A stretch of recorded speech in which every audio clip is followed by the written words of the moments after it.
Nithyananda. Let us start the day with the Sadguru Vandanam. Nandam Paramasukadam Kevalam Jnanamurtim Dvandvatitam Gagana Sadrisham Tattvamasya Dhilaksham Ekam Nityam Vimalamachalam Sarvadi Sakshi Bhutam Bhavatitam Triguna Sadgurum Tam Namami. Nithyanandam, everyone. We welcome all the participants, every one of you, for the program today. Today, we are going to be addressing one of the key aspects of our life. Our life, as we experience it, good, bad, right, wrong, we all collect memories. And a big part of our memories are the people around us, our loved ones, our near and dear ones, our friends, family, our fraternity. We all are largely dependent on the people around us. What is the experience? What is the purpose that we all share together? Today, all of us are going to be experiencing, receiving the blessings from Bhagavān Kalyana Sundaramurti form of Paramashiva. And all the forms of Paramashiva today embody the right relationship. What is the ideal relationship to have? Every one of you that are here with us today, you are going to walk a path of breakthrough in relationships. The 7 steps to successful relationships, finding your happily ever after. Sorry, Nithyananda. I hope all of you are able to hear us clearly. I'm seeing that some of you are complaining about no audio. I just want to check if all of you are able to see us and hear us clearly. Please let us know. Thank you so much. So, as Nithyananda was mentioning, today we have a very, very beautiful day for your relationships, where you're going to be learning the secrets for a blissful relationship, happily ever after, happily lived ever after. This is what you're going to actually experience. It's not just something to do with one aspect of relationships alone, but completion of all the relationships. How, in whatever status you might be stuck in, Swamiji is going to be giving us a revelation in detail about how you can come out of your struggles, how you can come out of your incompletions, and how you can experience a beautiful relationship in your life. So, are you all ready for delving into today's day?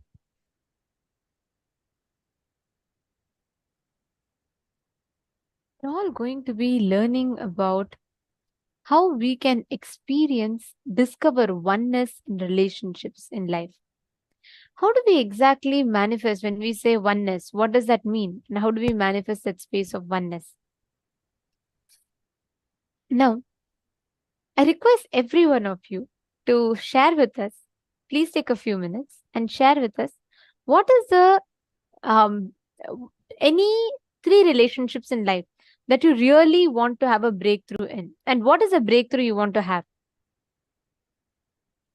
Can I request each of you share? Like, for example, you really want to have a lot of depth in your relationship with your wife. You want to stop conflicts in your relationship with your colleague. You want your business partner to have a lot of trust in you. You want to have the relationship to be filled with trust. Whatever it is that you have, please take a few minutes and I request all of you to post any 3 relationships in life and what is the goal you want to achieve in that relationships.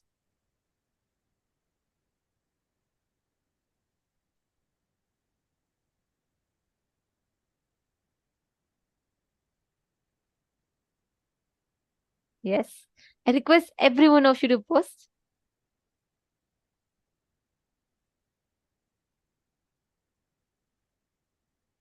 Okay. I see people are posting. Any relationships in your life, any 3. It can be your husband, it can be your mother, daughter, spouse.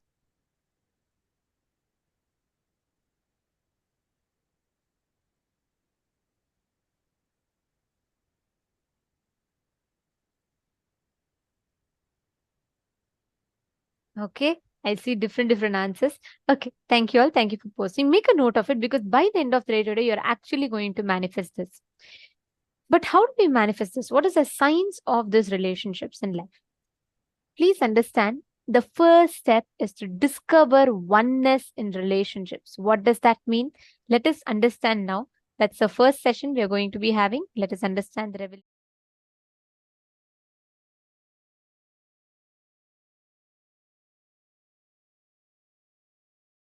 You are totality of your body and consciousness. Chit Jatak Granthi. That is what Hindu tradition, Sanatana Hindu Dharma, cosmic constitution describes you. Chit Jatak Granthi. The conscious decisions of your Anma, soul, natural selections of your body, DNA, these two overlapping on each other, forming a knot is you. Now, this conscious decision and natural selection, these two, how it is matching, overlapping, decides whether you are going to be a celibate, suppressed, monogamous, just having 1 or 2 affairs outside your legitimate relationship, or polygamous. All that is going to be decided by these two overlapping. Your conscious decision process and your natural selection DNA. Listen.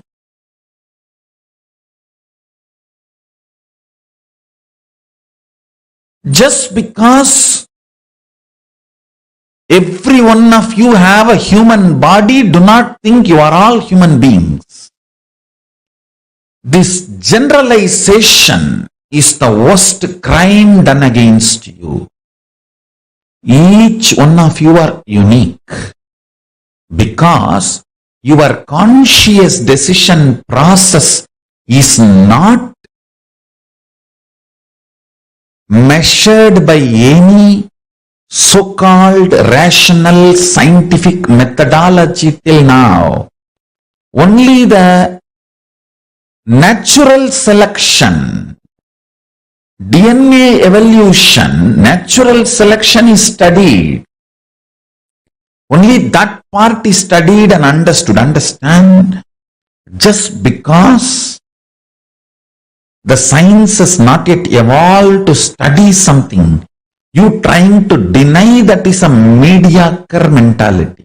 If you have taken the body from animal to human being first time, now only you have done the natural selection process and jumped into the human body. Naturally, your senses will need too much of support from the external inspiration, like a lot of quantity of food will be required, lot of sights pleasure, lot of music pleasure, lot of smell pleasure, lot of touch pleasure, lot of sexual pleasure. Too much is needed to keep yourself engaged, entertained, alive. And if you are denied of all that, you will be depressed. That's a problem. You will be depressed.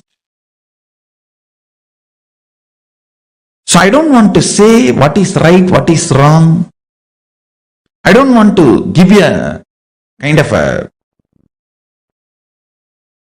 generalized solution. I will reveal the sacred secrets Paramashiva reveals. If you have already done the survival, means the natural selection process, more and more means from animal body you took the jump to human body. In the human body you lived few births and you have done a lot of conscious decision and more natural selection, and you evolved your system. Suddenly, listen carefully, too much of shadow of conscious decision gets embedded into your natural selection process, and you develop something called Divya Sarira, light body,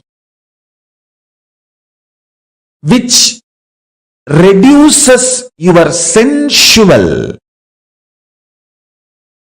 needs drastically to keep you alive and excited. Means, if your Divya Sarira develops more and more, with less input from the external world, you will be more alive, joyful, excited, inspired, radiating. You may not need sense pleasures to keep you alive and active.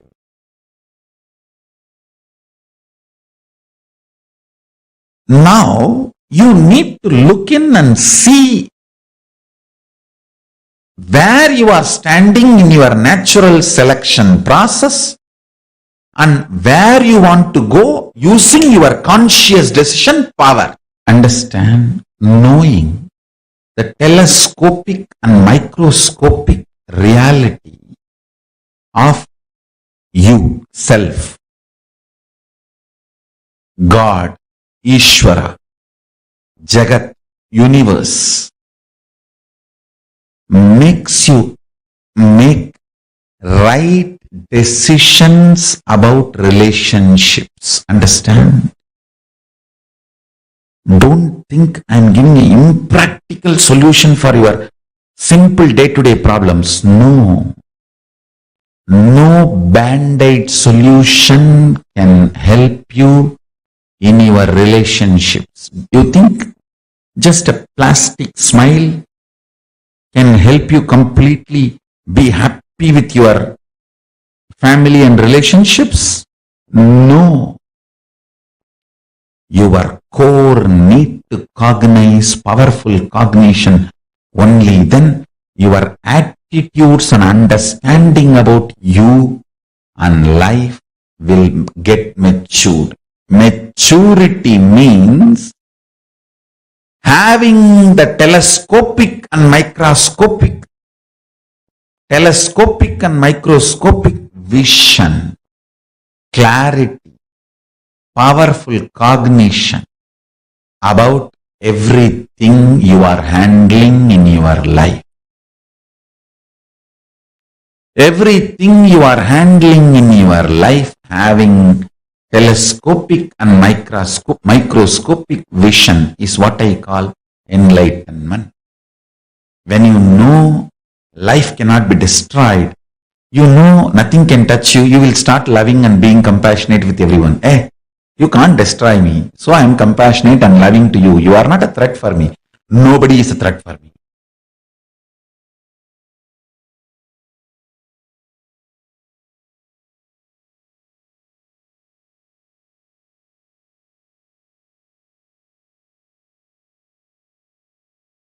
Nobody is a threat for you. From that powerful cognition, when you love, that's a real love. Understand, whether love or life or laughter or dance, everything has to be from powerful cognition.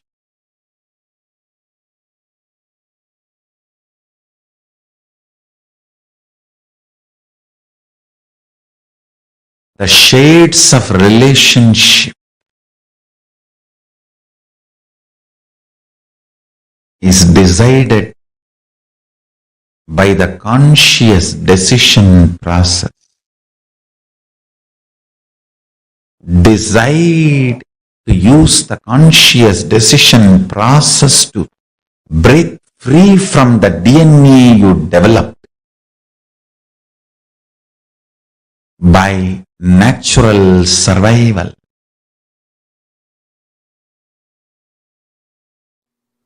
From the space you are Paramashiva, even if you eat, that food will become one with you and you will become one with that food. You will bless the food and the food will bless you. You will do good to the food and food will do good to you. It will all be amazing, auspicious relationship. I am giving the example of food, whether food or any sense, listening, smelling, seeing, touching, including sexual relationship. If you operate from the space you are Paramashiva, if you operate from the space you are Paramashiva, including sexual relationship, all will be auspicious, lead to more and more oneness. This beautiful Ardhanarishwara will be your experiential reality. Ardhanarishwara is the pure manifestation of the cosmic union, Paramashiva and Paramashiva Shakti. Listen. From the space you are Paramashiva, when you operate, you are literally living God. Not God-man, living God. Understand?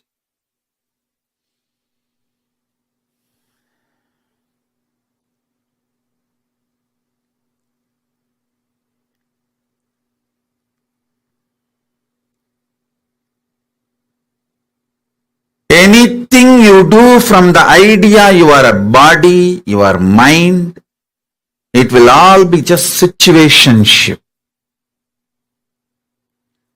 Do not expect any relationship started with the idea you are just a body and mind to be a permanent relationship in your idea, in your life. Even the word relationship is wrong. Everything you do from the idea you are body and mind is just situationship.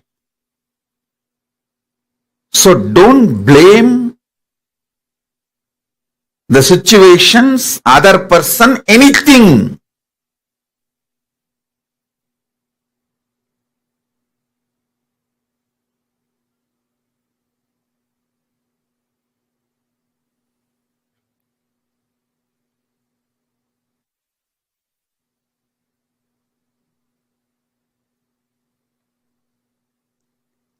You are trying to get milk, cow milk from chicken, from hen. No, it is not possible. Don't expect the fulfillment of a relationship from situationship.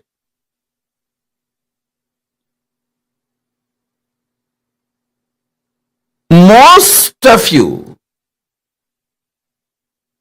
get into so-called relationships because the situation pushed you into it, that's all. even if it was your willful decision, the will you carry is operated, it functioned, it manifested from the idea, your body and mind. See, you operate from the idea of body and mind, but you expect something which can come only from consciousness. Fulfillment, completion, peace, all this can come only from consciousness. Something which can come only from consciousness, how do you expect it from the operations you did from the idea your body and mind?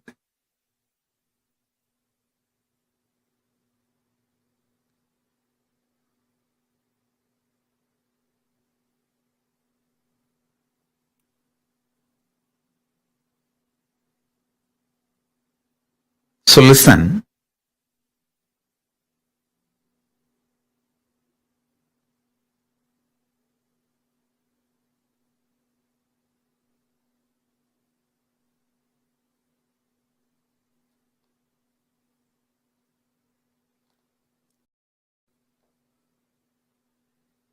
Contemplate and meditate intensely. See how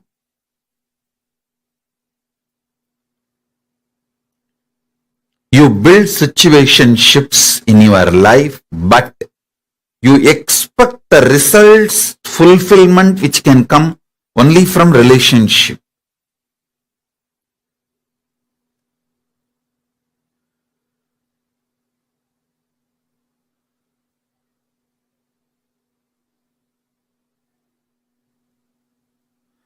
Paramashiva's message directly from KAILASA.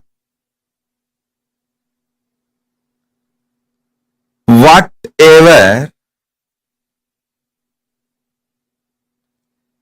expression you do from the truth you are, consciousness, sparkle of Paramashiva, whatever you manifest from this truth is relationship. Everything else, whatever you manifest from the idea you are a body or just mind, just emotion, will all be only situationship, not relationship. The realization you are consciousness, the relationship you build with Paramashiva, that can be called as relationship. Other than this, do not call anything as relationship. Everything else is situationship. Everything else is situationship. Listen. This one truth will solve all your problems of life about relationships. All your relationship problems can be solved, resolved with this one understanding. This one understanding can resolve everything.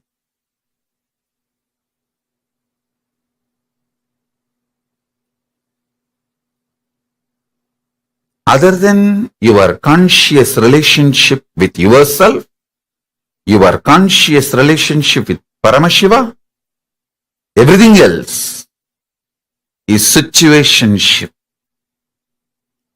Meditate on this. Subject for today's webinar: discovering oneness in relationships. Understand, discovering oneness within you is powerful cognition manifestation. Means you apply the right powerful cognitions within you, you will discover oneness within you. you apply the powerful cognitions in your life, you will discover oneness in relationships. The whole married life in Hinduism is all about discovering oneness in the relationships. Listen, more and more powerful cognitions were asked to be applied, to be manifested. More and more powerful cognitions were supposed to be breathed and lived. I tell you, more powerful cognitions, more matured you will be with you. More powerful cognitions, more matured you will be with others. Fundamentally, oneness in relationships is nothing but more and more powerful cognition.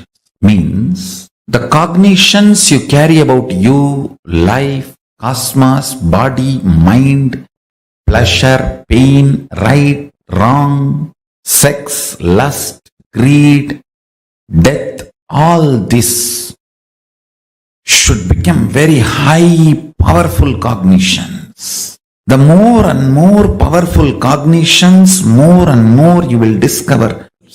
I strongly recommend, when you fill yourself with these kind of powerful cognitions, I tell you, you will come to a realization, just like you feel insecure, the other person feels insecure.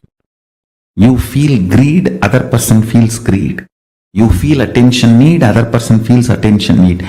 You will realize the oneness between you and the other person. You will have such overflowing love and compassion when you realize your oneness with the other person. You will just be ready to heal the other person's insecurity, fear. You will have so much of your inner space, I tell you. Your inner space will become so vast. You will be able to just hug that person. I am not saying, please listen, I am not saying all your conflicts will immediately be destroyed. You will come to an understanding. No. First thing will happen, both of you know you reflect each other. Then suddenly you will see that maturity both of you feel, experience. Conflicts will evaporate. Not that you sit and sort out one by one, no. Conflicts will just evaporate. Understand, whenever you know the other person is you and your reflection, you know how the other person is going to respond every moment, and you know how you should be acting and reacting. I tell you, knowing the other person is your reflection is power. It's not just a spiritual strength. It is a real power in the world. You just know how the other person is going to behave. You just know how to deal with him. Because you know he is going to reflect you. You just need to see which part of you he is going to reflect. And you know how to handle that part. And you handle that part in that person over. How you handle your greed, same formula applies to handle his greed. How you handle your fear, same formula applies to handle his fear. How you handle your inspiration, same formula applies to handle his inspiration. How you handle your laziness, the same formula applies to handle his laziness. How you handle your cunningness, the same formula applies to handle his. Knowing the other person is your reflection makes you intelligent. Deciding to use compassion to heal the other person makes you God. It's life. Whoever decides for life, compassion as the strategy for their existence, live like a God in the cosmos. And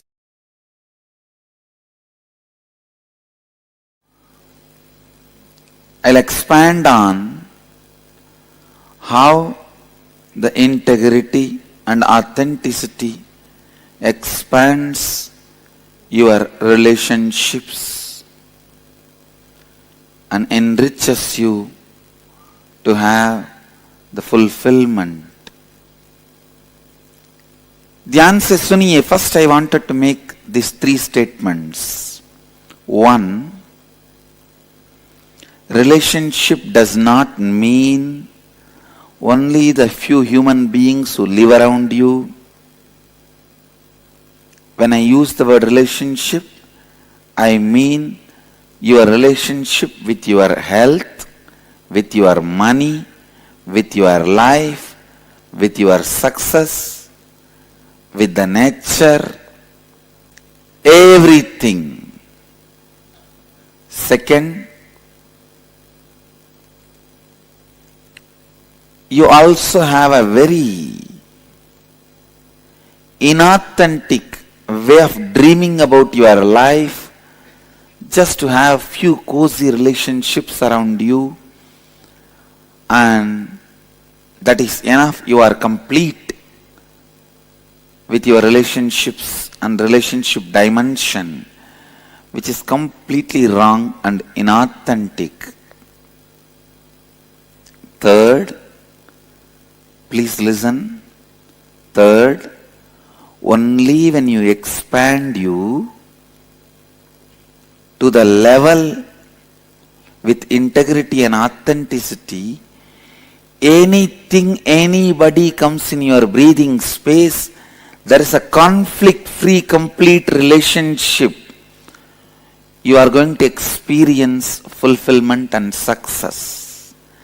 Relationship is not related to the quantity, it is related to quality. Please listen. The third statement takes the concept of relationship completely to the different level altogether.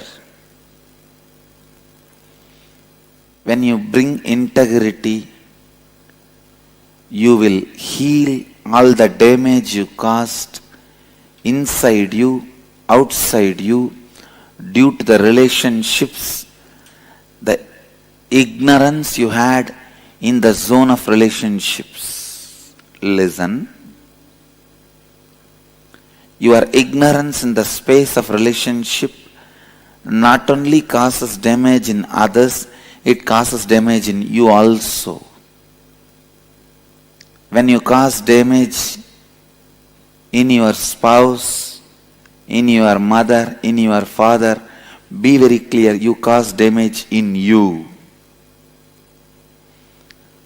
Because your father, mother, spouse, all the relationships you carry decides the confidence and the energy you have about you.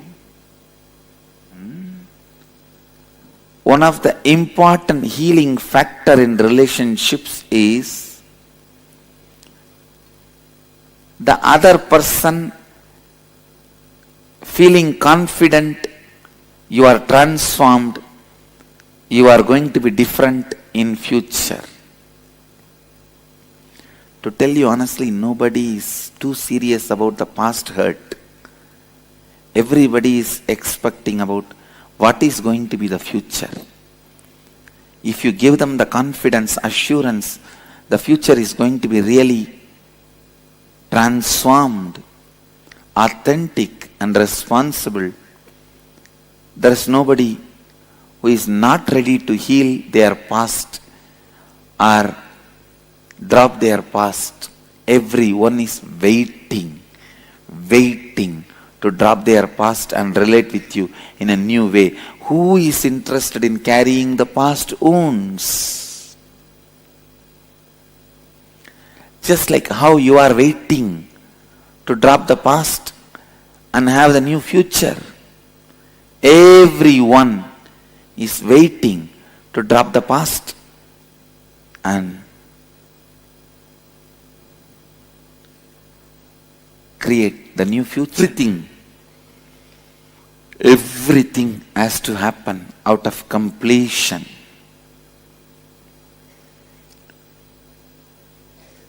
Living out of completion is your birthright. Every human being first thing they should do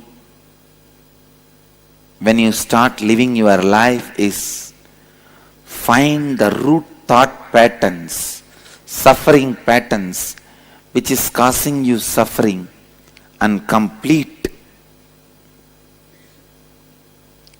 That completion gives you the courage to relate with human beings with integrity and authenticity.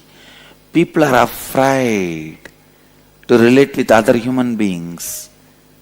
Even when you go to meet your friends, you prepare all the statements you have to tell him. Why can't you be spontaneous? Even to meet with your friend, why do you need so much of preparation? Why do you need so much of inauthentic strategy planning? Why do you need so much of lack of integrity verbal preparation? It is so unfortunate. The trust level between the friends is dropped because the trust between you and you is stopped. You are afraid. Even with you, you don't sit spontaneously. Even with you, you rehearse and talk. That is why you can't talk spontaneously with others. Take the responsibility for love. That is where relationship starts. Do not say to anybody, I love you, unless you are ready to take the responsibility to fulfill their expectations about you without bothering whether they are ready to fulfill your expectations or not. When they are also fulfilling your expectation, you are also fulfilling their expectation. It is called business partnership. It is partnership in the business called life. Don't call it as love. Sometime, not only you have partners in the business, even in the life you have partners.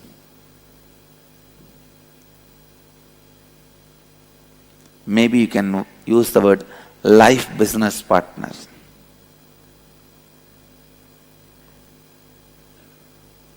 But life happens to you, brings you excitement when you go on fulfilling others' expectations.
One thing you need to know, even people in Tapoloka, to reach Kailasa, they have to come to planet Earth and go. Directly from no loka, you can reach Kailasa, enlightenment space. The Purana Jivan Mukti, Videha Mukti, Kailasa Padavi, Salokya Sameepya Sarupya Sayujya Mukti is only possible from planet Earth, Buloka. Not from Swargaloka, not from Tapoloka, not even from Satyaloka. Even Brahma, to reach Kailasa, has to come here, planet Earth, Buloka, and only from here he has to go to Kailasa. Because the pure consciousness mirroring is possible only in Buloka. That is the beauty of Buloka.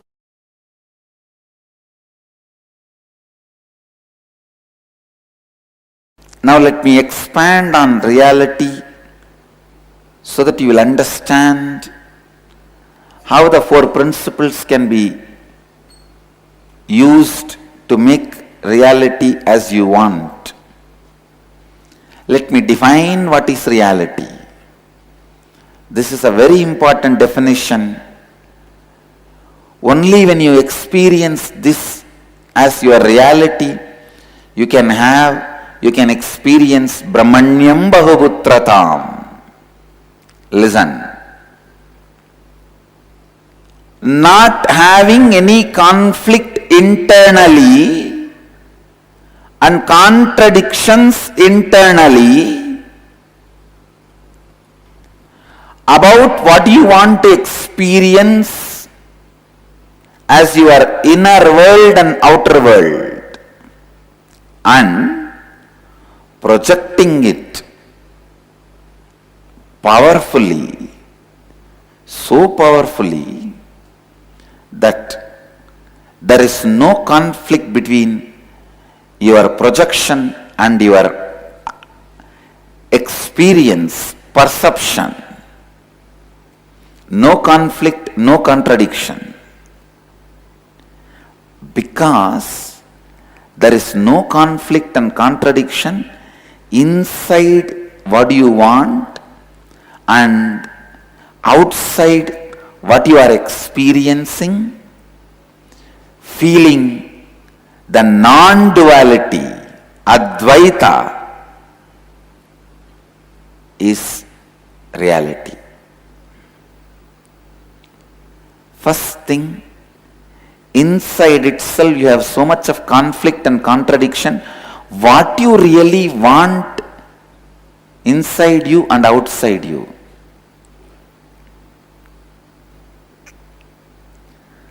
What you really want inside you and outside you.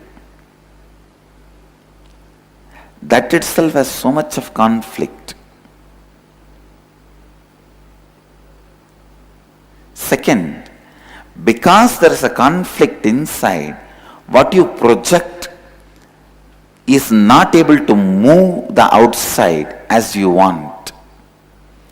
Because when you say you want money, one part of you already says, no. I will ask, but you don't give. Because of the conflict, contradictions, unconsciousness inside, what you project also has conflicts, contradictions, unconsciousness outside. Because of that, your perception of the outside world also has unconsciousness, conflicts and contradictions. This is what I call unreality. The confusion of dvandva, duality. First, you being clear within you how much of wealth you need, how much of responsibilities you need to take for it, what is the way you want to feel you, what is the way you want to project you to others, what all the ways others may perceive you. Having clarity and taking responsibility for all this, so inside you feeling completion, and please listen, the power of your inner completion will be so powerful, I tell you. The moment you project something out of completion, the whole world runs to fulfill it and serve you. You need to know a beautiful story from Prahlada's life. When Prahlada's dad was asking Prahlada, is your Narayana God in this pillar, in that pillar? Is he in this stone? Prahlada was about to raise his small finger. A child naturally takes little time to lift his hand and show which pillar my Narayana is there. I don't even know which finger he showed, or he would have shown. He may not even know how to fold the fingers and show one finger or anything. He must have shown even through face. That is the way kids show. Kids sometimes don't even know how to raise the hand and show. They just show the face.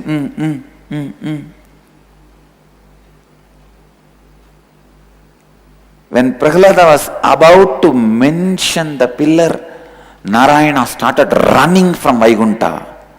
Lakshmi asked, what happened? Why are you running so fast? What is there to be in so much of a hurry? Vishnu says, no, you don't know. Whatever pillar he shows, I have to enter into that pillar.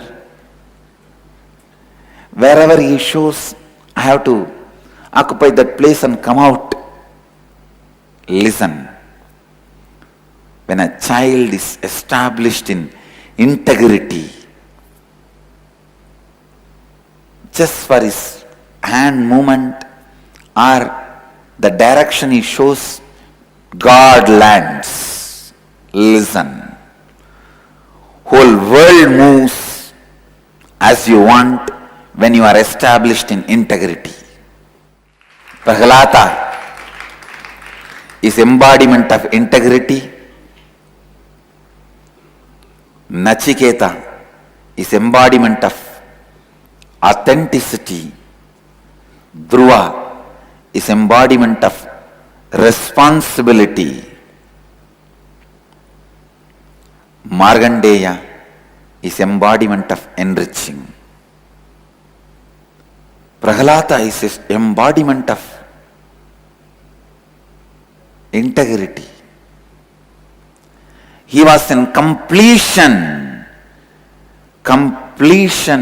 with all the karmas. Prarabdha akamya sanchita.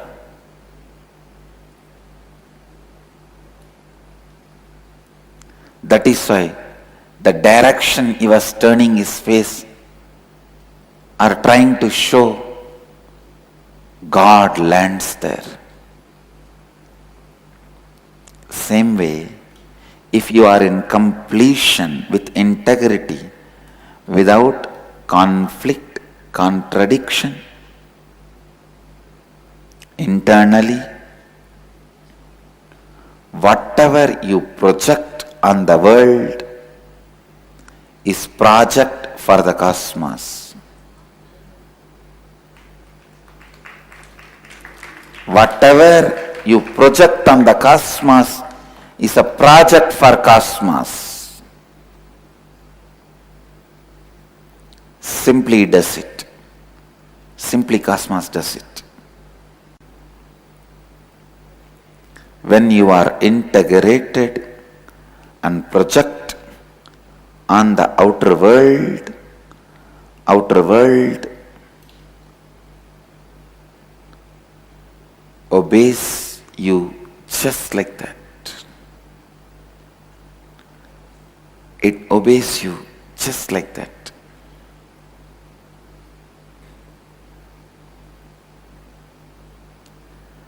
Power of integrity. Please listen. Nothing is political in the planet Earth. Means nothing is accidental in the planet Earth.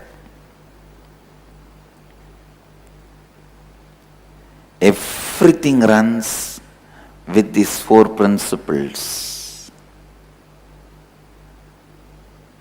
How much ever you doubt, no. Some of the fellows who are head of the countries, statesmen, are they integrated? Are they authentic? Are they responsible? Are they enriching? How come they are having whatever they want? No. When you are in completion and project to the world, you see that becoming reality, and your inside is in completion, outside is in completion. When both are in completion, the experience of you and your life does not have any conflict or contradiction. That is what I call flow of Advaita.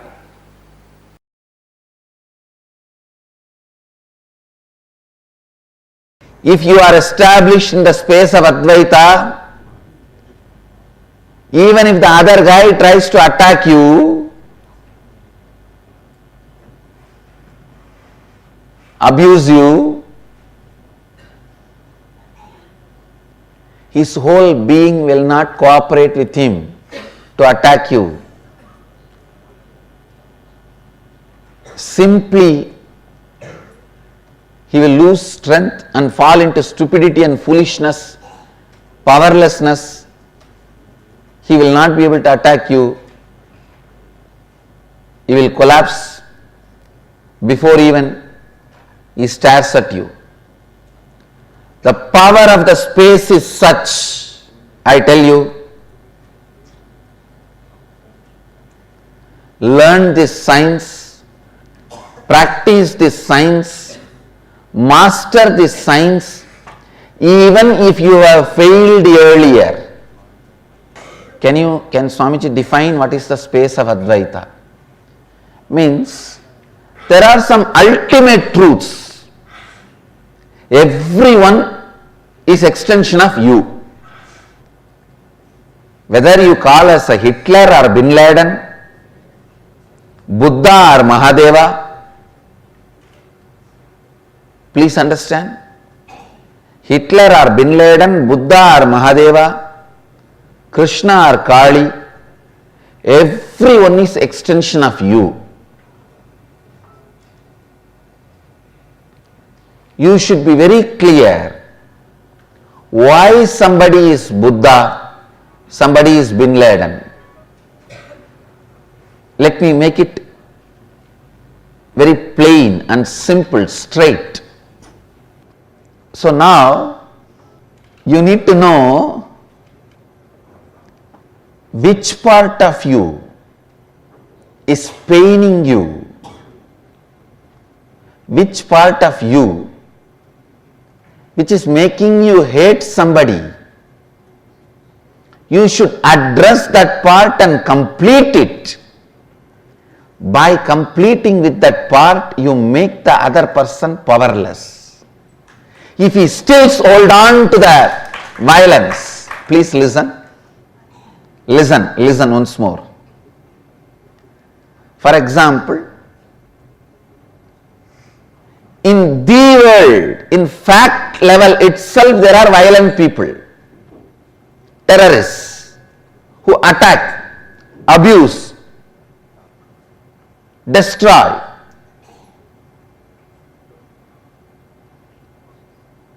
I am not saying what they are doing is right, but before you start defending you, before you start attacking back, your incompletion towards them, the my world's incompletion, complete it. When you complete it, please understand, what I am giving you is a successful war strategy, because I have won many wars, I am going to be winning many wars. What I am saying, what I am telling you is not some spiritual philosophy, it is a successful war strategy. Look into you, complete with the part of you which is responsible for your anger, your violence.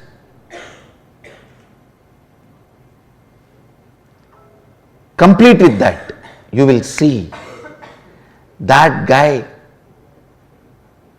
the world terrorist, loses all his power. He will become powerless.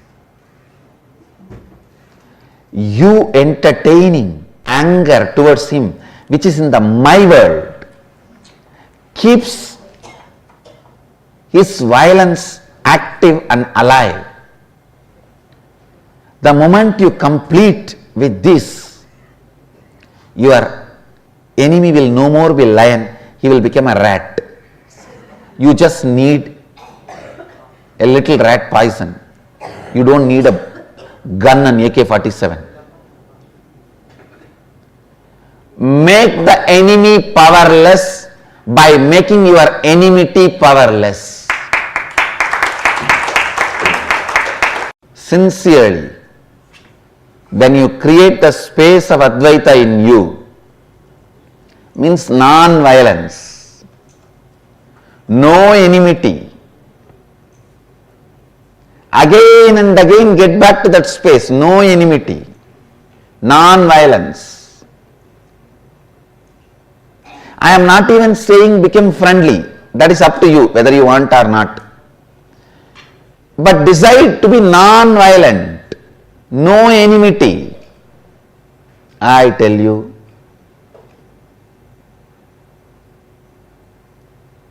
the moment you complete with your enmity and drop it, your enemy will suddenly lose power. The cosmos will not support him anymore. The person who is not supported by the cosmos is like a fan which is not supported with electricity, power. It cannot run. If it was running, maybe it will take few seconds for it to stop once you switch off. But not more than that. I tell you, everywhere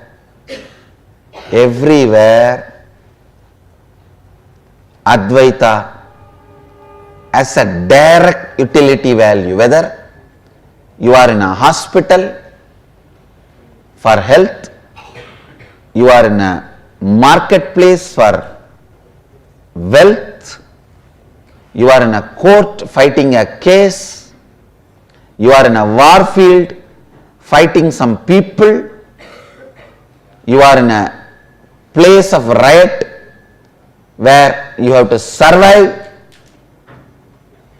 you are facing the survival threat. Wherever you are, the space of Advaita has highest utility value.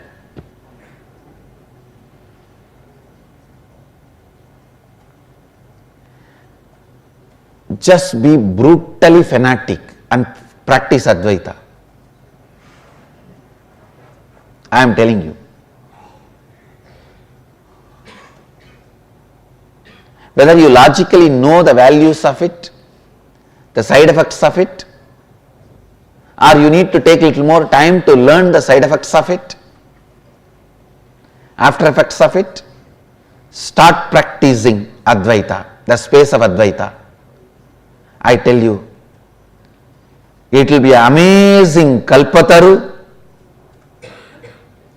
giving constantly what you want, and amazing protection by making all your enemies stupid. By cherishing enmity, you will make yourself weak and make your enemies strong.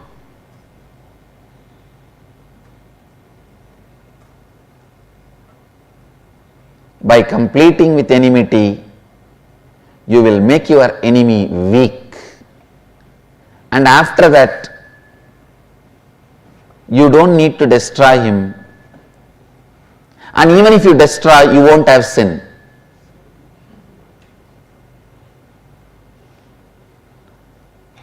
You may not even need, because he will die by his own powerlessness. Even if you want to destroy him, you may not need weapon. Understand, the space of Advaita is the best strategy planner, whatever situation you are in. The space of Advaita can be the best war strategy, political strategy, business strategy, economic strategy, health strategy, and the strategy for productivity, highest possible life. Whoever lives in the space of Advaita, even when you are directly facing your own death, is liberated. The moment you fall into Dvandva, your life is gone. You are gone, your life is gone. Whole thing is waste. Whether you are fighting with the disease, fighting with a pattern, fighting with poverty, fighting with disturbed relationships, fighting with terrorists, fighting with society, fighting with anything, keep Advaita, the space of Advaita, as a strategy for your life.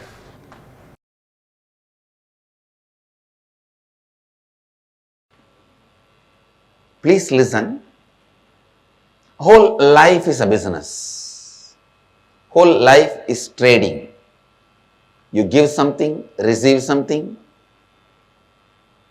Either you got more or you gave more, or you got and gave equally. Whatever is said and done, whole life is a business. Please understand, but the good news is, what you consider as you is the starting point. The best news is that can be just updated by the Advaita. Please understand, what you consider you is the position, trade position.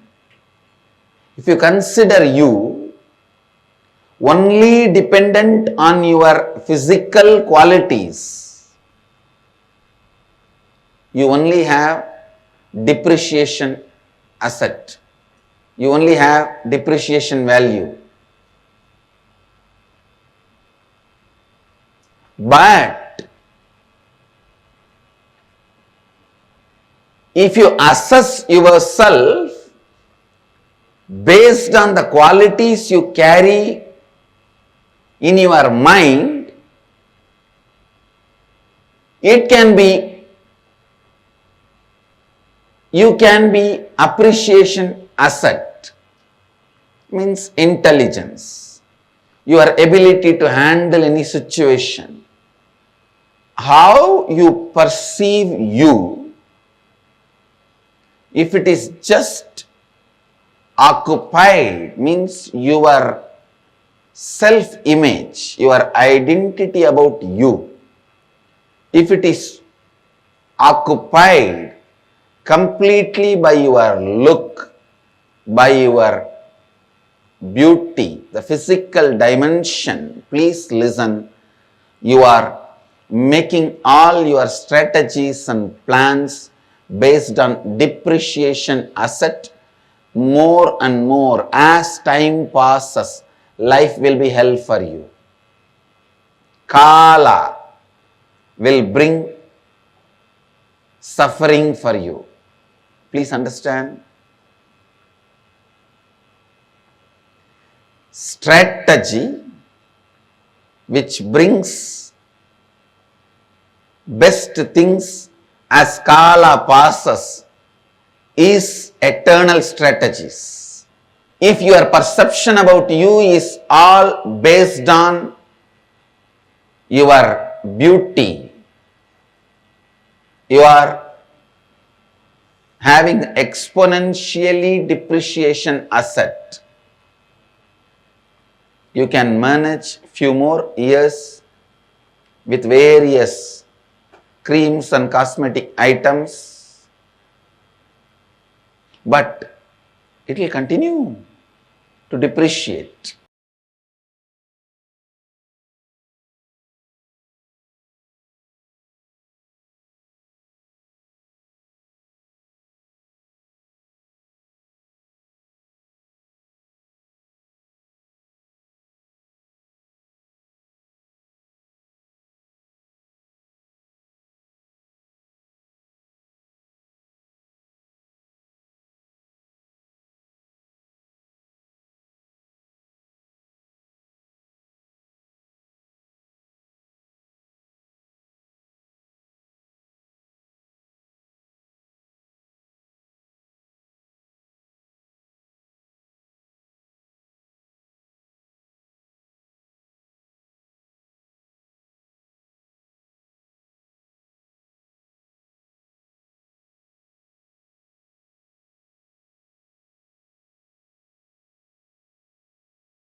So beautifully, Swamiji had revealed to us about the secrets of relationship and what is Sameepya Samādhi, how to experience Sameepya Samādhi.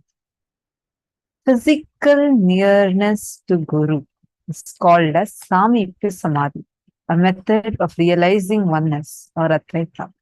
In Veda, Gama, Shaiva Sampradayas, physical presence of Guru is not only required, it is mandatory for the highest enlightenment to manifest through you. In Sameepya Samādhi, you become the Guru's Divya Shrira. When you bring yourself and put the Master on you, or put yourself on the Master so strongly, he gets imprinted in you intensely. Then burn yourself with integrity. Now you just radiate him. Manifest his space, his state, powers as his Divya Sharira. How many of you understood this beautiful explanation Swamiji gave to us about Divya Sharira, where Swamiji explained how when you take a clay, let's say you put your hand on that clay, you put your hand strongly on that clay and take it and burn that clay. It then hardens. Then permanently that clay with your hand imprinted on it will become a Divya Sharira of you. This is an understanding we need to have to understand how Divya Sharira actually works. Like that, when you get connected to Swamiji and strongly have the Guru, Swamiji imprint in you, and so strongly you just get deeply connected. The feeling connection is to be understood more over here. The more and more you start letting the master, like suddenly you will see his likes has become your likes. What he wants, that's what you're doing. His vision has become your vision, and your whole life is suddenly seeing that everything that is there in your life is literally you're living as his own extension. That is being his Divya Sharira, where he can radiate through you. Many of you are understanding this. Such an amazing, powerful cognition, right? Where you can become his Divya Sharira.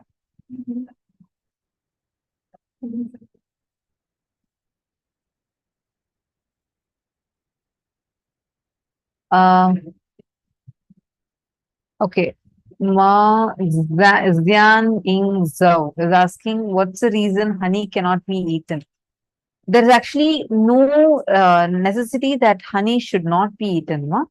The only issue is the honey, if it is sourced from violence, like where they kill the bees and then take it, that honey should not be eaten. There are many farms where they do not kill the bees. They don't put fire and kill the bees. That honey can be consumed.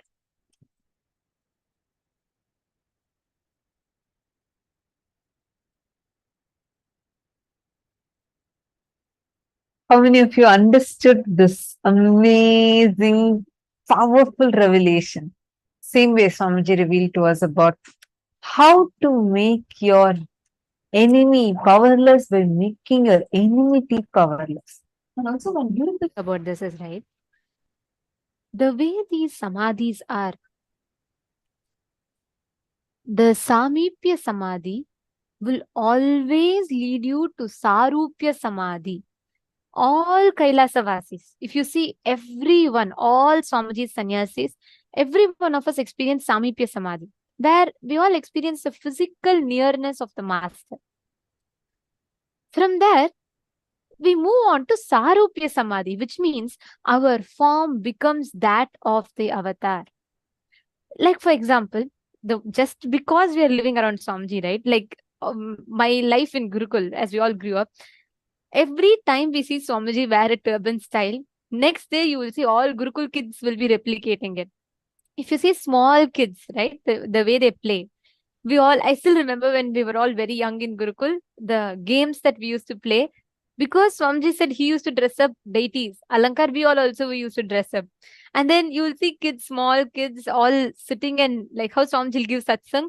Right after the satsang, everyone will come and sit and replicate that exact style of talking, the words. I still remember so many times the punch dialogue Swamiji will tell, or a new word. Half my English, I will say 90% of my English I learned from Swamiji. 10% was before basic communication I understood before I joined Gurukul. But 90% the way Swamiji talks, the punch dialogues, every satsang, if Swamiji tells one very nice click, right? I will make it a point to go and repeat it 10 times to anyone who comes in front of me. Automatically, that Sarupya Samādhi becomes a part of our living. If you see, Gurukul kids will be wearing dress like Swamiji, they'll be wearing turbans like Swamiji, everything will be replicating Swamiji. How does that happen? That is Sarupya Samādhi. From there, it becomes Sayujya Samādhi, means the form of Paramashiva becomes, you merge into him. The form and form separation dissolves and disappears. You merge in oneness with Paramashiva. And this is what is Sameepya Samādhi. Understand, Samadhi itself means you are moving towards, you are starting to manifest that space. Advaita, oneness manifests from this space. See, what causes that separation, incompletion that is influencing you from your past thinking system? Take a few minutes and pen that down. Do you have some incompletion, powerlessness, which is influencing you and not allowing you to experience oneness? Like, for example, every time you declare, I am Swamiji, something in you will give you insecurity. Hey, wait, where are you going? What about your learns? What about your relationships? What about your commitments? If you keep saying you want to be with Swamiji, you want to be with Swamiji, then what about all this? Write down all of them. Take a few minutes and please pen them down.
Now, let us go to the next step.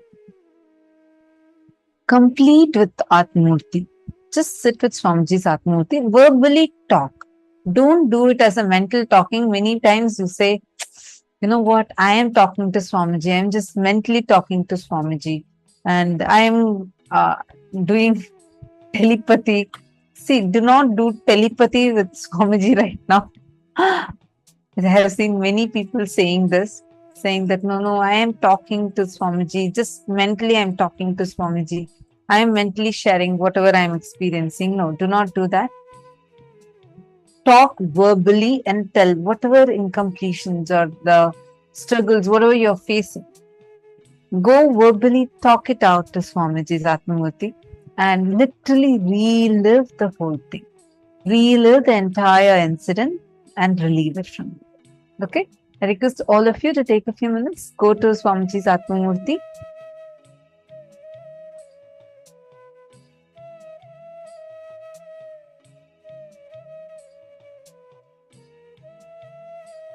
Okay, Nikhil Thakur is asking, how do we reconcile a monotheistic violence perpetrated shamelessly against Hindus? Kashmir in the past, Manipur in the present. The bigger problem I see is people not even comprehending it. So it makes me feel if I don't harbor a sense of dharma and adharma, then how will it be decimated ever? Here I feel I am made for this fight. But then Swamiji said fighting with anything makes us powerless. Help me out now. Okay, beautiful question. Nikhil Thakur. Sorry, I'm not seeing you on the camera. Please wave your hands. Just trying to see where you are.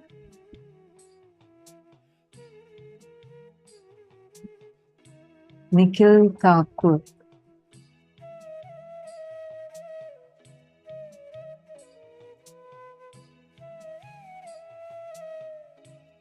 Yes, Nithyananda. See, first and foremost thing, fighting is different, standing up is different. Listen carefully. What Swamiji is doing, right? If you see, no other being on this planet has been persecuted in the most atrocious, cruelest, and the longest ever way, like what Swamiji's faced. And that too for what? For all the great work that he is doing for humanity. His life is the most documented, most public. Like if you see, literally every single day is chronicled and available as nithyanandapedia.org. Like with pictures you can see, every day by day. For us, even if we chronicle a month by month, we'll only have so much. But if you see Swamiji's, every single day has so many things that he's working on. But despite of all of that, the kind of attacks, persecution that he has faced, continuing to face character assassination. Forget about others. Hindus themselves don't understand. Hindus themselves don't understand that the supreme pontiff of Hinduism is getting attacked. Understand, Swamiji is not telling you should be powerless. Swamiji is telling, complete the powerlessness, be powerful and be a powerful warrior. Powerlessness is not needed for you. Anger is not needed for you to go and fight and stand up for dharma, but from the context of standing up for dharma, stand up. Anger is different, ferociousness is different. Anger, the root is powerlessness. Ferociousness, the root is powerfulness, having the intensity and ability to align yourself to stand up ferociously. See Swamiji, for example. Have you ever seen Swamiji angry? Ever? No. That word does not exist in his dictionary. But have you ever seen anyone this ferociously, no matter what character assassination attempts have happened? I mean, it's not even an attempt. They have done it so badly and so cruelly. For the longest ever, it's more than a decade now. Since 2010, now it's 2023. Still it's continuing. Does he ever stop? No. Does he ever withdraw? No, never. That is ferocious. That comes only from completion, like Krishna. Actually, if you understand how Bhagavān Krishna was, you will understand how Swamiji is, and vice versa. Because I always feel like if you see the strategy part, especially the way how Swamiji deals with things, like I'll feel like, oh my God, after living around Swamiji, the scriptures are becoming more and more real for me. Like I feel this is what Bhagavān Krishna did, and this is how he would have lived. When they say when he tries to show like he got so scared and he ran away from the battlefield and trying to and he was called as Ranchor. Swamiji says so beautifully. He says, all Krishna would have done is you just be a little bit away from the battlefield, sitting and playing with the gopikas. And when suddenly the spies are coming along, he'll suddenly put up a face saying, oh, I'm so afraid. And as soon as they go, he'll be smiling, laughing and playing with all the gopikas around him. Understand the way when you are established in completion, know whether the inner image, outer image, others image, life image will become a tool in your hand. It will not put you into powerlessness. Only completion can bring you that. If you see the cruelest things that have happened, they for absolutely no reason. There was no police complaint. I don't know how many of you know this. There was no police complaint. There was absolutely no victim. No victim. When the 2010 attack happened, there was zero case filed on Swamiji. There was zero victim. But the media and the anti-Hindu elements made it such a huge thing. 53 days illegally. Swamiji was imprisoned illegally, held without, they tried to force feed meat. Swamiji was starved for 53 days. No food was allowed. For a person who fed millions and millions of people and continuing to serve billions of free meals even to this day, he was starved for 53 days straight. They didn't allow even his puja kit with him. For what? And there is zero case, like I can't even cognize it. It's just like injustice to the core. But even despite of all of that, and they all had only one thing. They were continuously telling Swamijis, give up on your vision for Hinduism. You're a threat for Hindu. You're a threat for us. Hinduism cannot flourish. Just drop your revival of Hinduism. Call yourself a secular. There are so many gurus who say themselves as secular. Like that, we will also be good with you. Everyone will be good with you. Swamiji said, no question of that. They tortured. They used to cut tiles. The tile cutting sound is extremely painful. It causes physical pain. So they got those tiles and they put Swamiji in a small cell. Swamiji is 6 feet tall. And they put Swamiji in such a short cell, imprisoned illegally, made the floor completely wet and tortured in the most horrendous way for 53 days straight. It's not a joke. I just can't remember like what Swamiji has been through just for the sake of each one of us. And even after all of that, Swamiji said, I will not, never, ever even deter away from my vision to revive Hinduism. I will make KAILASA happy. He has made it happen. He has made it happen.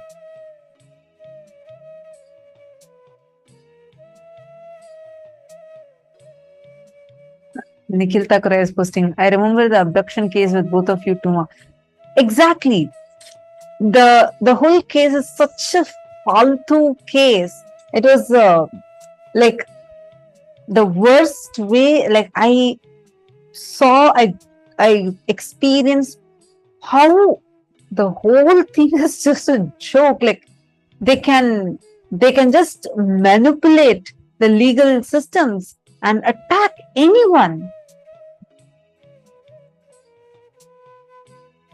It's not a joke if I start talking about it, because the way the anti-Hindu elements can do it in the most cruelest way, attack. It's just something unimaginable. Like, since you brought up this, Nikhil Thakura, I just want to give a context to what you're saying, because like from my age of 14, I've been growing up in the Adinam. All of a sudden, the anti-Hindu elements are filing a false case, claiming that we are abducted, like as you said. And we are saying, look, I'm a major, I'm an adult, and I'm saying, no, I'm not, and I'm living out of my free will. But even through all that situation, till date, the attack is continuing. Till date, they put such a false, malicious case and attacking us. But despite all of that, Swamiji does not give up on his vision or his commitment to each one of us. See, why I gave you the example of what Swamiji has been through is, despite of that, have you ever seen Swamiji ever get angry? Scold someone who's attacking? Swamiji won't even take their name. Forget anything else.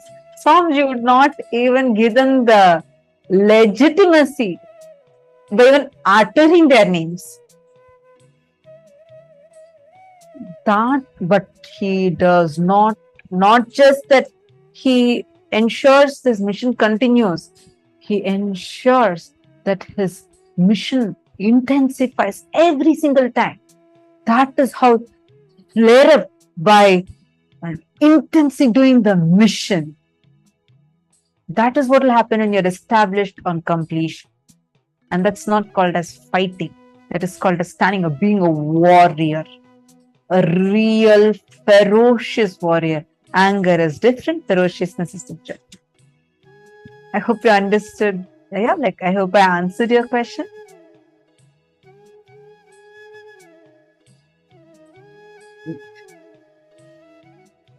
Any other question anyone else has?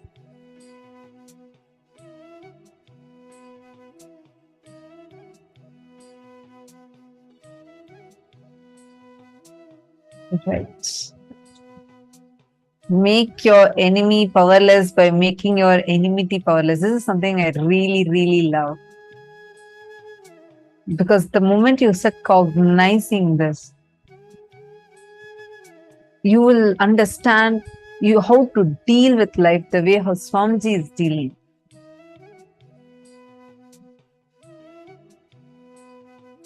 Ma Jessica Martin, actually I see your message. That is so crazy and amazing. For 53 days. I don't understand how they can even hold him for no reason.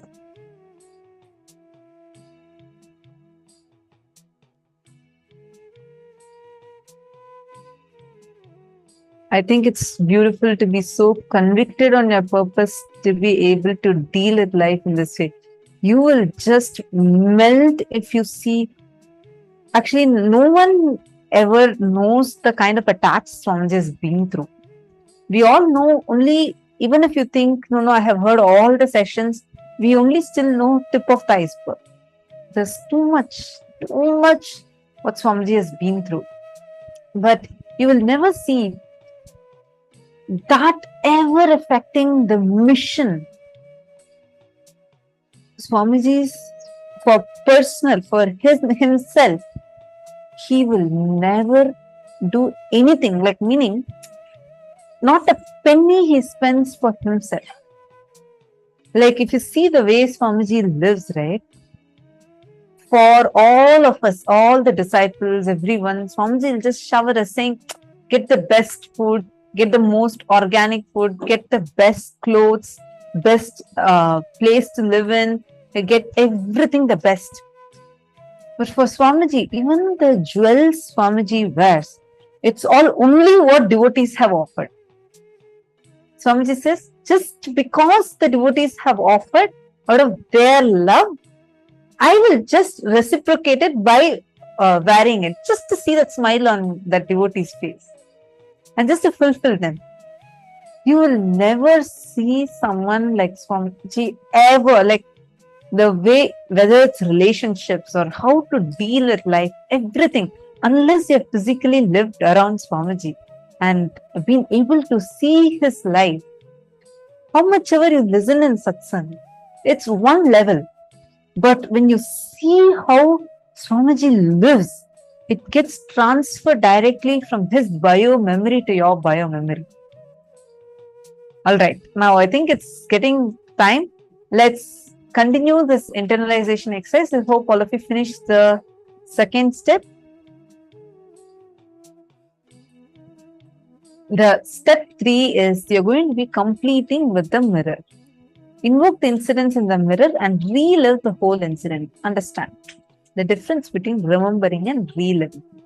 When you're remembering, you are now, let's say you're now 57.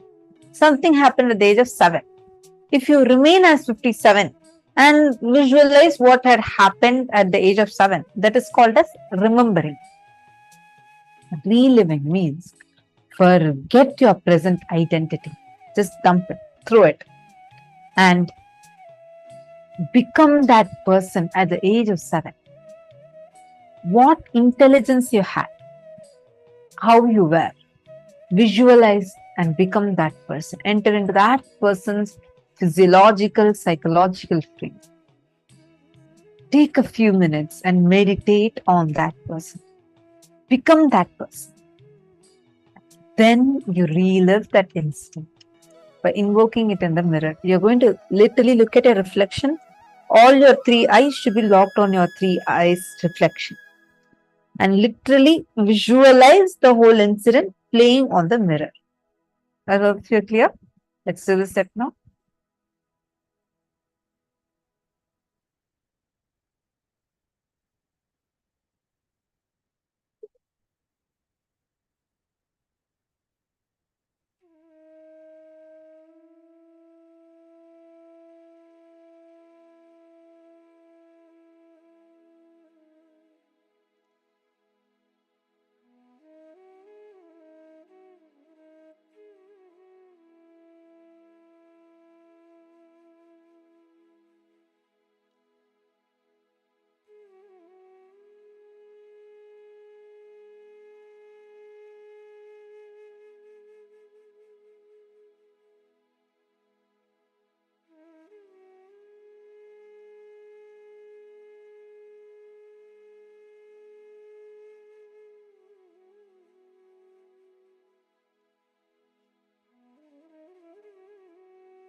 Slowly relax. You can all open your eyes. Come down. Now, we're going to be entering into the power manifestation session.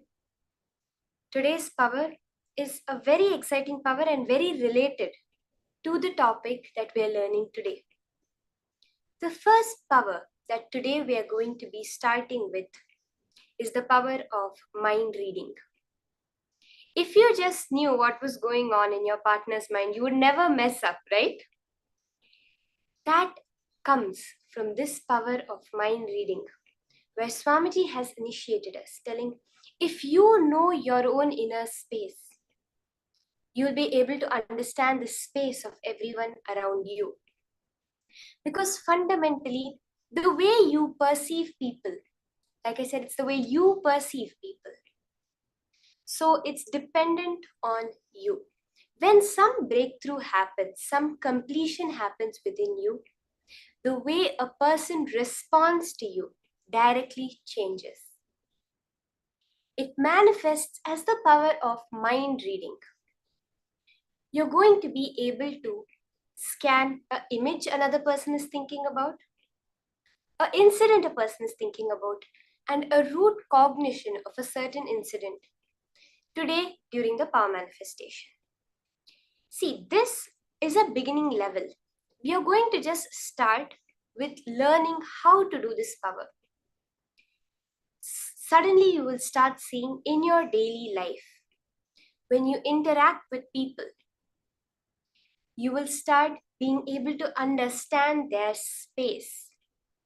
You will know exactly how to respond to another person in such a way that it's completion for both of you. Are we all ready for this power? This power of mind reading. Let us see the Shastra Pramana for the power of mind reading, which is directly revealed by Paramashiva himself for all of us. The Shastra Pramana for the power of clairvoyance is from the Shiva Samhita, chapter 5, verse 86. Jnananya cha pratimam tasya trikala vishayam bhavet durashruti duradrishtihi svechhaya khagatam brajet. Bhagavān Paramashiva says, he gets immeasurable experiential knowledge, knows the past, present, and future time, has Dura Drishti, the power to view anything in a far off distance, Dura Shruti, the power to listen to anything at a great distance, anywhere, Khagatam, the power to walk or move in air by your will like a khaga, a flying bird, and the ability to speak on any unknown subject, omniscience. This is the power we are manifesting, this power of clairvoyance, being able to see something which is not directly visible to our eye. For the Apta Pramana, we beautifully see the incidents in the life of Sangasiddhar. Sangasiddhar is a very great Siddhar who lived, and he was living a regular Grihastha life. He was the employer of his boss name was Simpson, a British, and he worked in the railway. And there were many incidents where he has helped his boss with this power of clairvoyance. So one such instance was when Simpson was about to go sleep for the night, and Sangasiddhar told Simpson, do not go and sleep in your bed tonight, sleep somewhere else, it's not safe for you. But Simpson dismissed the words of Sangasiddhar and went and slept as usual. So as soon as Simpson had fallen asleep, Sangasiddhar called a couple of men and they carried the bed out of the room in which Simpson was sleeping. And just moments later, the entire roof collapsed on the place where Simpson was sleeping. And Simpson woke up and he thanked Sangasiddhar, and from then he recognized the clairvoyance that Sangasiddhar had. Another incident which happened was a time where Simpson ordered for the lizard which was crawling on the wall to be taken out of the room. And Sangasiddhar said, no, just let it be. Its partner is coming from London. And Simpson was confused, but he let it be. And just a week later, Simpson received a parcel from his wife back in London. And as he opened the parcel, a small lizard jumped out and ran to join the other lizard on the wall. So exactly another instance where beautifully Sangasiddhar predicted, was able to clairvoyantly see the whole happening that was about to happen. This is the extreme of power manifestation. Now, each one of us are also going to be manifesting this power. The way we are going to start off is I will be thinking of an image. I will be thinking of a particular image, and each and every one of you are going to be scanning me. Just remember how Swamiji said, it is not about something happening externally. It is about you establishing yourself on Paramashiva. Once Swamiji said that if you have a problem with your boss and you quit the job, you're going to face 10 more people who are exactly like your boss. Because the way your boss is, or the way a certain person is in your life, is actually within you. Now, if that is the case, that means the thoughts they are having, the feelings, the emotions, the reactions, all of that is a creation of yours. It's just a part of you that you have not yet recognized. With the initiation, with the powerful cognitions, with the completion, now we all are given, empowered to access that part of us and be able to see our reality as it is. Okay, so now I'm going to be thinking of an image, very clearly thinking of an image, and you are going to just scan my inner space. The key. Now we are so full of thoughts. Actually, the cosmic information is available to us. But the cosmic information can only download into us if we are empty. That is why unclutching is the key to power manifestation. It's like we heard the story of, in a few days earlier in the program, of the Zen monk and the scholar. So what happens was a great scholar goes to meet a Zen monk, a Zen master, and he's so full of knowledge. He sits down, he's talking, he's telling, I did this, I did that, I know this philosophy, that philosophy, this meditation, this process. And the master is just quietly sitting. He signals his disciple to get some tea. He gets the tea and this man continues talking, this scholar. He keeps 2 teacups, and the teacup in front of the man, he starts pouring the tea. He pours, the cup is half full. He continues pouring, the cup is full. And then he continues pouring until the tea starts overflowing from the cup. Then suddenly the man realizes when the hot tea falls on his lap, he realizes, the scholar realizes, and he tells, oh, sorry, master, the tea is overflowing. Why are you still pouring it? And the master says, just like a full cup cannot hold more, the same way an full mind cannot hold more information. Then the scholar realizes. So the more we keep engaging with our thoughts, the less we are able to see the cosmic thought or the cosmic being. So the science of unclutching is for that. When you're doing the power manifestation, unclutch, just sit completely silent, vibrating with the Mahavakya, the frequency, to raise yourself to that cosmic frequency. And listen.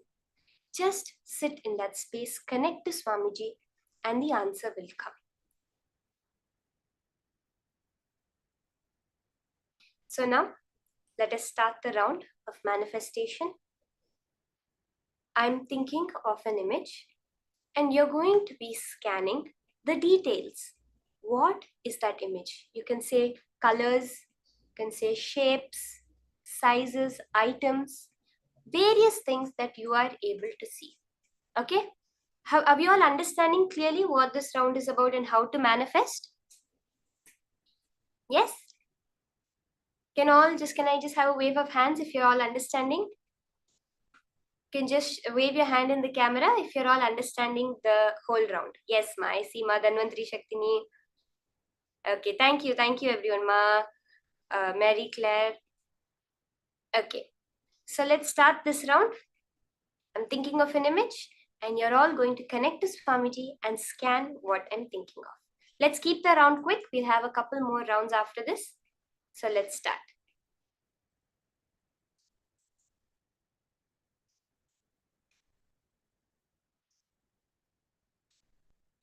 Chanta Mahavakya. Unclutch. Connect to Swamiji and start posting whatever Paramashiva is revealing to you.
Okay, let's all start posting.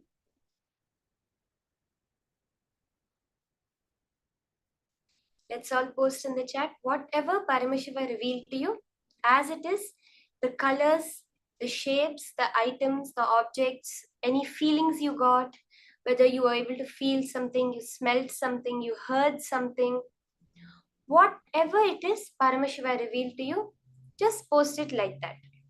Okay, Ma Sonia Rao has posted, Ma Dhanvantri Shaktini.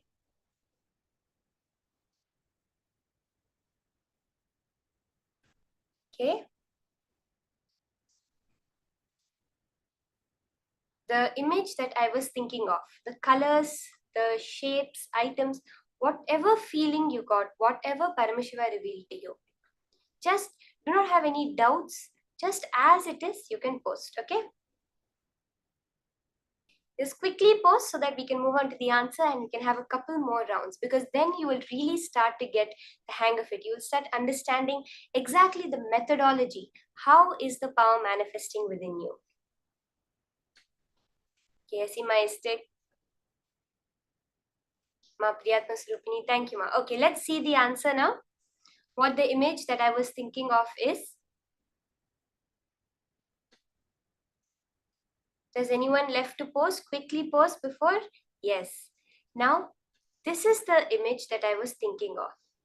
It's an image of lilies in a pond. There's a light. Ma Sonia Rao, I think you've gotten it very accurate, ma. You saw a water body. You saw a white light, bright light, which is coming from the back. Awesome, Mama Sonia. So awesome. You got it exactly, literally exactly.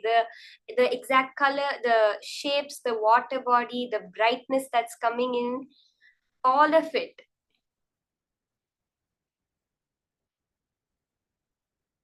See, Ma, Mary Claire, you have said you didn't see anything, right? Nothing. So, Ma, I will tell you, Ma, it may start off like that. In the beginning, you may see, oh, Paramashiva is not showing me anything. I'm not seeing anything. But it's important to bring that understanding. It is Paramashiva who has to show you. It is Paramashiva who has to flow through you. So the more and more you relax, the more and more you unclutch from our identity, which is so used to getting involved in everything around us. The more and more you unclutch, you'll be able to see how the manifestation happens. You'll be able to recognize that how the happening around you itself is also just a manifestation. Ma Nithyananda Jnana Yogini, Ma awesome, Ma, you saw pink color. You saw the color pink. You said pink round fruit like apple peach. Pink color is exactly right. We have the lilies in the image. And Ma Priyatma Surupi, an open sky, that's exactly right. Blue color, green color, all of this is so perfect, Ma. So close. You got like the essence of it, I should say. You got that. You saw the open sky, you saw the blue color, like a blue background kind of thing, and the greenery. You saw the green lily pads, the leaves. So awesome, Ma. So beautiful. Ma Jadashaktika. Ma awesome, Ma Maha Jadashaktika. You have seen the water drop, blue ocean. You also caught the water in the image. That is so beautiful, Ma. So awesome. So nice. In this first round itself, we had so many people manifesting. Let's do one more round, okay?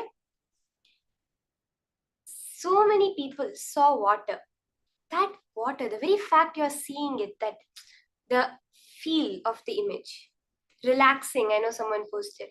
You're tuning in right now. Just little more to get settled down. You'll be able to just like that manifest it. Let's have another round, okay? And I want all of you to remember that if one person is manifesting in your space, like we just saw, everyone is a projection of you.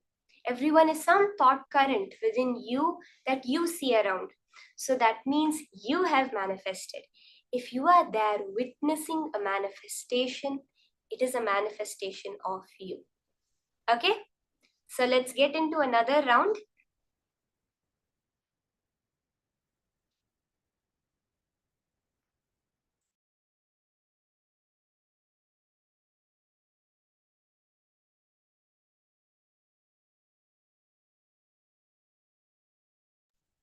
Okay.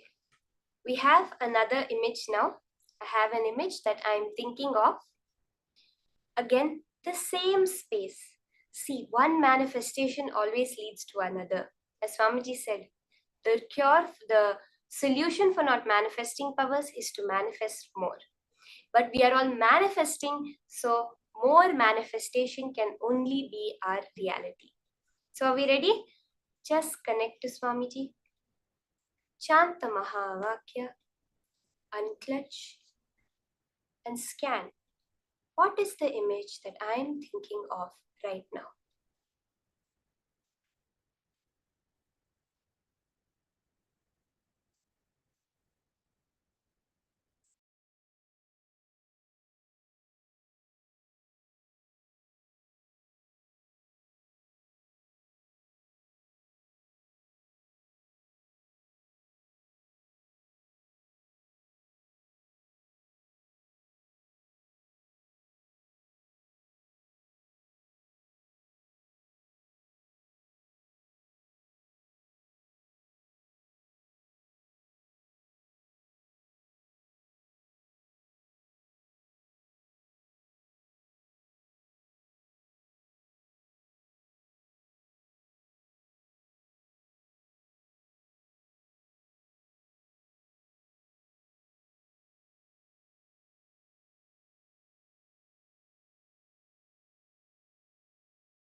Just Paramashivoham. unclutch, Chanta Mahavakya. Don't try to guess it. That's the key point. Don't say, okay, last time she was thinking of this, maybe this time she might be thinking of this. No. Just be very clear. It is only Paramashiva who is going to reveal it to me. Anything that Paramashiva does not tell me, I am not going to say it. You will see how powerfully he manifests, how strongly he just reveals everything to you. Just connect and sincerely, whatever comes in your third eye, colors, shapes, images, objects, whatever Paramashiva reveals to you. It can come as sound, can come as sight, it can come as a smell or a taste, whatever Paramashiva reveals. Exactly like that, type it down. Okay? Continue manifesting. We'll have a few more seconds for this round.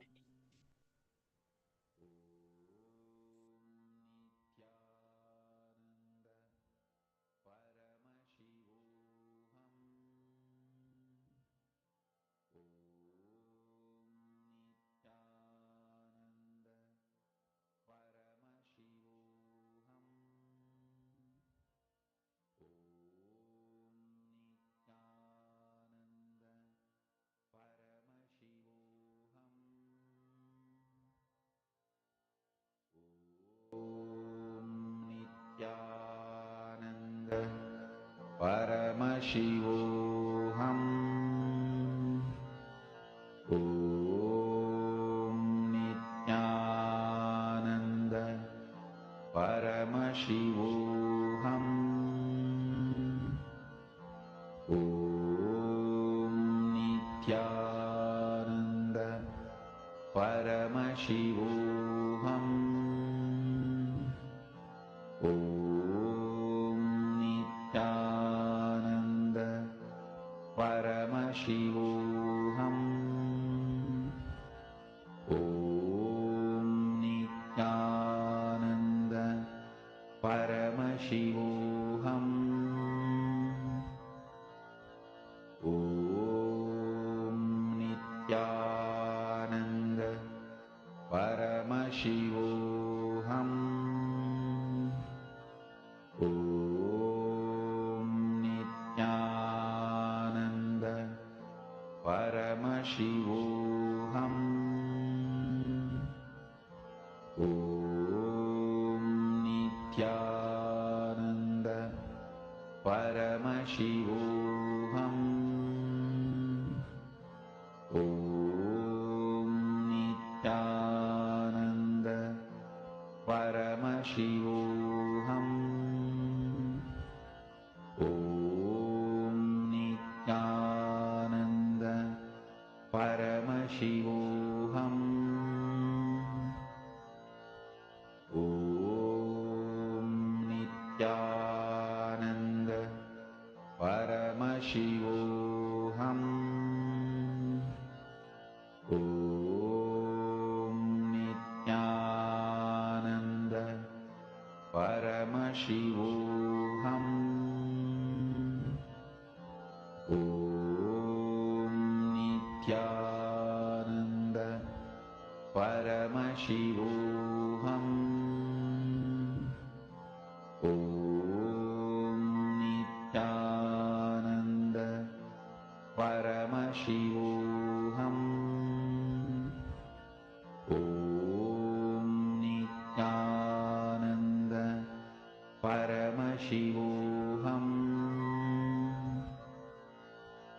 Om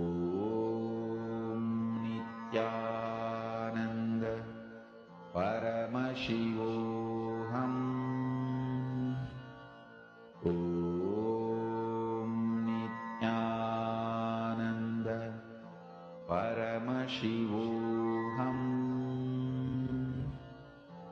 Om Nithyananda.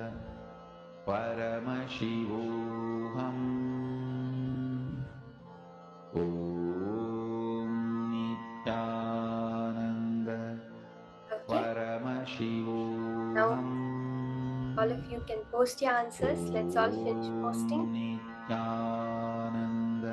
whatever Paramashiva revealed, Paramashivoham. colors, shapes, whatever it was, just exactly like that was there. Nithyananda. Paramashivoham.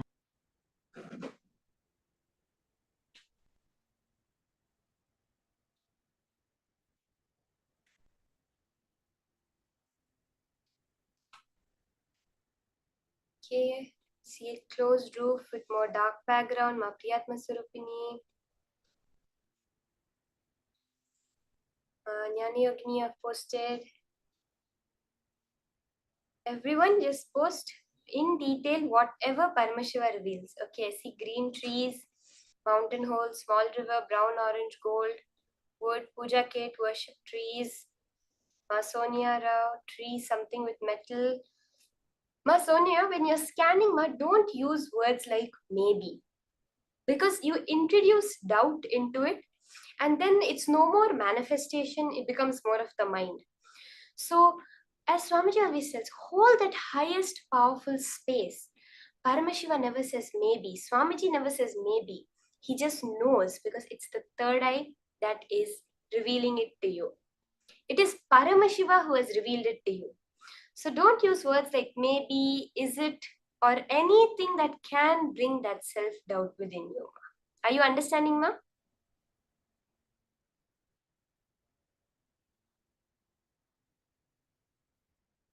Okay, let's verify the answer now. Let's see what this image is. As you can see here, the image that I was thinking of was a picture of Swamiji in the beautiful Devi Bhava Samadhi Darshan. So all of you that saw orange, Ma Dhanvantri Shaktini. If you saw green, green is there, orange is there, especially orange because that's the dress Swamiji is wearing. Metal, there's a bell, there's a crown. Orange, ma Virupaksha, ma, you saw orange, ma.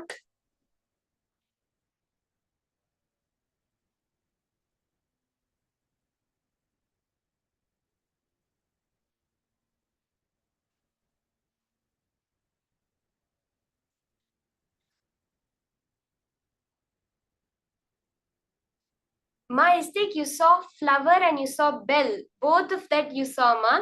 That's so beautiful.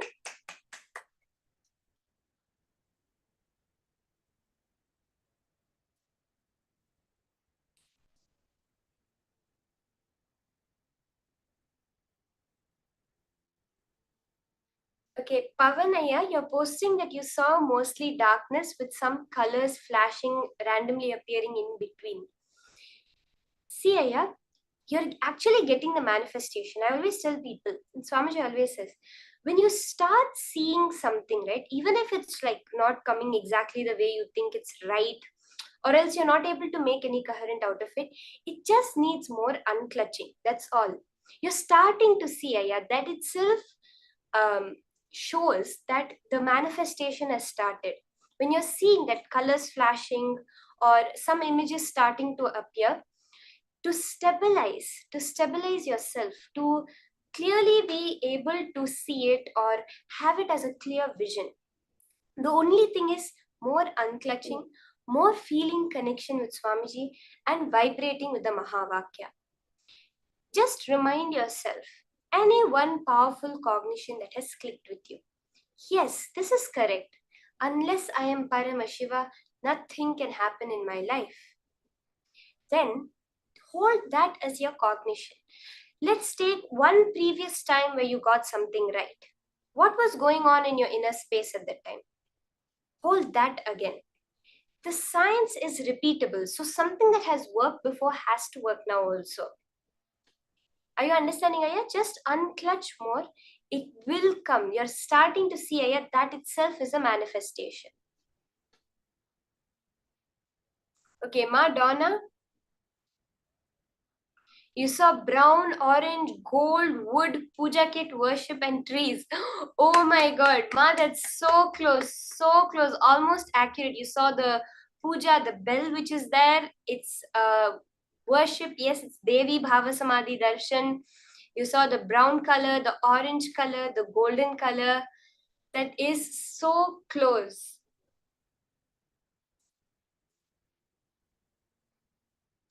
It's not something random at all, ma. Literally, this is the exact impression someone gets. It's right, you're scanning my thoughts, you're scanning my mind.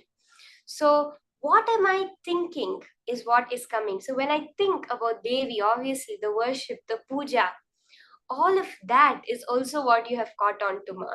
This is so beautiful. The manifestation is so accurate for you, ma.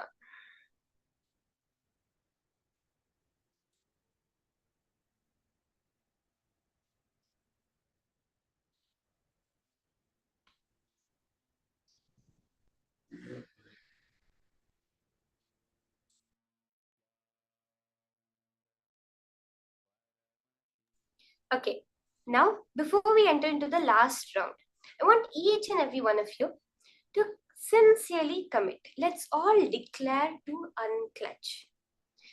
This declaration, as Swamiji says, all your random thoughts, patterns, vague ideas, they do not have any power. Your one conscious decision, that is what holds the power.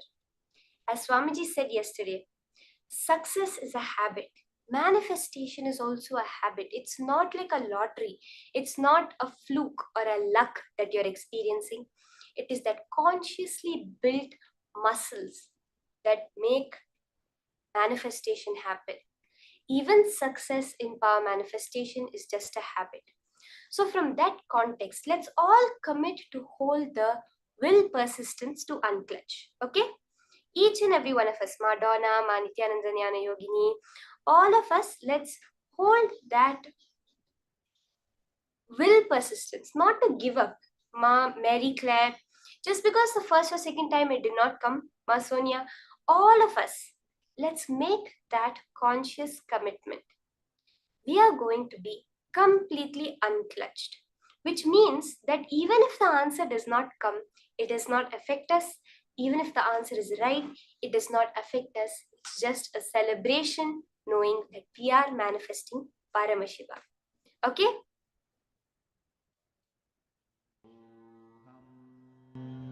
So let's start. I'm thinking of another image now.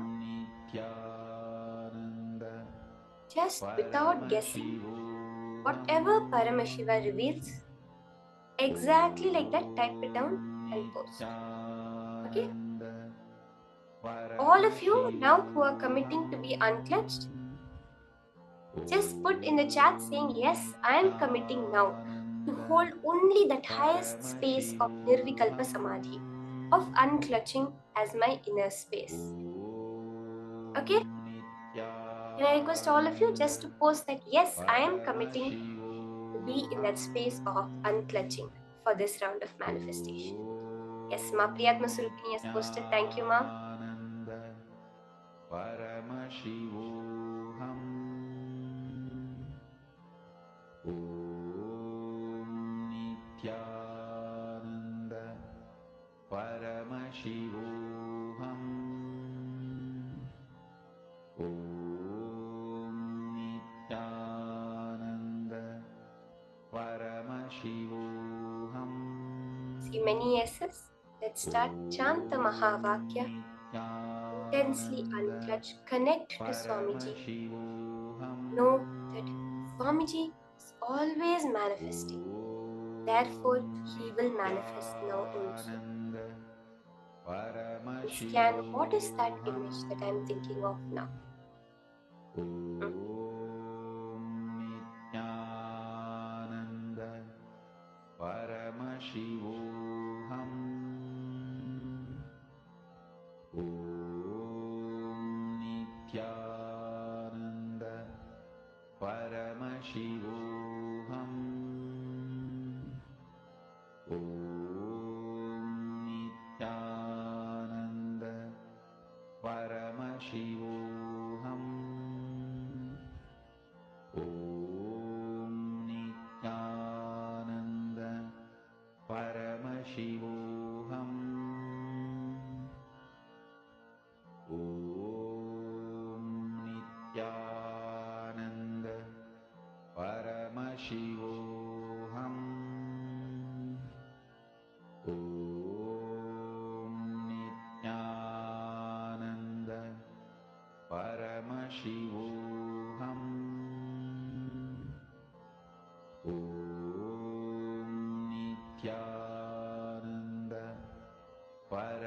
Paramashivoham. Om Nithyananda Paramashivoham. Om Nithyananda Paramashivoham. Om Nithyananda Paramashivoham. Om Nithyananda Paramashivoham. Let's all start posting now. You can post whatever Paramashiva has revealed to you in the chat. The colors, shapes, as Paramashiva revealed. Now that commitment, that conscious decision we all made has so much power, more than enough power to make us manifest. Kema Priyatma Surupini, you saw beautiful white and pink shade, a big flower.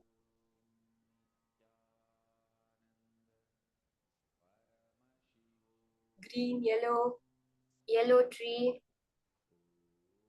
black, bird, yellow, blue sky shining. Okay, Mamaha Bhairava Jnana Surupini.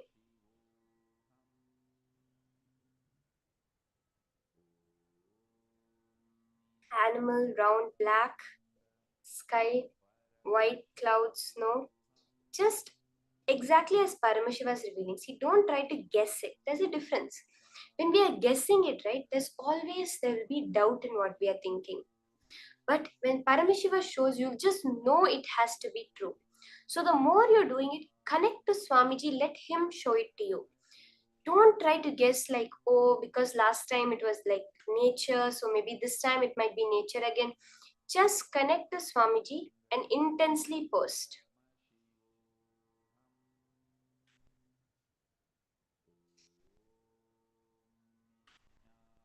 Wow, Paramashiva Shaktini, you posted market, many people, colorful, festival, rectangle, okay. Ma Mary Claire, visualization, nothing, but all of a sudden powerfulness in the way of singing the mantra. Okay, that is nice. Okay, let's see the answer now. What was the image that I was thinking of?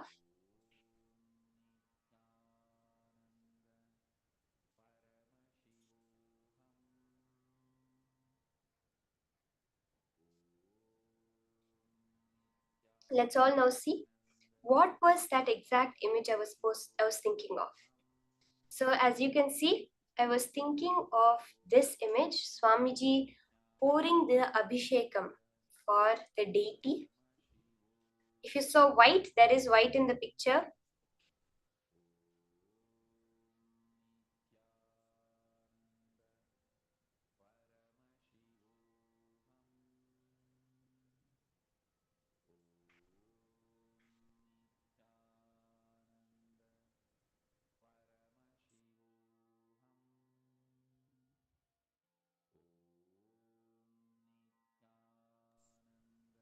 I saw some people saw white. Ma Sonia Rao, you saw white color.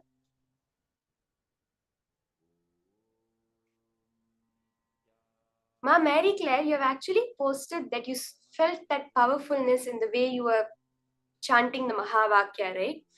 You're able to catch, I'll tell you, Ma, that essence of the image, that Swamiji's powerfulness that he's expressing, right? When he's just doing that Abhishekam, that's just that small act, that sincerity, that dedication, that powerfulness. I think, Ma, you are able to catch on to that, which is why you're saying that sudden powerfulness in the way of chanting the Mahavakya.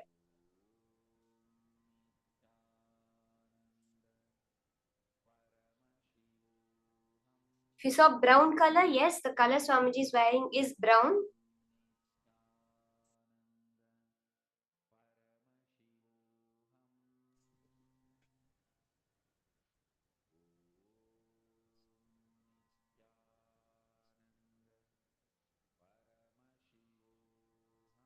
Okay, Ma Istik is saying to everyone, has typed a message saying that I notice it is good to verbalize or type whatever comes to the third eye during the session, even if we do not get the full image. Like I let Bell out and typed only triangle. Exactly, Ma, you have caught it so properly that when we are doing, that's why I always say just keep putting it, just keep posting it, because at that time when Paramashiva shows, many times either you forget it, or you think, oh, maybe it may not be this, it may be that, oh, other people are posting this. Sometimes that is also something that comes up. So Ma, that is a very powerful way to just constantly be typing and posting. Ma Mahajada Shaktika, you saw Swamiji, yellow, white, and black. Perfect, Ma. You saw Swamiji. You caught the exact subject of the image, Swamiji. That is exactly manifested. So beautiful, Ma. Now, with this space, let us enter into the next session. This session that we are going to be entering into is about relationships. Are we seeing how are we viewing our relationships? Do we feel like we keep getting into the same situations, the same type of angry bosses, or the same type of abusive relationships? That means we are seeing our relationships as a pattern. I think this would be what the case is for most of us. But Swamiji gives us that larger expanded view. How are we supposed to look at a relationship? As a possibility. Each and every time you meet a person, they are new. They are no longer the same old person. How do we do this? And what difference does it actually make? Let's now listen from Swamiji by the further powerful cognitions on relationships, pattern, or possibility.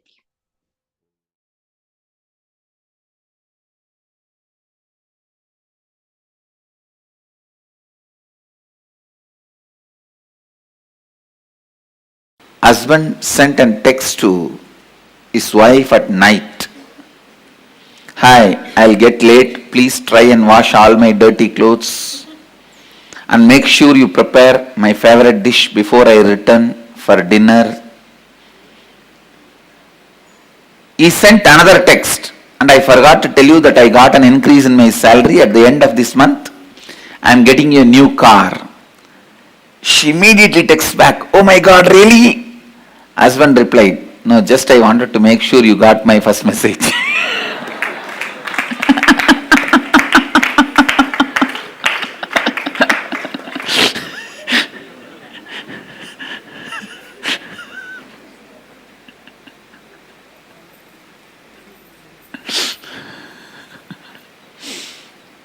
Husband texts to wife on cell.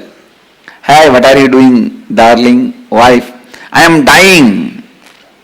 Husband jumps with joy, but types, sweetheart, how can I live without you? Wife texts back, you idiot, I am dyeing my hair. Husband, bloody English language.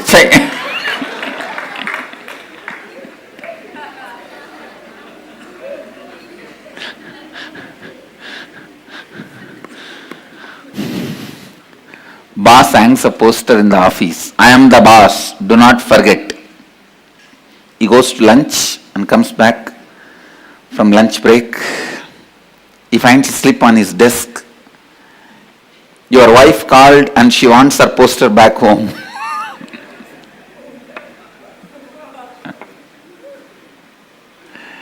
Understand, relationships can either lead to more and more imprisonment in your patterns or liberation. Pattern or possibility, it can lead you to more and more space of possibility.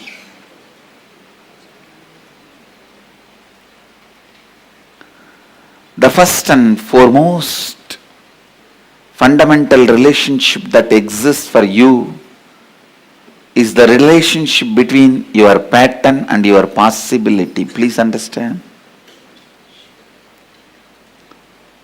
Please come to the space of listening. ध्यान से सुनिए. Listen. I am not talking about with whom you relate, with what you relate. I am not talking about your relationship with your husband, wife, brother, sister, father, mother. I am not talking even about all that. I am talking about from which space you start relating. I tell you, if you relate from the space of possibility, even if you live with a large family, you are a great sannyasi, enlightened being. If you relate based on the patterns, even if you are living alone, you are bound, patta, fallen, grihastha. Understand?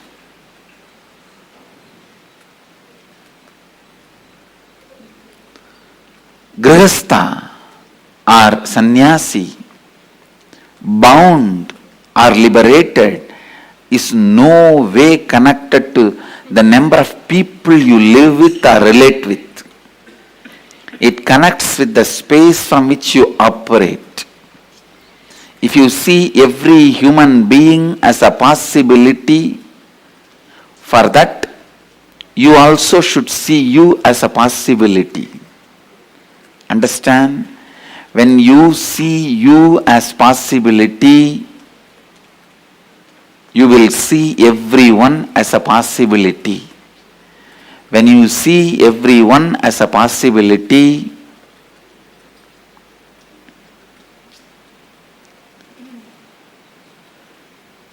life, wherever you may be living, whatever you may be doing, you will be living with Vijaya Lakshmi. Means the Lakshmi of victory. Don't say, my neighbor house is Vijaya Lakshmi. My neighbor name is Vijaya Lakshmi. When I said the word Vijaya Lakshmi, I meant the Lord, the deity of victory, the goddess of victory.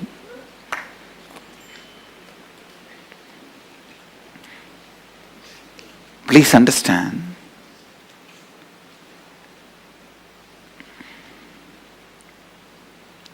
How you see you, how you see others, how you see you and how you see others. All relationships you experience in your life can only from two space, two frames. One, listen. Please listen, because I am giving you the punch statements for your life. One, inside the frame and perception given by your pattern. Inside the frame and perception given by your possibility.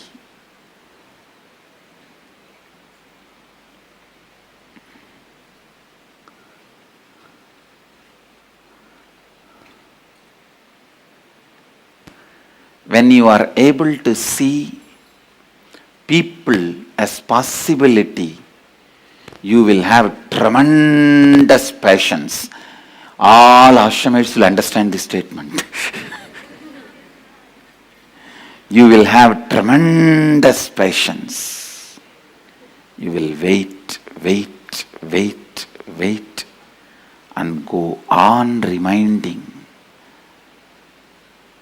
I am nothing but a reminder.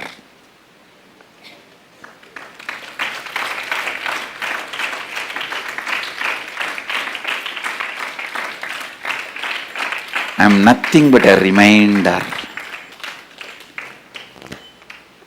When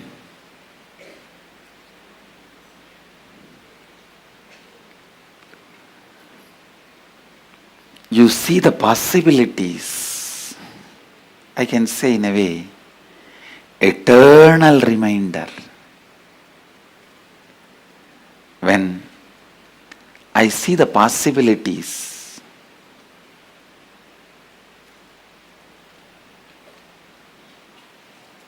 Please understand.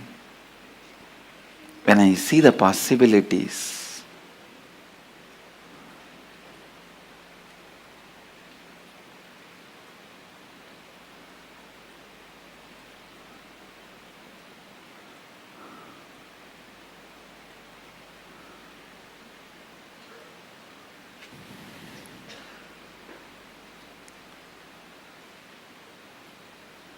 your cognition starts functioning based on compassion. I tell you, please understand, even if you feel suffocating, imprisoned, live with a person who sees your possibility. Even if you feel free, liberated, don't live with people who see you only from pattern. I'm defining real freedom and real bondage. Living with a person who sees your possibility, who sees yourself as a possibility, who has seen his possibility and who sees you as possibility, even life around him, with him, feels like suffocating or bondage.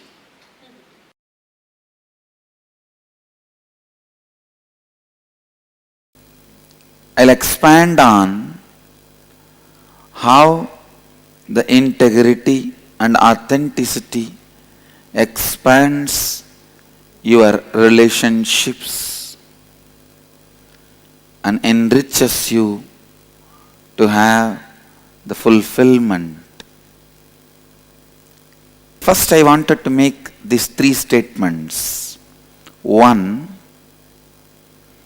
relationship does not mean only the few human beings who live around you.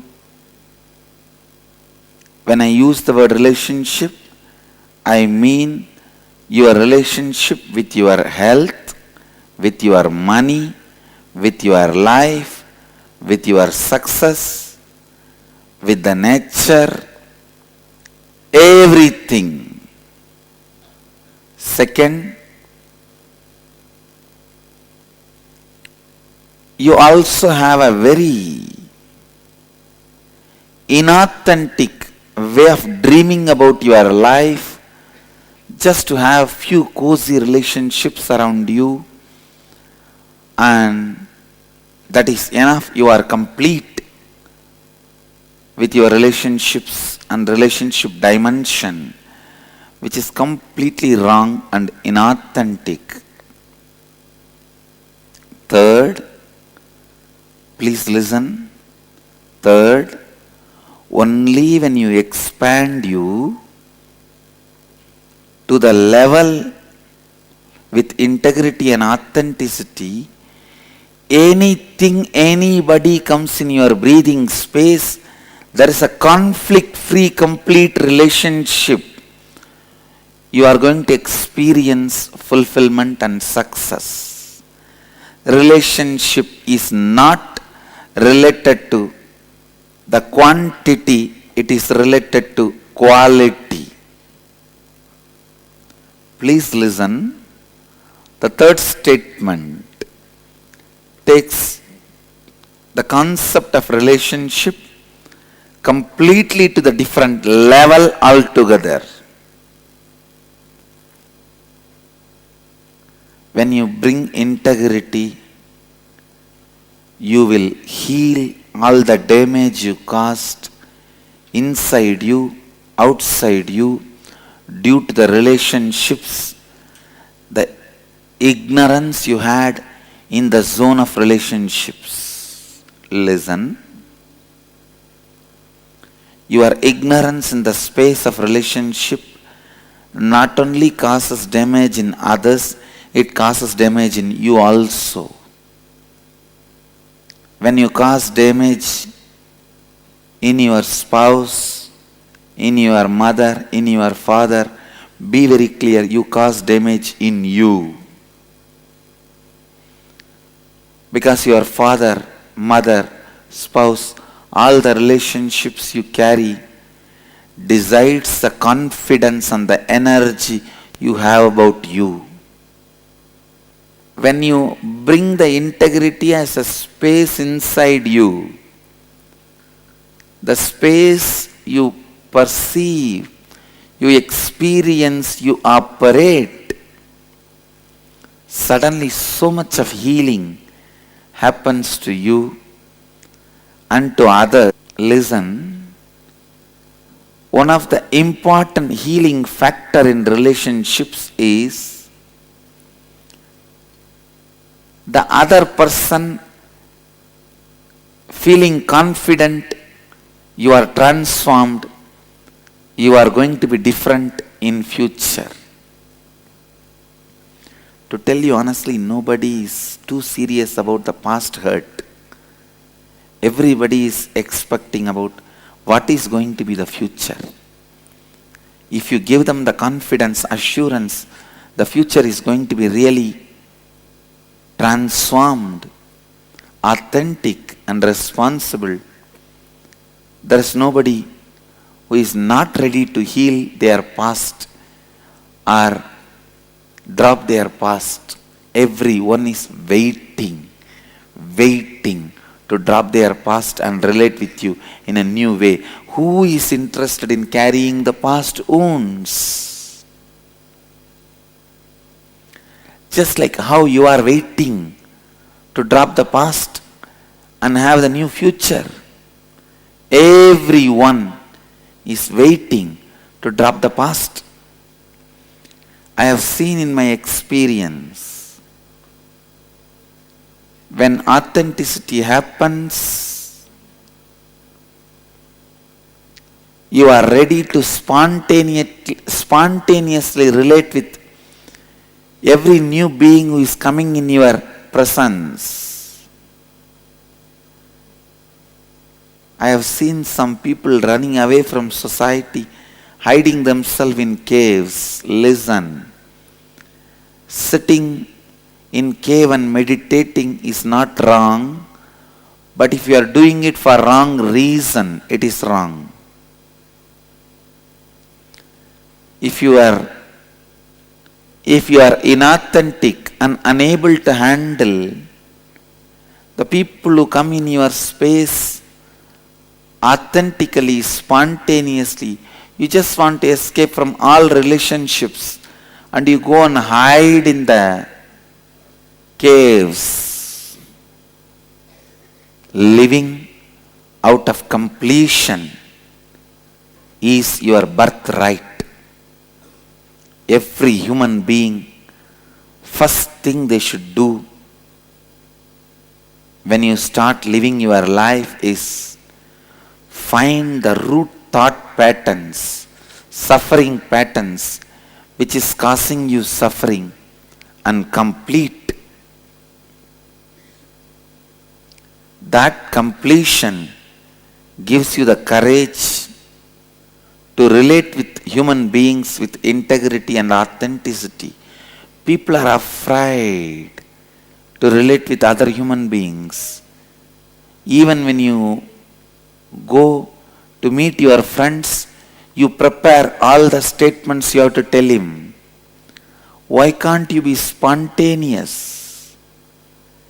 Even to meet with your friend, why do you need so much of preparation? Why do you need so much of inauthentic strategy planning? Why do you need so much of lack of integrity verbal preparation?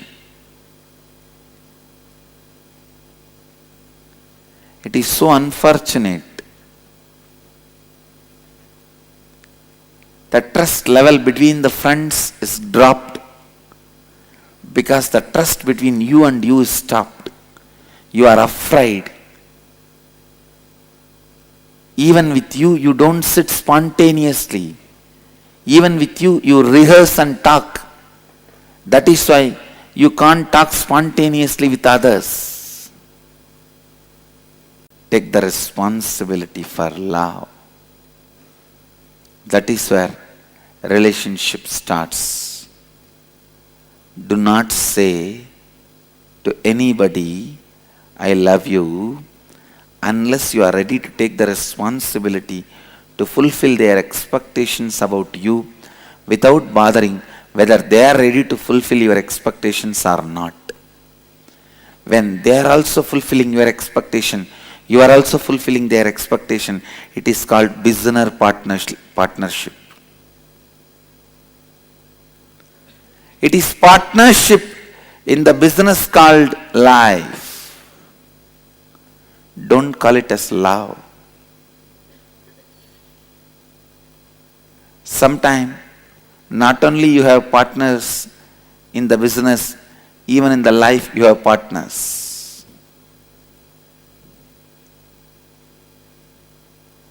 Maybe you can use the word life business partners.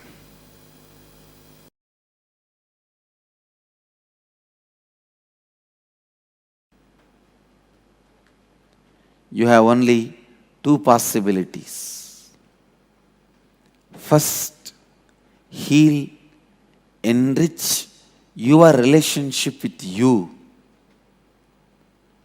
Do swapurnatva, self-completion, by bringing integrity with you, authenticity with you,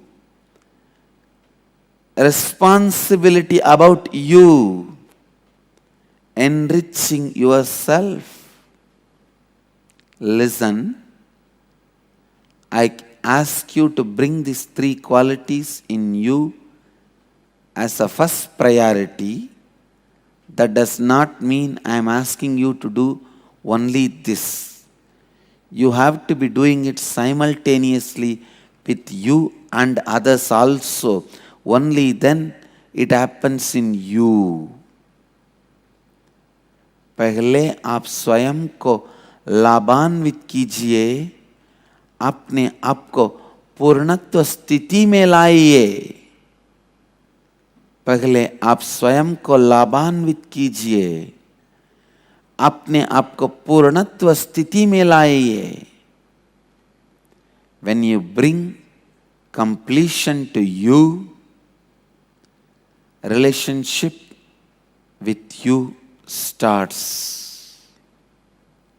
Enriching yourself starts. If you don't have confidence, you can look at you, you can be with you, you are comfortable with you, you can raise yourself by yourself. Who can be with you? Who else can look at you? Who else will be comfortable with you? I tell you, in the cosmic constitution, the first amendment is you should be taught to be comfortable with you. That is your first amendment right. Man should be comfortable with himself. You should be able to be comfortable with you. That is the first amendment in cosmic constitution. Freedom of speech comes second. You have freedom to speak with others only if you have freedom to speak with you.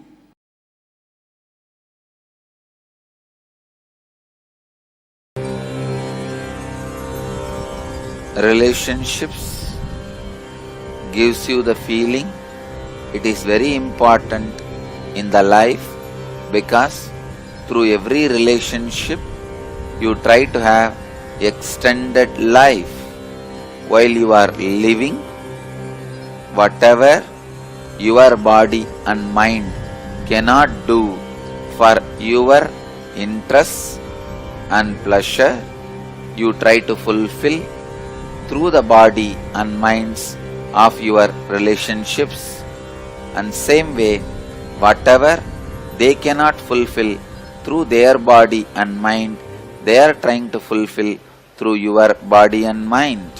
So mutually, each other helping to fulfill the other's interests through body and minds of each other is relationships.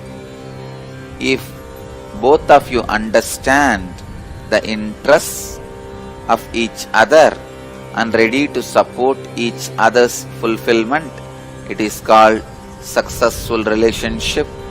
There comes love, compassion, sacrifice and spiritual growth. But if both of them are not understanding the real agendas of others, interests of others, continue the relationship, maybe because one person has hidden interests, hidden agendas which he does not want to reveal it to the other, or which he himself is not aware. When this kind of situations arise, relationship breaks or relationships continue to exist with being exploited, with exploitation. These kind of relationships lead to the most grave sin of keeping the other person as slave. Whenever the slavery happens, cosmos strongly condemns it. So no slavery is allowed in the cosmos. Cosmos is strictly against slavery because slavery is equivalent to the murder of partial time. In slavery, even if the other person has their body and mind, it is equivalent to they are killed, they are murdered, because that body and mind is not useful to that person anymore.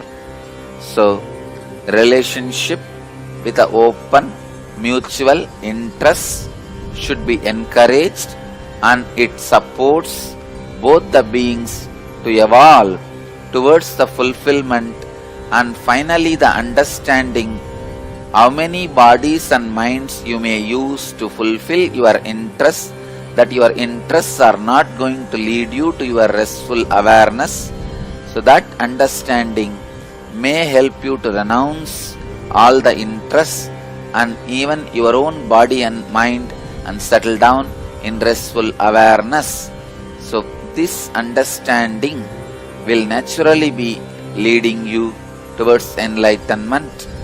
Going smoothly towards that understanding will be happening through the right understanding relationships. The relationships with the mood of exploiting other person with a hidden agenda without you revealing it to the other person about your interests, or you yourself may not knowing it by yourself, will lead to more and more destruction, depression. If the relationships continues, it will be the sin of slavery. If it breaks, it will be giving you a great divide, depression, feeling of emptiness. So the science of relationship is trying to have more body and minds to fulfill your interests, and trying to give the other person also your body and mind to fulfill his interests. As long as it is mutual, it is with a deep understanding, it should be encouraged, supported and blessed.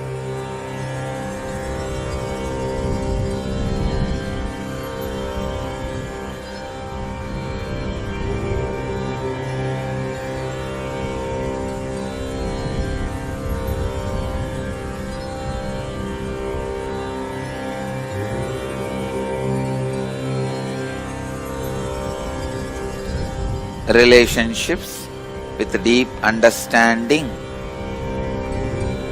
with each other is equivalent to the conscious birth. Relationships without mutual understanding but still not broken is equivalent to unconscious life. Relationships without mutual understanding broken is equivalent to death. All unconscious life will be afraid of death and end in death.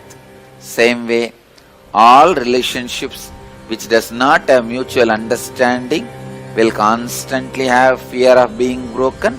Finally, it will break and bring tremendous suffering to both the persons who are involved in it.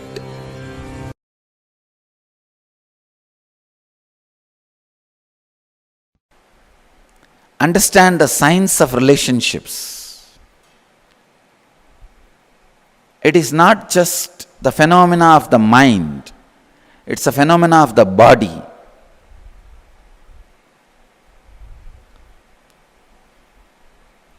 Do not collapse relationships. Please understand. Do not illogically collapse relationships. It will directly affect some part of your body.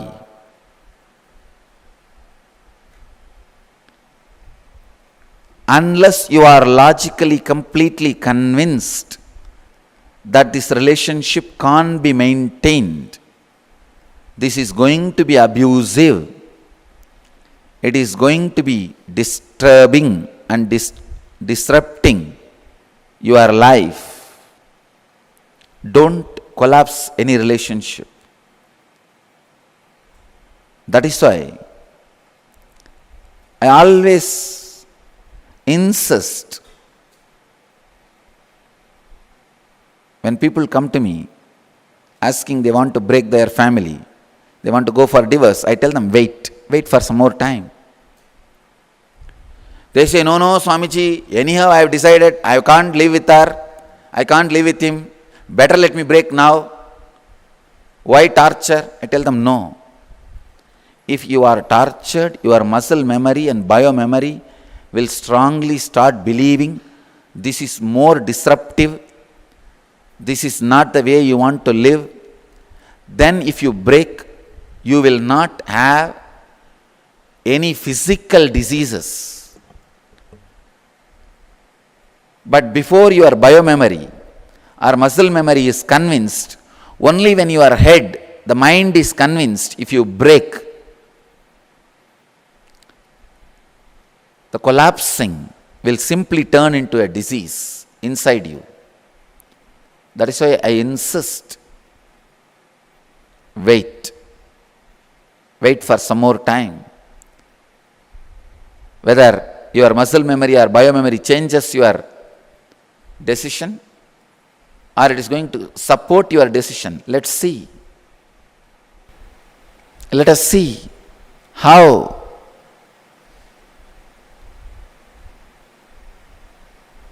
your mind is able to continue.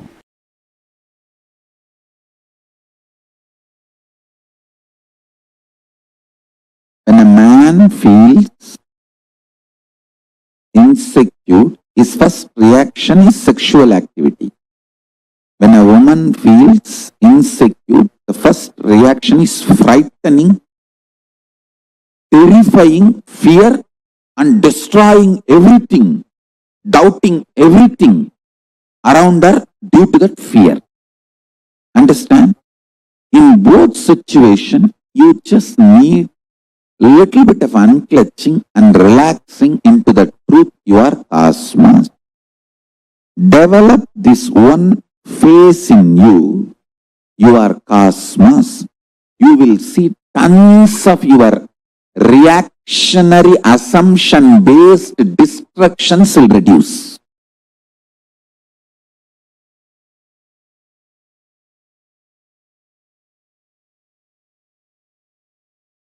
All women, if you teach your man, he is cosmos, and help him to unclutch, you will not be harassed, demanded, you won't feel exploited, you won't feel used.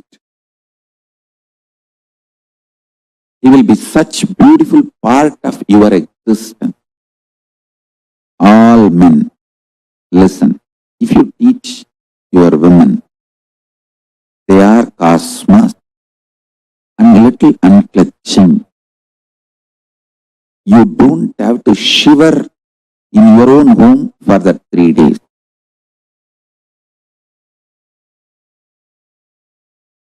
You don't have to be shivering, terrorized, terrified. You can be relaxed. Realize this one truth.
Swamiji revealed a very, very important truth to all of us.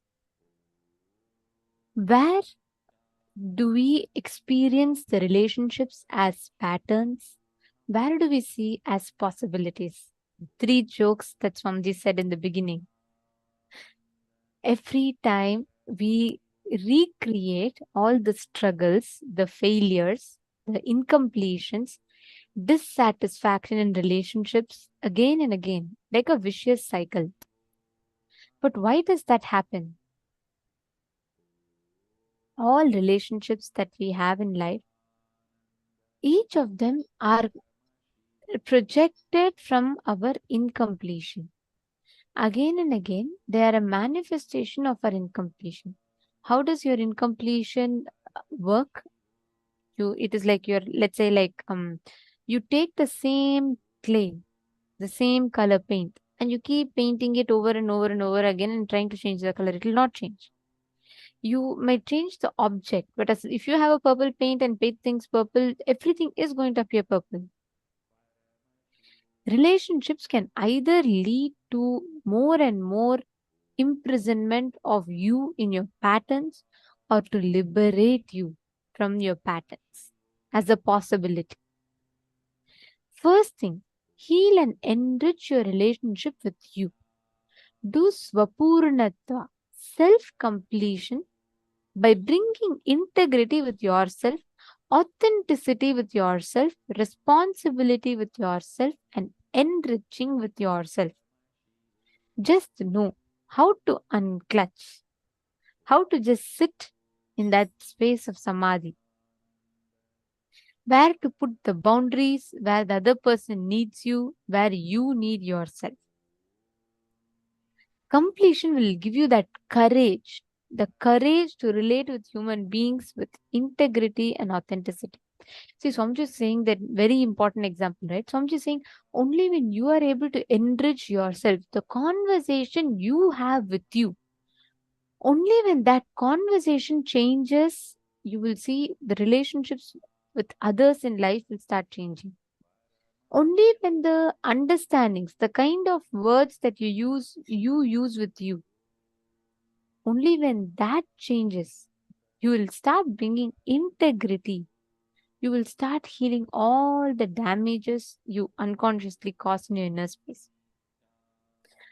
See, understand, how many of you are catching this? How many of you see many times that people outside, their reaction outside is just like a reflection of what is in the inside?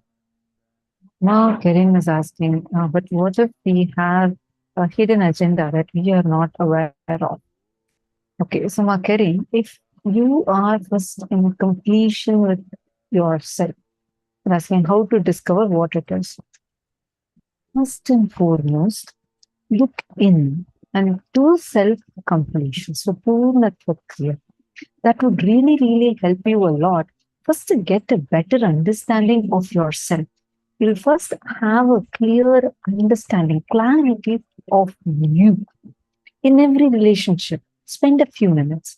Actually, you can see start with the relationships you're having some problem with. Look at what is the thought current from which you're trying to approach that relationship. What is it that you're trying to gain from it? Some kind of a security, some kind of an assurance. Many times, even love is become more like a transaction based. It's no more a real love. It's more like a transaction. So what happens is that we start having a hidden agenda without even us realizing it. The moment just spend some time in shedding awareness to it. It's like a dark cloud. How when sun shines through it, just few sun rays are enough. The dark cloud disappears. Awareness is that sunlight you have.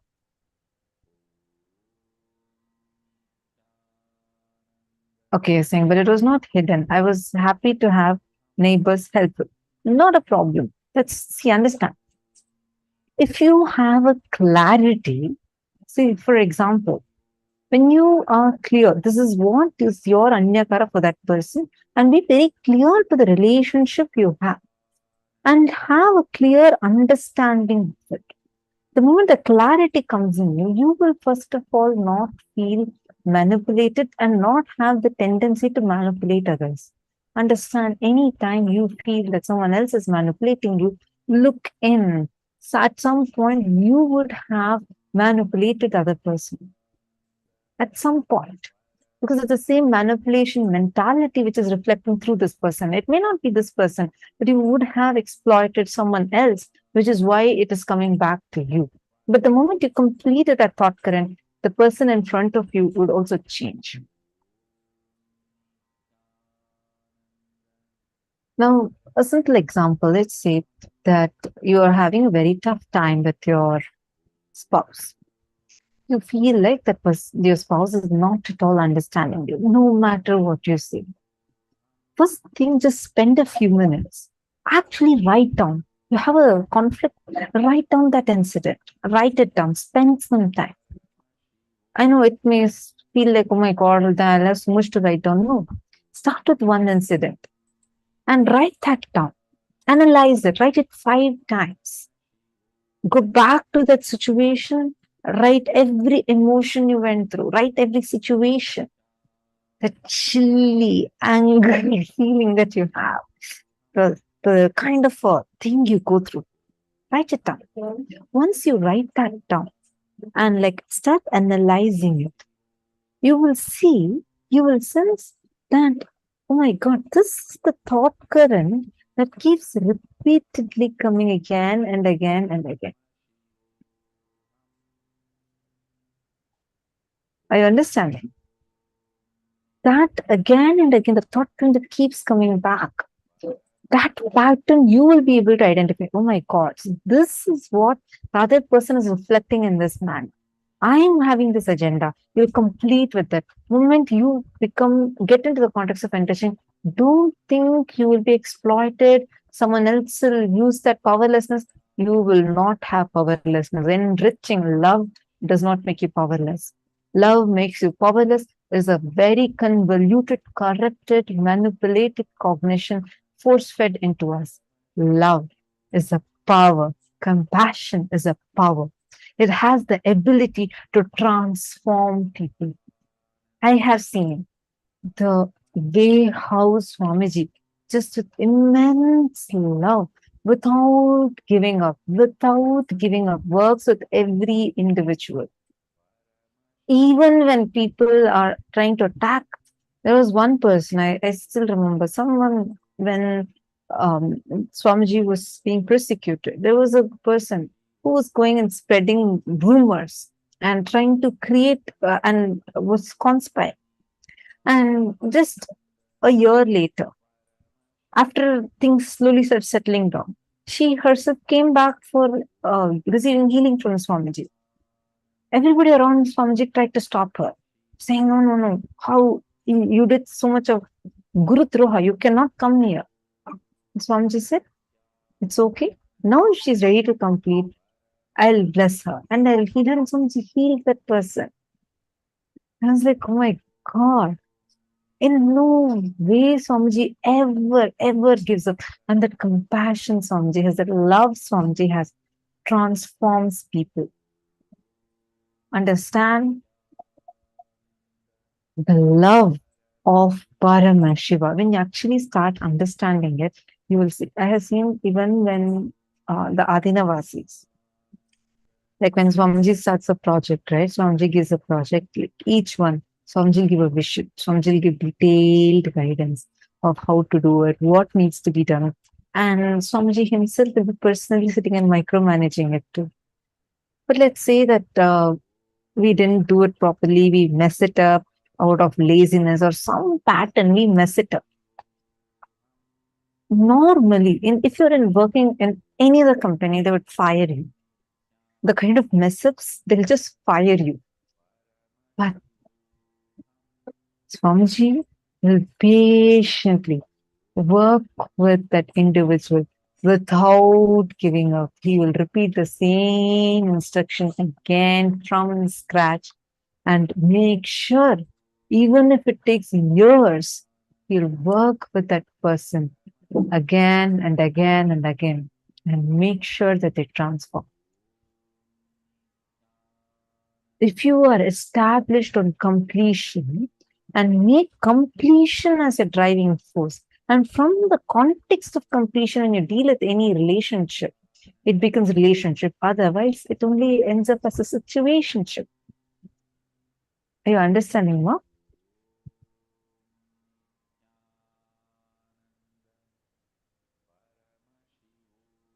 The times the struggles in our relationships is because of this. See, it is like, let me give you an example. Let's say that you are having a purple specs. What are you going to see? Everything that you see is going to be purple, right? Can you say, oh, I'll wear purple specs, but everything in front of me should only appear golden? How will you get that? All of our patterns is like that purple specs. We all wear patterns. We say life is inauspicious, people don't love me, and people all hate, people are filled with hatred. So you have all these ideas and thought currents. But we expect life to reciprocate love to us. How is that possible? See, if I'm standing in front of the mirror, if my head is bleeding, I am going to see the mirror showing the blood. I can't go and cover the paint the mirror and say, oh, my blood has stopped. No, I need to take, if I need to fix something, it is, I need to fix it. I need to apply medicine on the wound. If you just see Swamiji's life, how no matter what people try to do, the conspiracies, the different things that happen, never once you will see Swamiji sitting and Swamiji getting depressed or Swamiji getting um, reacting for anything. You will never see any of these reactions from Swamiji. You will only see Swamiji will be more and more stronger, powerful in the way he responds. How is that possible? Swamiji is just continuously showing us this one thing. Whenever you cognize life is a possibility, continuous possibility, you will not be stuck in this rut that you believe constantly keeps manifesting in you again and again. Now, sit with yourself, identify the different parasite patterns, which means many times in your relationship, you bring self doubt, self denial, self rejection, self criticism, self hatred, being skeptical and believing it is impossible.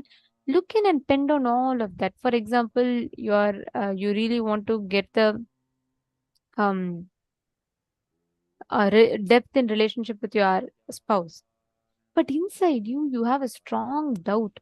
Maybe he doesn't love me at all. That doubt is what he's going to be reciprocating. That's what he's going to be reflecting. Take a few minutes, pen down all the areas in life where you have these SGST patterns.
Please relax. Now, hope all of you were able to come sleep, look in and identify these patterns. Just you identifying this pattern is powerful enough to lead you to completion and from there to breakthrough. You will not have to create this struggle, create this whole confusion within yourself. Just this one, make this as your habit for success. Do completion every single day. Anywhere, anytime you feel like, oh God, I really need a breakthrough in this relationship of mine, and I really want to experience some kind of a success in this, just follow this one principle. And you should know this one principle is powerful enough to give you the breakthrough. Many times we get stuck in life without knowing, like, how to proceed, where to proceed. If you're going in the right direction, how do you get the breakthrough in life? Just do this. Do completion. You will see the situation completely changed. Ma Vinuta is asking, how do I complete? I identify and know the situation now. But how is it completed? Just by reliving. Just by reliving and relieving. What does that mean?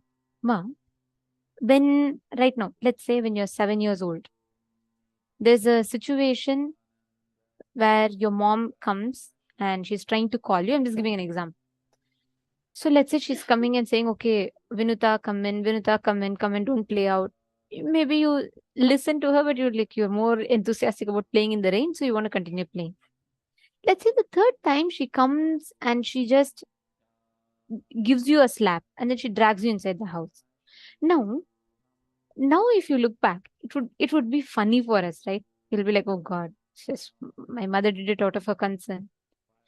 But at that moment, with the intelligence of a 7-year-old kid, at that point in time, what would have been running in you? You would have probably said, like, God, how can she do this? She doesn't love me. She doesn't care. Some words run in us, right?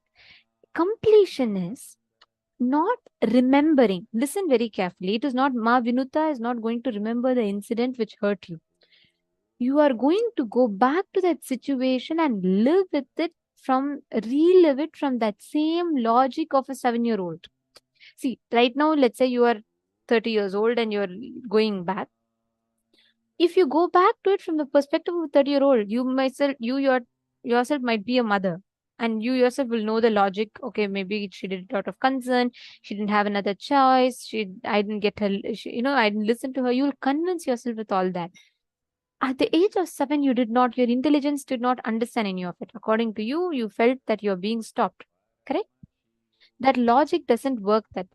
So you have to go back to that logic of that 7-year-old and relive and complete. Understood? That is what is completing. Means reliving that whole incident. First time you will feel that impact. Second time, third time, by fourth time, completely it will reduce. And automatically that incident will leave you. Okay, ma'am? So every time you have to do this. Anytime any of you have problems, like, you feel like some problem is really recurring in a relationship, this is the formula. Whenever you complete, whenever you bring consciousness as your priority, completion as your priority, you will have a breakthrough.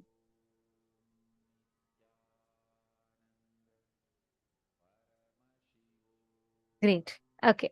Wonderful. Now, from this same space, let us all enter into the power manifestation. In the next round, we are going to be manifesting the power of mind reading. But in this round, I request every one of you, even like how Ma Shambhava had manifested in the previous round with you all, she's going to be conducting one more round for all of you. And I request every one of you remember this one thing. Completion. The decision to remain complete, the decision to not see it as a pattern. It starts from now. Even this power manifestation, don't see it from your pattern. Don't see it like, oh God, I tried it. It didn't happen last time. How will it happen next time for me? I'm sure it's not going to work for me. Don't see it as a pattern. See it as a possibility.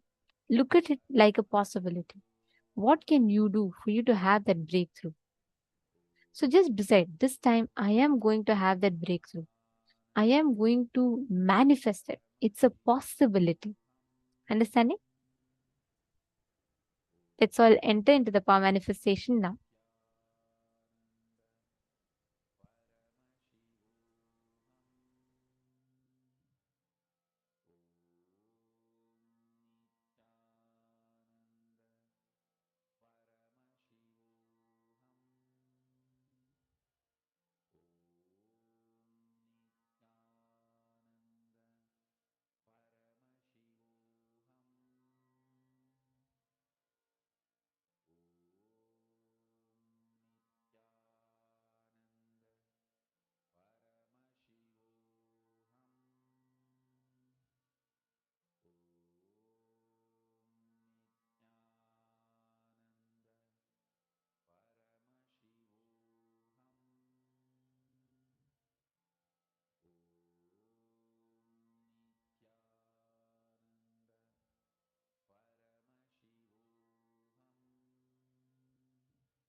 Now, we are going to be continuing the power manifestation the same way as we did previously. Just connecting to Swamiji and being able to clearly see into the mind of another person. Now, with the further revelations, as Swamiji said, that are we looking at people as patterns or possibilities? See, patterns is the repetition, the length, breadth, depth that keeps repeating again, our past becoming our future again and again. But the possibilities is when you establish yourself as Paramashiva. When you establish yourself as Paramashiva, everything becomes a possibility. Even the last rounds we did, you did not manifest. Every moment has that possibility for you to manifest. Okay?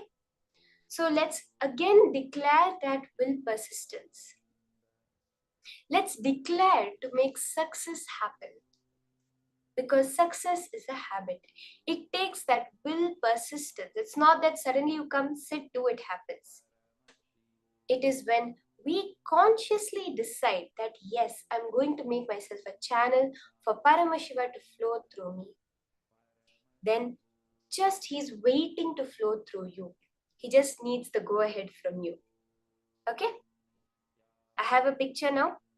I'm thinking of the picture. We'll do a few more rounds. We'll do it exactly as we did the previous round. But let's go into the details. Let's not guess. Let Paramashiva manifest. The minute we try to use our mind, could it be this? We go through some logical flow to get the answer. That moment, we are being our limited identity that we associate ourselves for. We are being a pattern. But the minute I say, the minute you see your mind is like that, it'll just come, it'll say, no, you have to do it like this only. You see, this is what they did, this is what they are going to do. That's how the mind behaves. But you have to be clear. saying that, no matter what you say, I am not going to listen to you. I am only going to say what Paramashiva tells me to say. Okay? So let's begin. I'm thinking of an image. Just sit. Intensely start unclenching. Unclenching. Let pure silence within fill it with the Mahavakya. Om Nithyananda Paramashivoham. Vibrate yourself with that Mahavakya. Bring an intense feeling connection with Swamiji. Just remember yourself sitting there as Swamiji and start scanning what is that image that I am thinking of right now.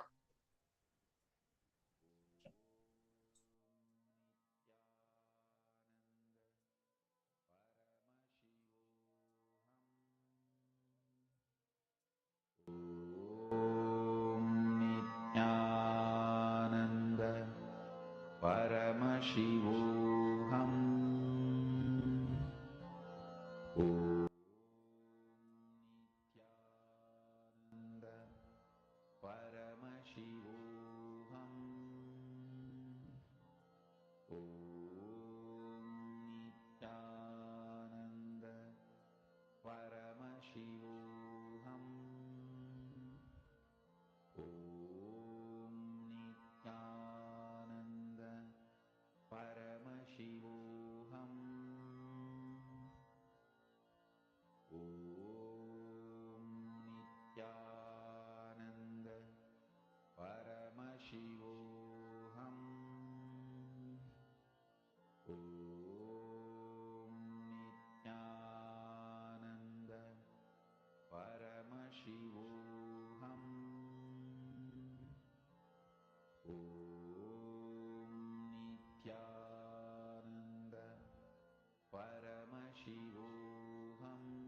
Om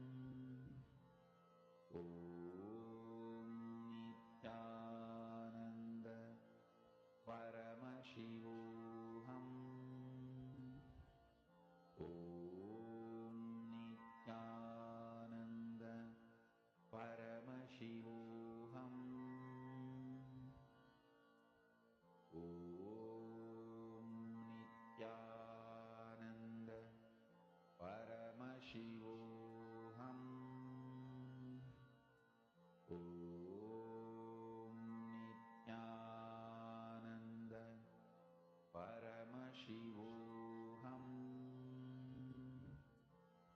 Om Nithyananda Paramashivoham. Om Nithyananda Paramashivoham. Om Nithyananda Paramashivoham. Om Nithyananda Paramashivoham. Om Nithyananda Paramashivoham. Om Nithyananda Paramashivoham. Om Nithyananda Paramashivoham. Om Nithyananda Paramashivoham. Whatever comes up as you're manifesting, go deeper into it. You see a color? Paramashiva, show me more. That seeking, hold that intense space of what more can I experience? How more can I celebrate the manifestation of Paramashiva through me? Nithyananda Paramashivoham.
Okay? Can I request all of you to start posting your answers? Whatever Paramashiva revealed to you, colors, shapes, how the background is, anything that Swamiji showed, just exactly like that, reveal it, type it down. Even as you are scanning, you can immediately just keep typing it down and posting it so that you don't forget anything and you actually get all the details that Paramashiva has shown you. So let's take a few seconds to quickly everyone post your answers.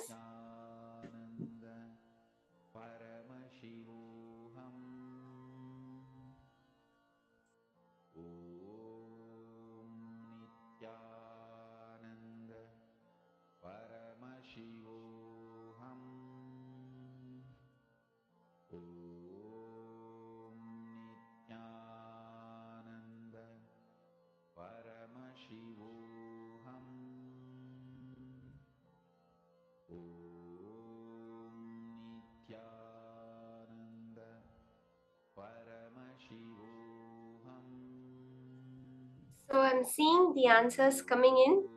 We have water, green, fish, wood from Ma Mahabhairava Jnana Swarupini. Yellow, red, white and grey from Ma Dhanvantari Shaktini. Go into details, whatever Paramashiva reveals to you. Let's verify the answers.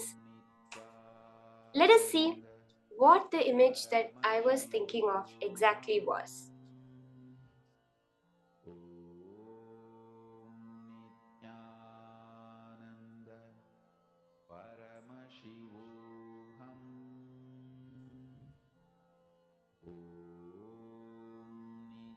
Okay, we have someone, Mariano Perez, has posted color, yellow, gold, and a sun. Micro vision of a flower with huge petals moving. A black bird flying. Oh my god, the petals! Mariano Perez, Aya, you got exactly the petals, the huge petals floating on the river. That and the you see like the petals are a yellowish orange color also. Wow. There were many people who saw water. Mahabhairava Jnana Swarupinima, you saw the water color, the water which is exact. Black grey temple, Bell's Hill. Okay, Madonna, actually if you can see in the side of the image, you can actually see the slight hill kind of thing with some figures that look like maybe temples or something on it. So that would be correct. Yakash Geronimo Sayya, you have posted that I was shown a blue background and a golden color tower-like structure. Akash Geronimo Sayya, you have gotten it exact. As you can see, blue is the main color of the image. And then the side, you do see the tower-like structures. So that is exactly right, Aya. Superb. That is so close to the whole image itself. You can see the blue and the towers in the side. Just the golden color, maybe little more unclutching, and Paramashiva will just open up the whole thing for you to be able to see it.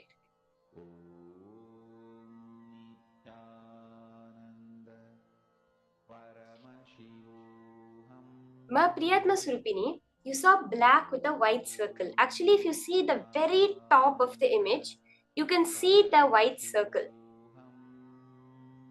What happened, I would say, is you started to see it, but then you stopped. Some thought came in, some distraction came in. So, what I would tell you, Ma, is in the further rounds, connect more. Whatever comes up, say, Swamiji, show me more than that. I want to see the whole.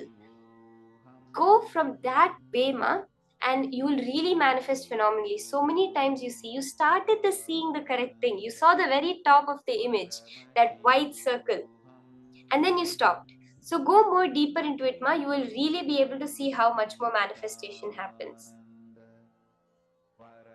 Ma Melanie Mahafe, you're asking that sometimes we can't manifest because we have not unclutched, right? We have not unclutched enough. Suma, that is one aspect of it. Somewhere we are clutching on to the thoughts, not ready to let go of the thoughts.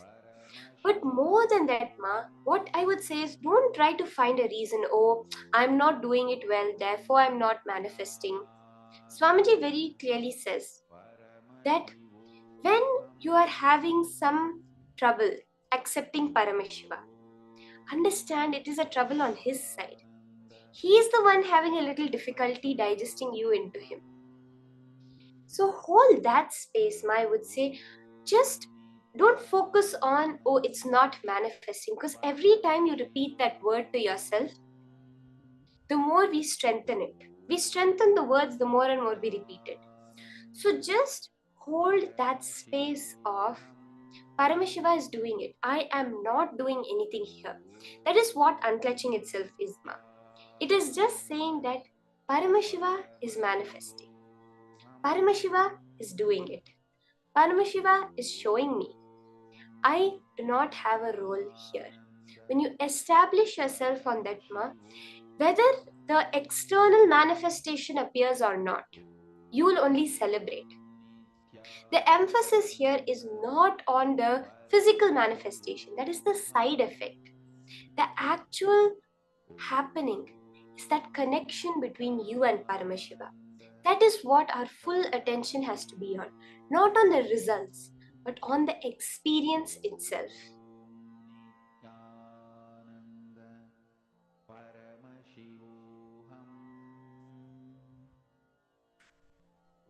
Okay, Ma, Madeline Portuguese, you're saying that you partially manifested, you saw the pyramid shape and the river and the grace. That is so beautiful, Ma.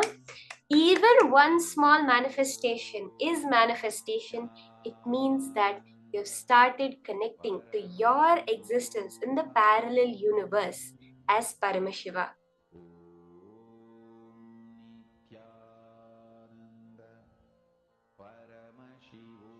Okay, so let's have another round now. Let's start another round of manifestation.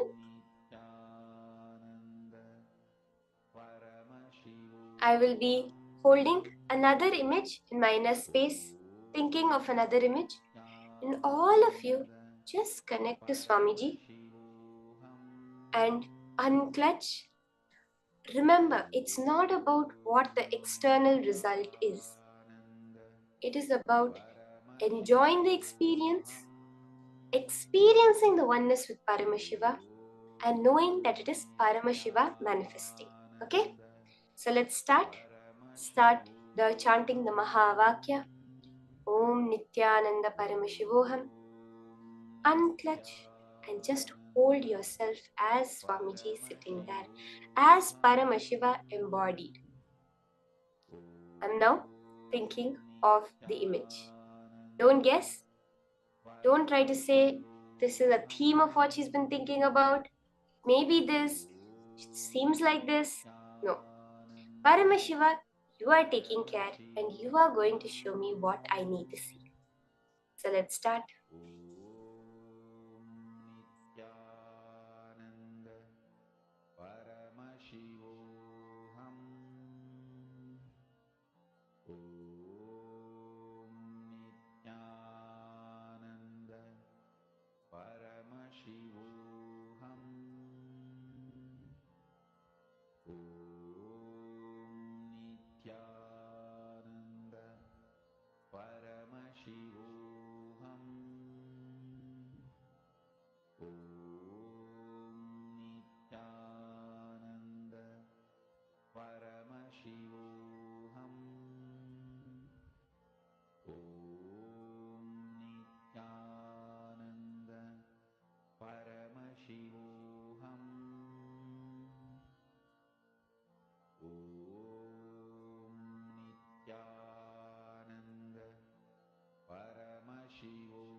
Okay, you can start posting your answers.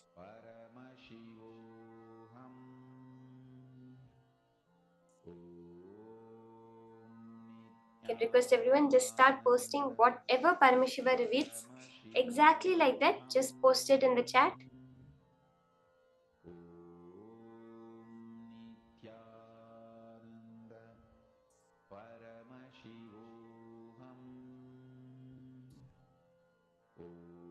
Let's have everyone post whatever Paramashiva revealed, colors, shapes, even numbers, sounds, feelings. Just put it exactly like that.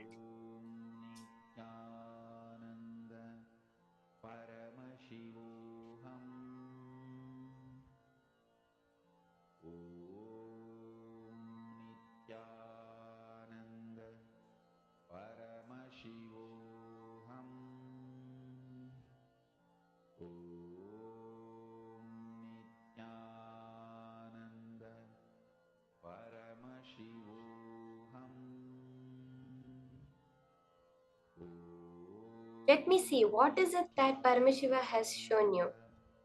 Just describe it. Like, let's take the example, you're describing the image to someone who has never seen it before. Like, how would you describe it to them? Over here, there was this kind of thing. In the middle, it was like this. It was so beautiful. It really inspired me. There was on the top, this is how it looked. In the middle, this is how it looked. At the bottom, this is how it looked. In the middle, this was there.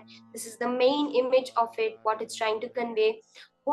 How you would exactly describe it to someone? Exactly like that, just describe it and post everything.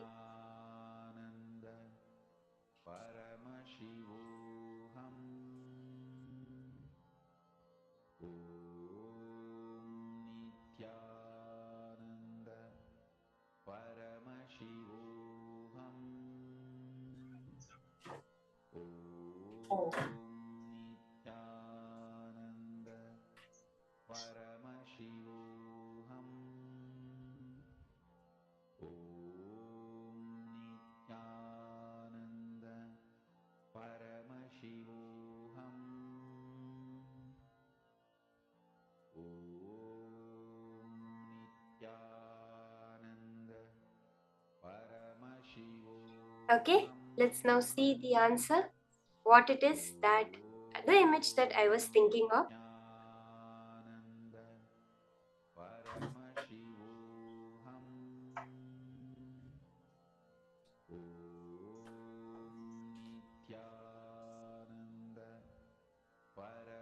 Okay, so here you see the image.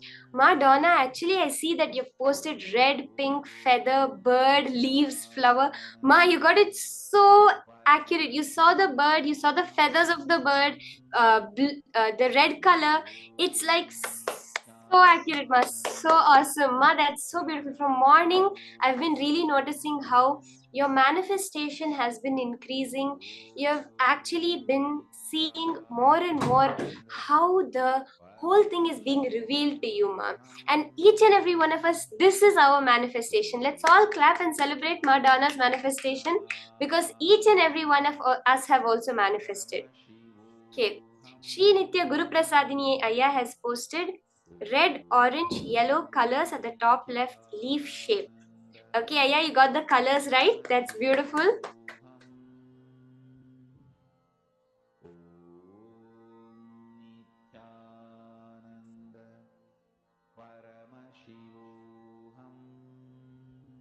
Ma Mahajada Shaktika, you saw the fruit pomegranate and vegetables, red color and white color. Okay, Ma, you are also able to catch on to the colors, the red and white, both which are there. That's awesome. See, if you feel connected to colors, right? I know I noticed that many people were starting to catch the colors that were there on the screen. Go deeper into it. You'll see how Swamiji will form the colors exactly in front of you in the shape of what is there. So if colors are clicking with you, go through colors to see the whole manifestation. Start seeing the details. How many colors are there on screen? Where are the positions of these colors? And Swamiji will just reveal it so powerfully and so beautifully for you.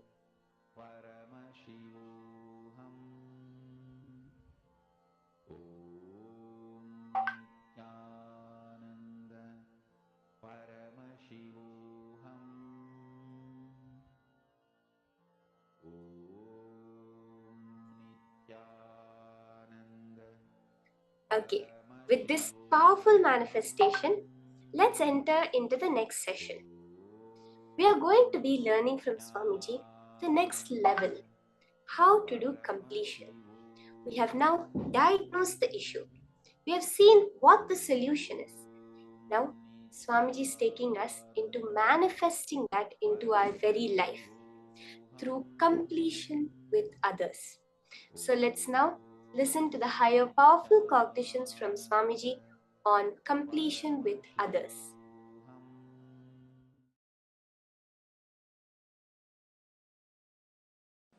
Once Ganesha and Subramanya, both of them have decided to have a challenge that who will quickly go around the world 3 times.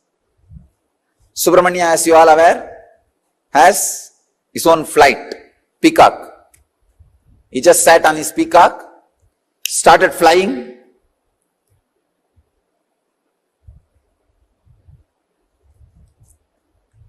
crossing the continents, crossing the oceans, hills, once, twice, thrice.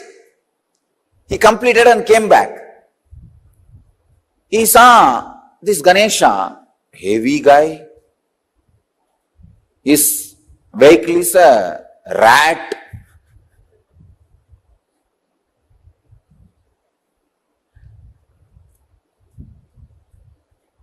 But this fellow claims he won the game by going around Shiva and Parvati 3 times. He says, I won the game. I went around Shiva and Parvati 3 times. With this rat, what else can be done? Yanayai eliyiluttu kondu pogum adisayam. Tamil I described, the rat is dragging the elephant. What will happen? That much is the capacity. But finally, Ganesha declares, I won the game. I went around the Shiva and Parvati 3 times. Subramanya asks, how can that be? Very beautifully Ganesha says, you went round your world, I went round my world. Understand, you went around your world, I went around my world.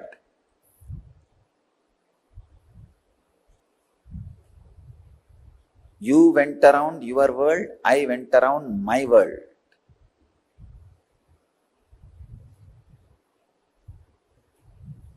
You need to catch this truth. The world, my world. This is the sacred secret. The world is binary, logical, arithmetic, scientific, universal. My world is emotional, based on faith, beliefs, experiences of individual perceptions, realization of individual identity's expression in its fullest form. My world is totally different from the world.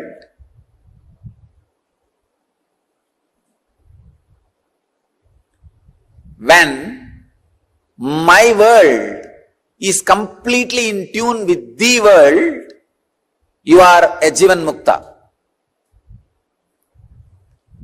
When there is no conflict between my world and the world, please understand, people who are always going around the world are caught in agitation, anger, stress, rajas.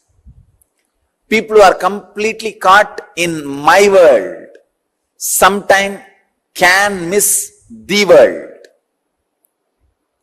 Here, Ganesha is successful Not just because he was centered on my world, he was centered on my world which was in tune with the world. He was completely experiencing my world, the Ganesha's my world and the world is one and the same.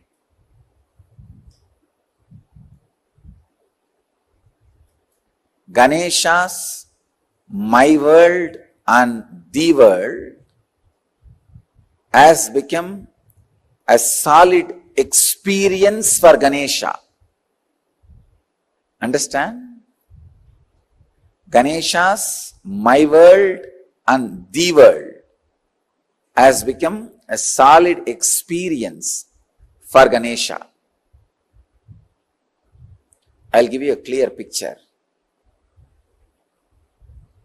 How ordinarily people are caught between my world and the world and start preferring between these two, someone. When you start preferring the world, your whole life ends in depression.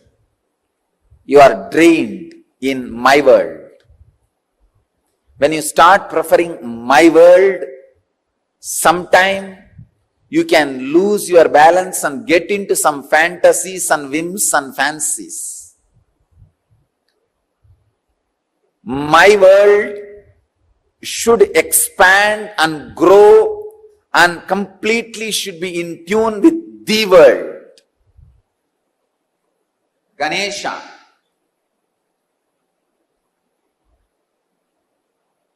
is my world.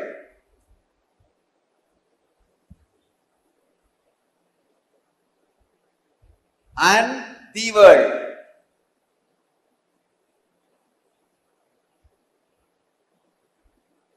Both are in tune because Mahadeva, Shiva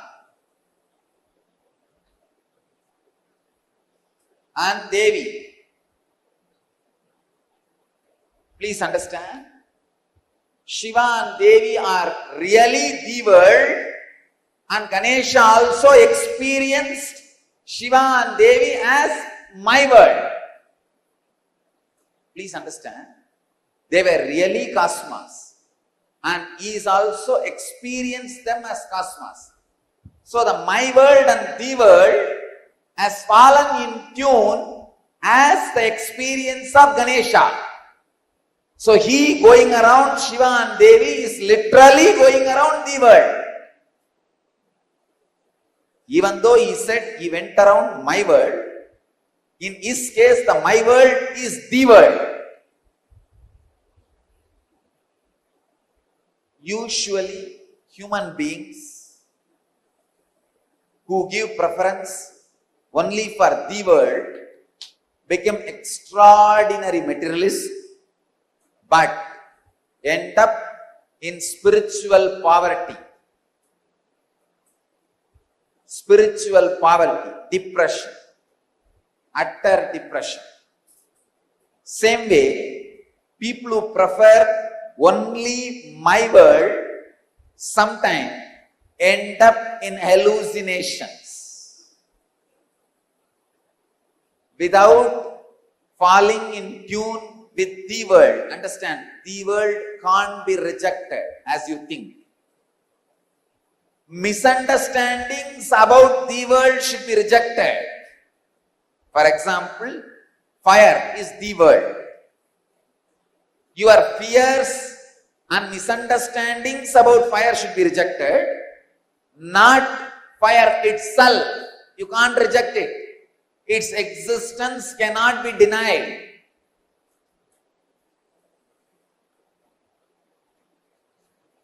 Maya is the ideas which are not in tune with the world, but you are carrying about the world are Maya. Maya is the illusory ideas you carry about the world, not the world itself. When you carry the right idea, when you understand the right ideas about the world, you will realize the world is made of the same stuff in which my world is made. Understand? I am giving a new twist. First statement I am making. The fire, earth, water, air, space itself cannot be denied. Your wrong concept about it is Maya. But when your wrong concepts about it is removed, it loses the identity which you are thinking it is having.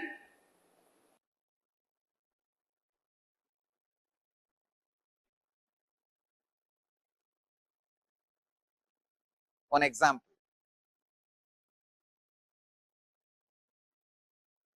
The fire. You have fear about fire. That fear is called Maya. But fire itself is not Maya. When the fear is completely lost in you, when you are in tune, suddenly you realize what stuff is a base material for you, same stuff is base material for that. You are in tune already. You can play with it, conquer it, go beyond it.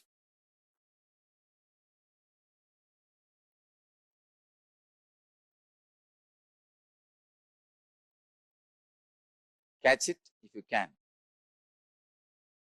It's one of the very, very, very subtlest truths.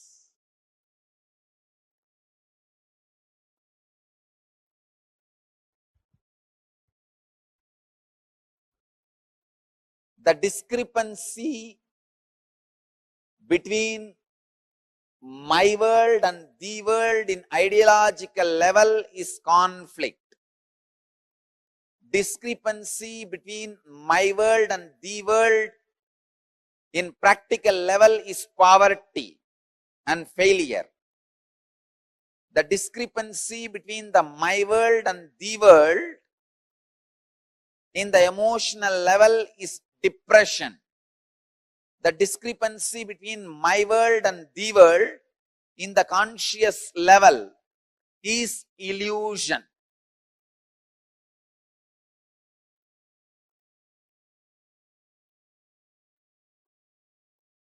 Next, Subramanyas. Muruga.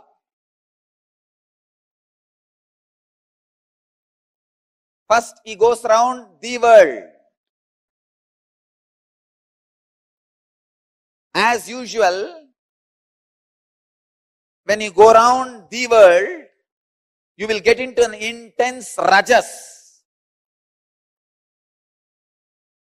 In that extraordinary rajas, when you claim the victory, he comes back to see already somebody has won the game.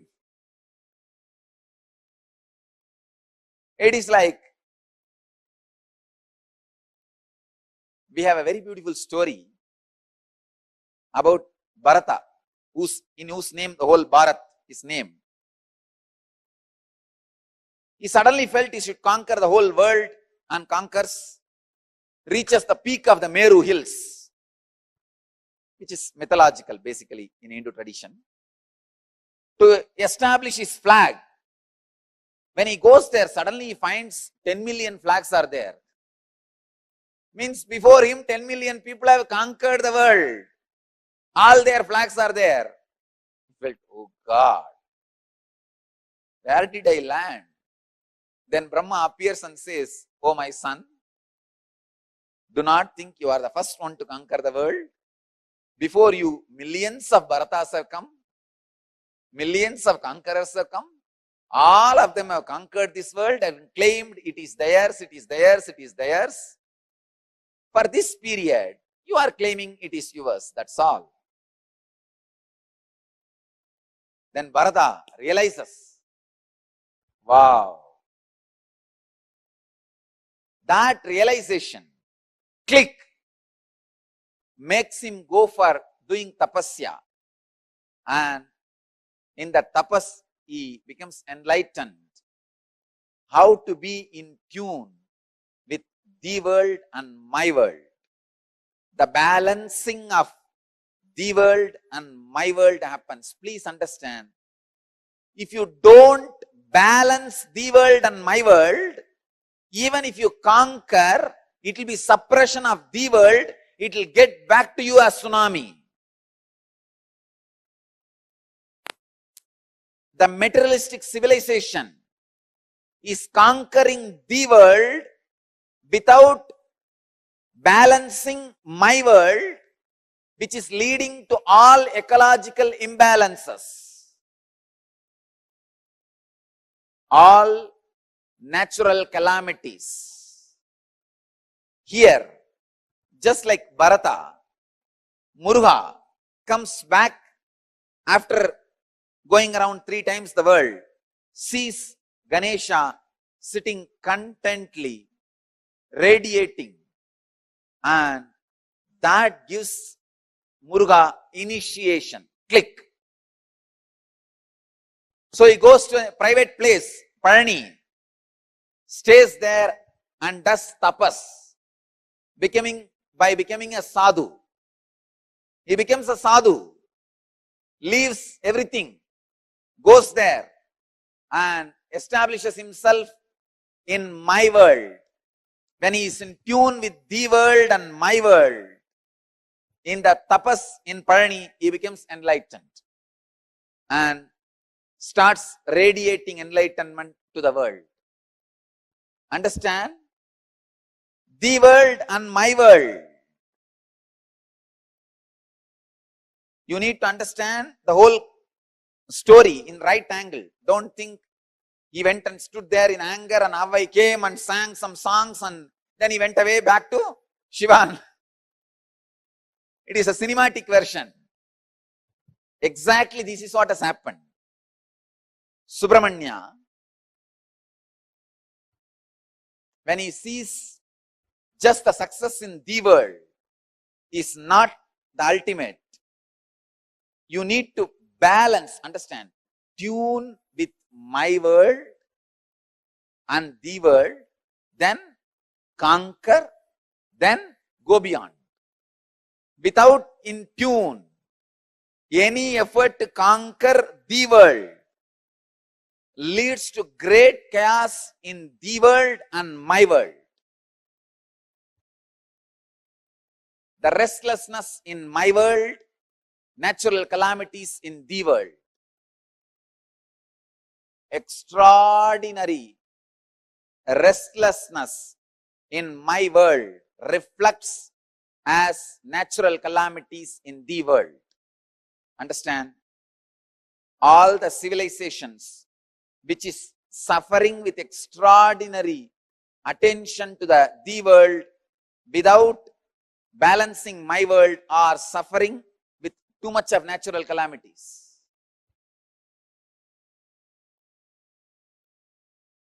If you study, you will understand this truth. Natural calamity means the whole civilization is too much about the world. The balancing of my world is not happening. History should be in tune with mythology. Logic should be in tune with emotion. Facts should be in tune with truth. Binary should be in tune with zero. Understand? The binary logic, linear movement should be in tune with circular movement, logic based on zero. The Indian rishis were able to discover zero just because they were able to understand the secret connection between the world and my world. Only a person who can comprehend the deepest secrets of the world and my world can comprehend the power of zero. Zero cannot be mathematically understood. It is just a theory. If you want to experience zero, you need to make the world and my world in tune. Tuning my world into the world is the samyama you are expected to do to fall in tune with the elements, fall in tune with the nature by Patanjali. I think this is a very sharp truth, very sharp concept. If you just understand this one story, Ganesha going around and Subramanya going around, you will see, are you going around the world or my world? Are you too much centered on my world or the world? Second, is your my world is really in tune with the world? Is your my world is complete right experience of the world, and the concept you carry about the world in my world, are they your beliefs or experiences? If Ganesha was just believing Shiva and Devi is his world, he wouldn't have won the game. Not only Shiva and Devi should be the world, Ganesha should be experiencing it.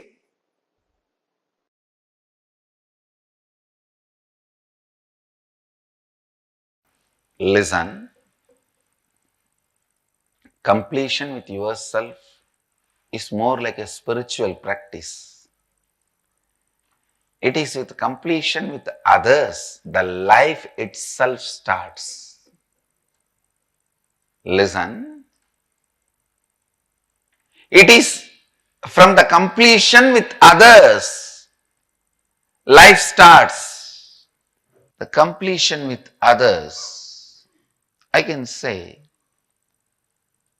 this was the greatest contribution of Vivekananda. Swami Vivekananda's greatest contribution to Hinduism. He brought this idea of completion with others to the front. Completion with others is a spiritual quality, that's all. It is necessary for enlightenment. Unfortunately, we always got the idea, if you have incompletion with others, run away to the higher planes where less people are there. No, that is not a solution. That is not a solution.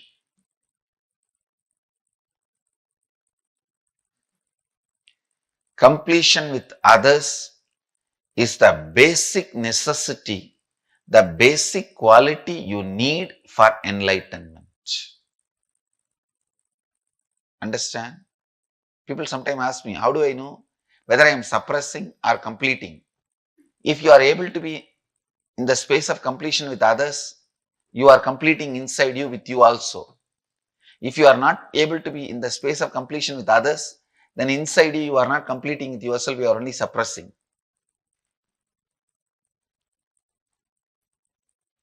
So the scale to find whether you are completing or suppressing, completing or brooding over, completing or waiting for a chance to take revenge.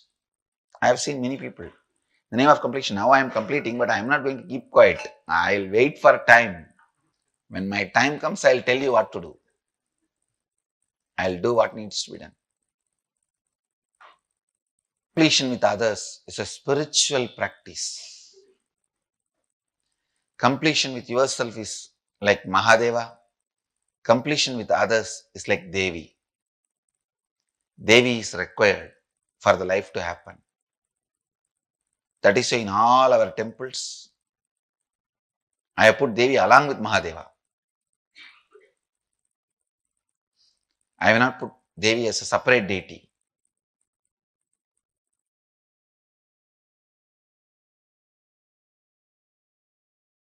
Listen, completing with others. Others means not just only your father, mother, husband, wife, brother, sister, the human beings around you. We will start the completion with everything with which you are living. Your wealth, your health, your bag, your seed, your pets, your car, your house.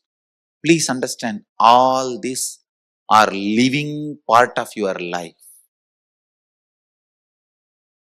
They may be dead objects, but they are living part of your life. See, a house may be a dead object, but it is a living part of your life. How many of you understand what I am saying? It's a very important component of your life.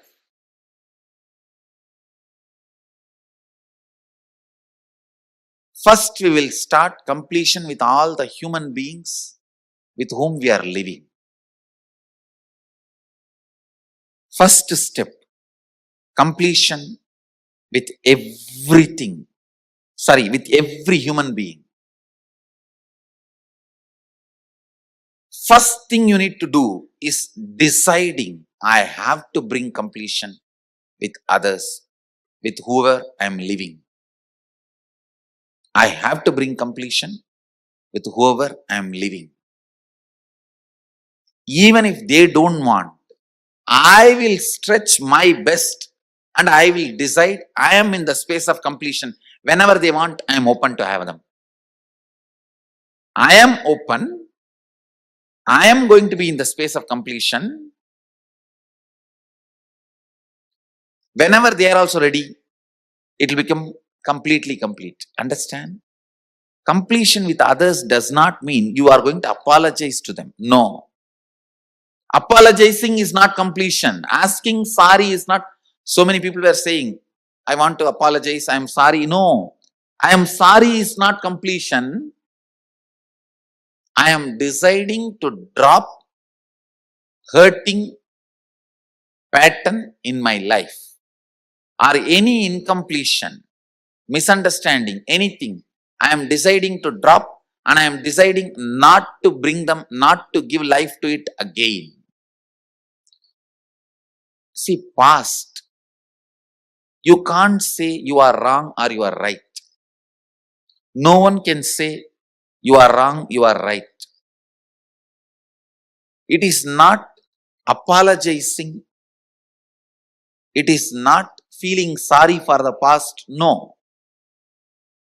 Deciding, I am dropping this incompletion, hangover of the past, and I will not allow this to happen once more. Completion is actually responsibility, not apologizing. See, apologizing or feeling sorry comes out of powerlessness, but completion comes out of responsibility.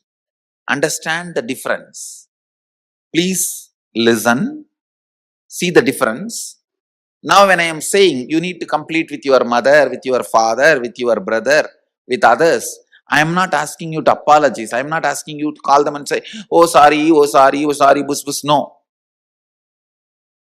No. Feeling sorry comes from powerlessness. That is not completion.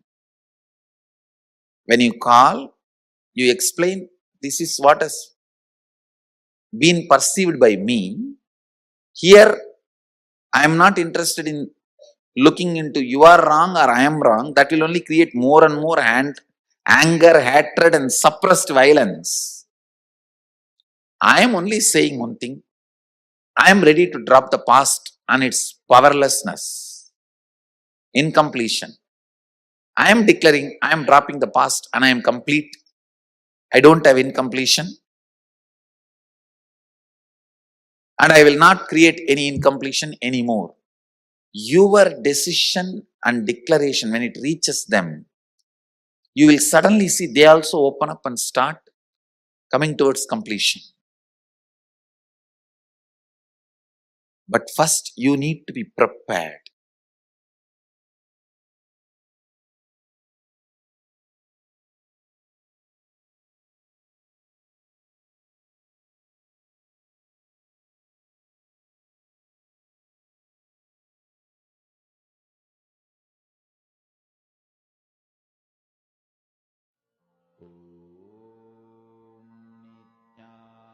Nithyananda Paramashivoham.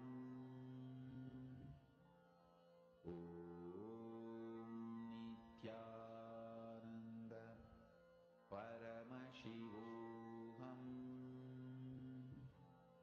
Nithyananda Paramashivoham.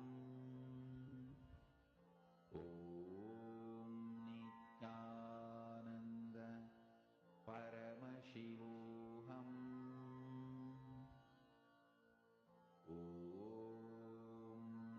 Nithyananda Paramashivoham. Nithyananda Paramashivoham. Nithyananda Paramashivoham. Nithyananda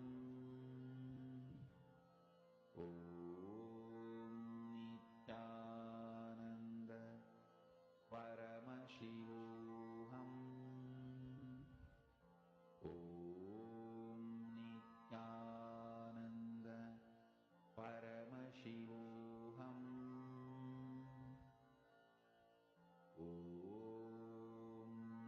Nithyananda Paramashivoham.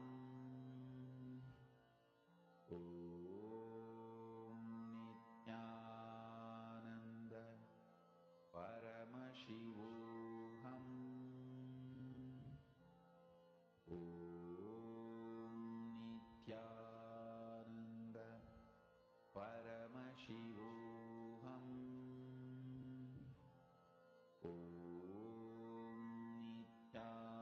Nithyananda Paramashivoham. Nithyananda Paramashivoham.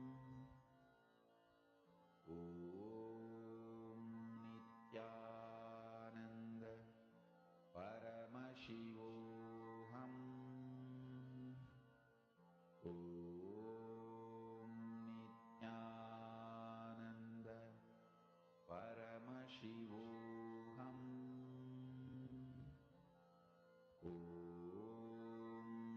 Nithyananda Paramashivoham.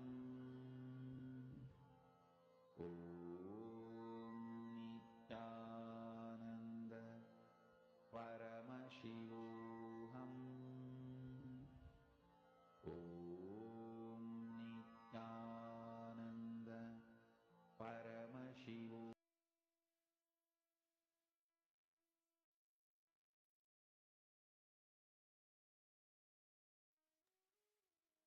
This is such a powerful revelation from Swamiji. What is incompletion exactly? How do we develop something called incompletion with others in life? This one truth that Swamiji has revealed is so beautiful, right? Just see this one exact picture. This is literally what incompletions are.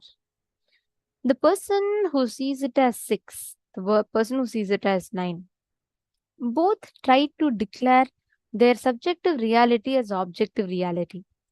When the person says 6, he's not wrong. When the person says 9, he's not wrong. But when the 6 tries to convince the 9 that it is 6, or when the 9 tries to convince the 6 that it is 9, that is where the conflict starts. We start trying to declare our subjective reality as the objective truth. This is precisely the point where we start suffering. Suffering starts with this: the gap, the confusion, the chaos in the inner space, because of the perceptions of the past causes incompletion with others. Swamiji tells human beings are a bunch of patterns. So even when you want to be good to them, you have to go near them very carefully. You have to talk to them into their listening with a lot of sensitivity. You're supposed to create the space of completion in you and share that space with others. That is what is called completion with others. So beautiful. See, understand. Many times when we interact with people in our lives, right, we always have, let's say, we always have a set of cognitions, judgments. How many of you have had this where even before you go to your boss, you'll be like, you will calculate 10 responses and keep it ready with you. How many of you have it? Okay, if he rejects my project, I'll respond like this. If he appreciates my project, I'll tell like this. If he tells like this, I will tell like this. How many of you go prepared whenever you go to meet your boss? You go prepared with all the projected responses he could give and all the script that you need to respond if he tells what? All the different possibilities of his or her answer. Understand, this is literally what we do, not just with our boss, with any relationship in life. We develop incompletion. We start operating from the space of incompletion. We start trying to tell, okay, this is what it is, this is what it is. And we start trying to operate based on our past judgments of what could be the future possibility. This is exactly what is called as incompletion. My world is emotional, based on faith, beliefs, experience of individual perceptions, realization of individual identity's expression in its fullest form.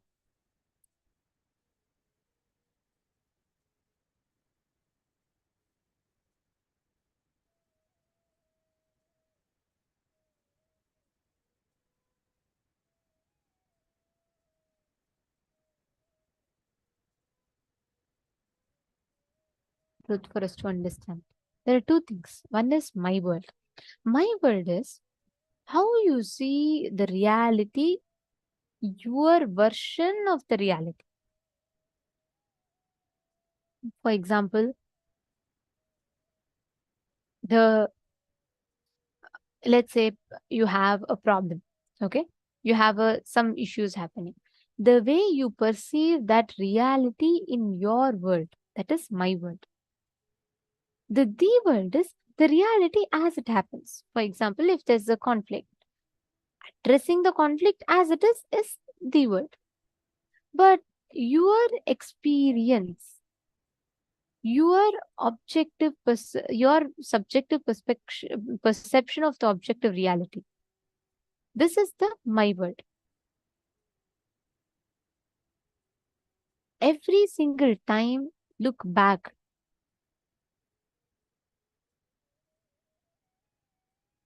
Each time, how do you perceive the reality in front of you? How do you perceive the experience in front of you? Each time, we add our own different infusing our own perceptions and conflicts into it, and that is where we start messing up the reality in front of us. We start constantly creating conflicts. We start fighting. We start trying to convince ourselves, okay, this is what happened, this is the reason, this is what it is. There is constant conflicts that we start creating in our inner space. This exact truth applies whenever you are struggling. Understand, the reality of life, what you think as reality of life, is not the same as actual happening, the factual actual happening.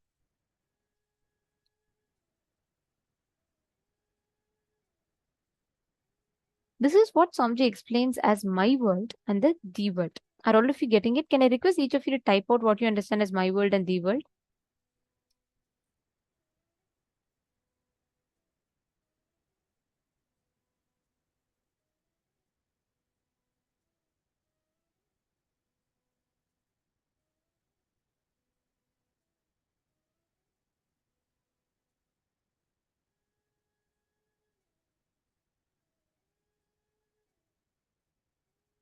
Can I request every one of you to post?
Nithyanandam, I hope all of you are able to hear me now.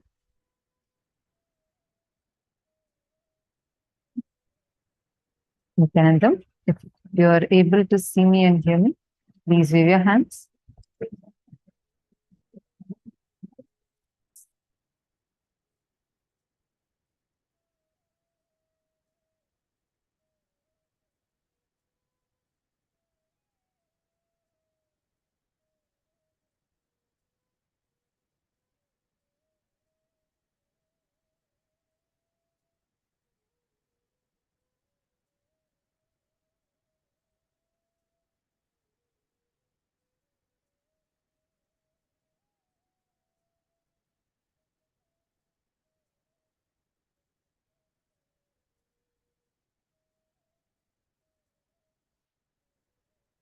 Understand about this the world and my world more clearly. This one understanding can give you so much of clarity about so many problems that you might be actually stuck with. All the viewers that are watching us live right now on the YouTube channels, we are live across multiple YouTube and Facebook uh, live streams across various pages. So every one of you can post here on the chat, and any questions, doubts you may be having, feel free to post it. That way we can attend to you, and we would make sure that your questions are answered to our level best.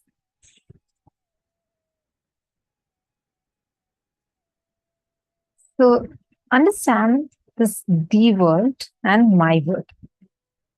Most of our problems are because you're stuck in my world and believe that my world is the world. How many of you feel your college time was the best time?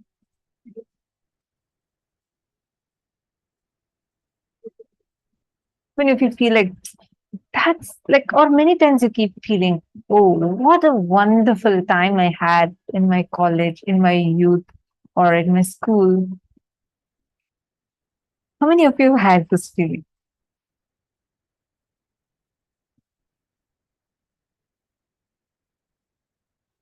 Take a moment and please put yes in the chat if you relate with what I'm saying. Like your golden memories, that your most cherished memories, or probably a vacation that you went to, or some moments, you just feel like whenever you remember that, you feel like, oh, that was such a joyful time. So bad. Now it's not like that anymore. And Amma Balini Subbai is like, ooh, yes. Okay, all right. So now, since all of you are able to see thus far like this, okay, my time in Adina, great.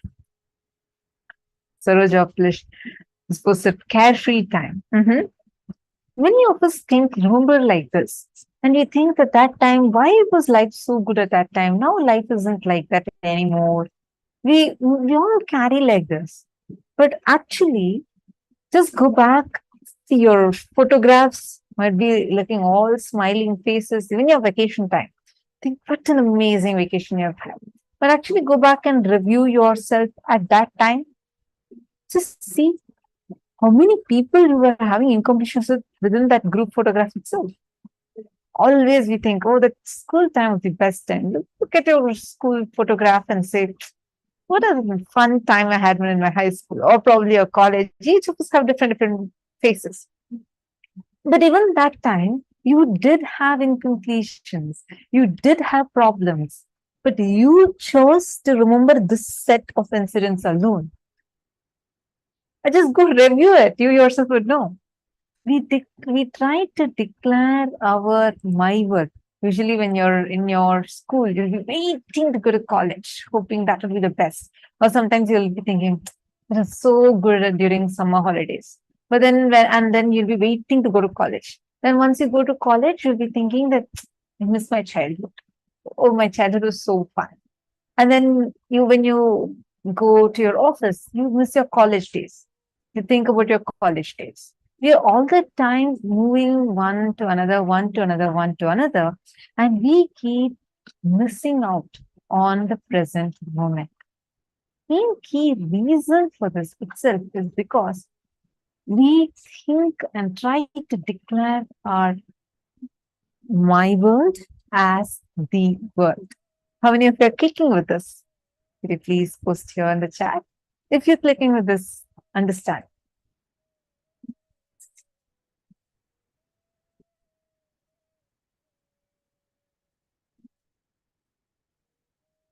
This my world is emotional. It's like based on faith, beliefs. Like you carry certain perceptions, and with that, you go on feeling my world as real. But the world is something else. The aim is not just to make, oh, okay, fine, then whatever I'm understanding, it's all wrong. No, no, no. Look in, analyze how much percentage of it is actually aligned, which is why you need to do this exercise. There's a, I really love this particular clip. I just look at it. It's media. I mean, that's so true. That's how media is. But like, your cognition is the way you receive, process, interpret, and respond to any information. Understand? Any information that's entering into your system. How do you process it? How do you respond to it? That's when Shiva Sutras, it says, Drishyam Shariram. This whole perceived, seen, manifest world is his own body or self. Now, we all carry what we see. We think that to be the ultimate. We think that to be the reality.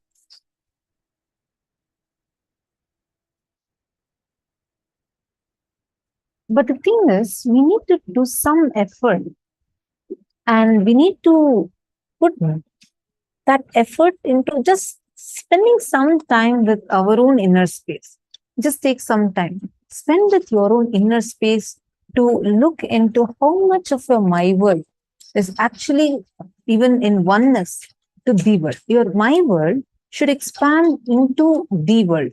That is the aim of completion. I mean, if you're understanding, your my world should be expanding and becoming the world. Your understand, take a few minutes now. All of you are going to list this. Take any of the incompletions you have. Make 3 columns on your notebook. Situation or incompletions, like the incidents. Second should be the world. What actually happened, even if it's a fight. Tell, oh, this person shouted, that person shouted, I shouted back. This is incident. You're not putting something extra. Then write my world. What is your perception of that incident? How do you understand it? How do you perceive it? Take a few minutes. I request all of you to take a few minutes now and please write this down.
Nithyananda, how many of you have written now? Any of you have any questions? Please post. I hope all of you have now categorized and written already. Now, we're going to go into the next step. You're going to now describe the relationship you have with 3 people in your life. Go back in life and describe the incident.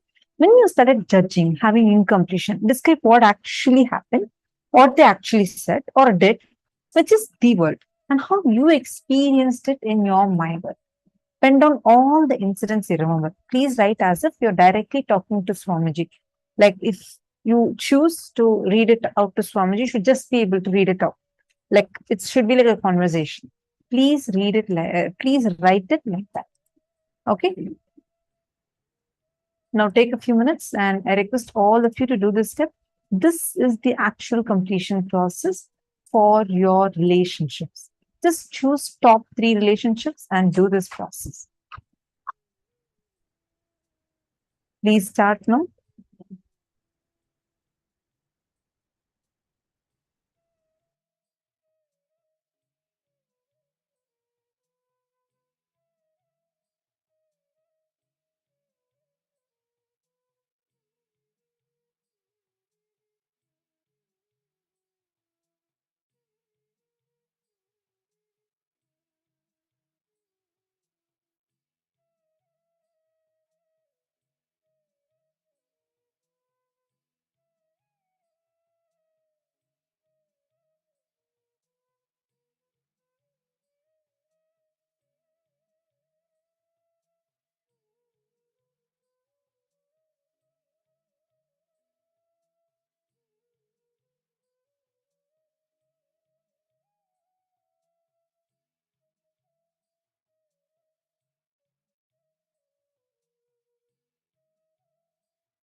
Now, once you have written this down, let's move to the next step. You are going to now invoke these people in Swamiji's Atma Murti and complete them. You're not just going to mentally talk, you're going to verbally talk. First thing, take responsibility for everything that is happening around you. You should cognize that you are the source of everything happening around you. Understand, completion with others does not mean you will put the blame on them and say, you know what, you should have done this right and I would have been better. No, nor are you going to say, I'm so sorry for what has happened. Neither of these. Completion is just thinking inside you. I am deciding to drop this pattern. Drop this pattern of hurting in my life. And I am not going to cherish or encourage this pattern anymore once again. Taking this as a strong decision in your life, that is completion. How many of you are understanding this so far? Are you all with me? You are not going to, let's say that you had a very bad incompletion with your brother. Some really strong incompletion. He was not there in the most crucial time of your life. And you feel so bad for it. You feel like he should have been there. Why is he not there? Why is he not there to support you? Or your spouse. I mean, this chat should be more relatable. Each one of us have like this incompletions of people. Like we think, okay, Why is he not even understanding? Or why is she behaving so illogically? Why is she just wanting to fight with me? Why is he all the time trying to manipulate me? We have such cognitions about people. And despite, and all those cognitions that we are carrying inside of us are stopping us from experiencing completion in multiple dimensions. It's not just with that one relationship, understand? So now what will you say? Either you want to go complete this post, if I started saying, you know what, I understand, I could have been this, but if you were a little more understanding, or if you were like this, no, you're not going to add that but into your sentence, and you're not going to put the blame on them. You're also not going to say, I'm so sorry, I'm so bad, I'm like this, I'm like that. No. Understand what is the source of that incident. First, only when you complete, you will be able to experience completion with them also.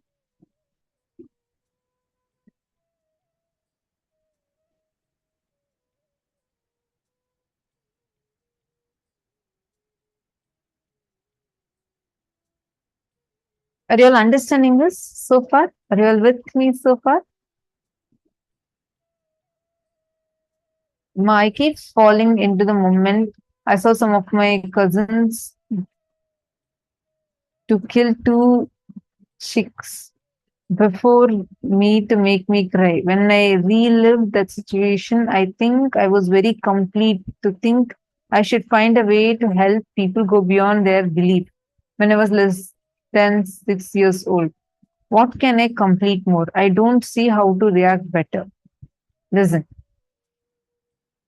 First thing, any incident, situation, even though it makes you feel righteous, if it causes powerlessness in you, you need to complete it. First, relive it 5 times. Then invoke that person in Swamiji's Atmamurti. Talk to that person. Complete that person. Completion, as I said, it is not about either blaming them. Oh, why did you kill this person, kill this chicks? I don't like what you did. It's very violent. You may feel very justified. Even now, you may have the justification saying, you know what I did was right. But anything that's causing a pain or a reaction in you is an incompletion. You need to go back, relive that situation. Take responsibility, relive that whole situation inside of you. And that incident cannot have its power over you anymore.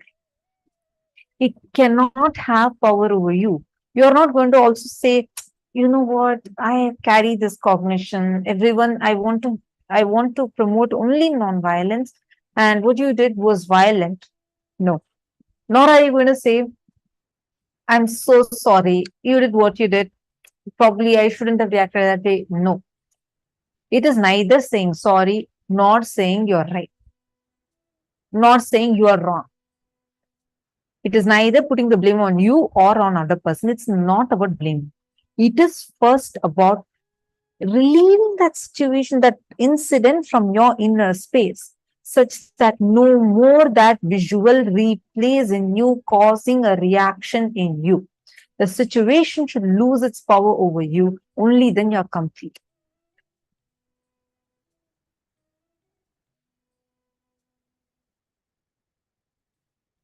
Yes, Ma Karen, I'm not saying you are blaming them. I'm saying, you're saying, right, but yes, it is painful. That pain needs to be completed. And this will not make you insensitive.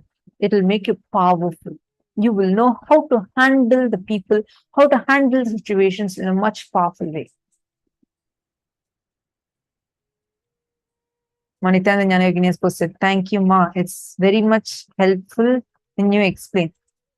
See, any of you have any questions related to any of the exercises, the cognitions we are learning, feel free to post it, okay? We will help you understand it. And any questions you have, feel free to post it. See, the incident, the moment it will not have an impact over you. then you're complete. Like such an amazing, amazing revelation Swamiji gives. This is one of my favorite definitions of freedom given by Swamiji. Swamiji says, freedom is not the number of kilometers you're able to travel outside. It should not be based on the kilometers you're traveling outside, but should be based on the amount of time you're able to spend with yourself without reacting. When you're spending with yourself, when you're thinking, remembering, as long as you're able to sit unclutched without your memories, having the ability to cause reactions in you, you're complete. That much time is your freedom. Swamiji says the freedom, we usually think, oh, I have freedom to travel to so many countries, so many places, I'm able to be this free. But Swamiji says it's not that. It's how free you are inside. The unit of freedom should be measured in seconds or minutes, not in the meters or kilometers. Understand the incident. How much are you able to handle in your inner space without reacting to it? Are you understanding? Please do the steps. Now, after you finish the completion, understand, only after you finish the completion, you are going to be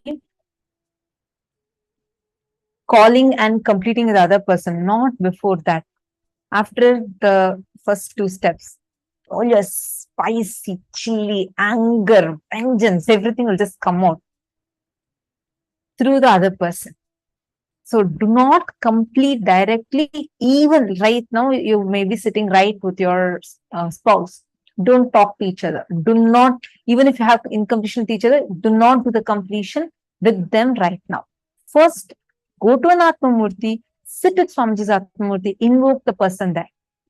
See, first, write down the world, my world, and the world experience with that person.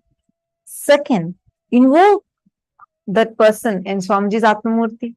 Third, only after you finish the first two steps, only after that you are going to go and talk to that person. Purpose of completion is not just healing of relationships. The whole energy and consciousness will be different. Listen, what happened was not wrong. What is happening is right. What happened was not wrong. What is happening is right. Completion is right. Past is not wrong. You're not blaming or complaining. You're only going to be completing and dropping it from your inner space. However, the other person might be responding. This is a very important one. I request all of you to take a few minutes now and do this exercise properly, sincerely. Please sit and do the exercise.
Once you've finished all these 3 steps, completing with yourself, completing with the Atmamurti, and completing with the mirror, then once you've finished, only after you finish all the 3 steps, please call the person and complete with them.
Paramashiva's message directly from KAILASA. The absolute compassion, absolute love manifests with cosmic vision about life. I should say that today's message can be understood completely. Listen to this message. If your vision expands, you ooze, radiate absolute compassion, absolute love, which is power. Understand? Neither compassion nor love is weakness. Both are power. Delusion is weakness. Neither compassion nor love is weakness. It comes from the power of the cosmic vision. Now I want you to know,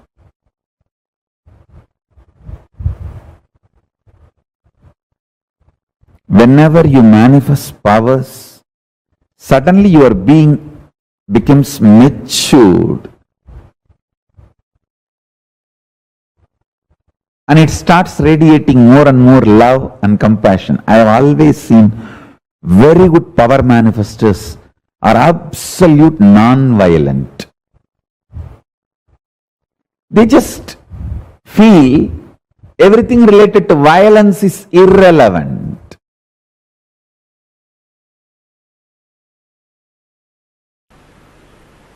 Love.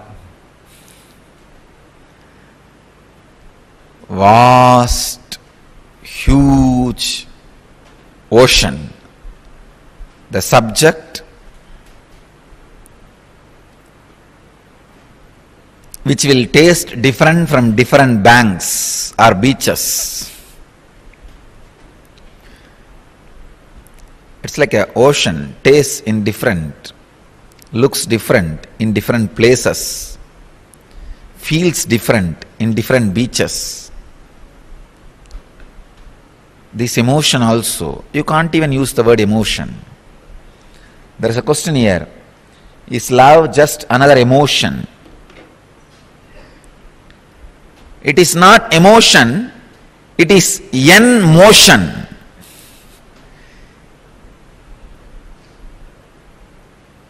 It is the energy which makes motion happen in you towards enlightenment, from enlightenment towards enlightenment.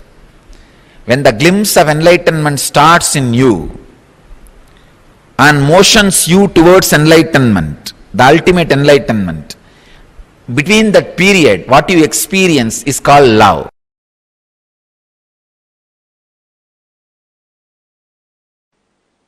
You always show the soft things as the symbol of love because you know only pseudo love. Understand? We always show only the bird feeding the baby bird as the symbol of love, action of love. A rose flower we show as symbol of love.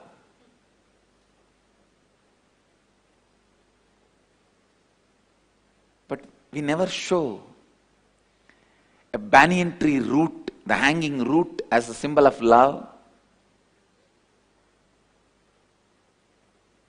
or a lion with a lion cub as a symbol of love, because we know only superficial, pseudo love.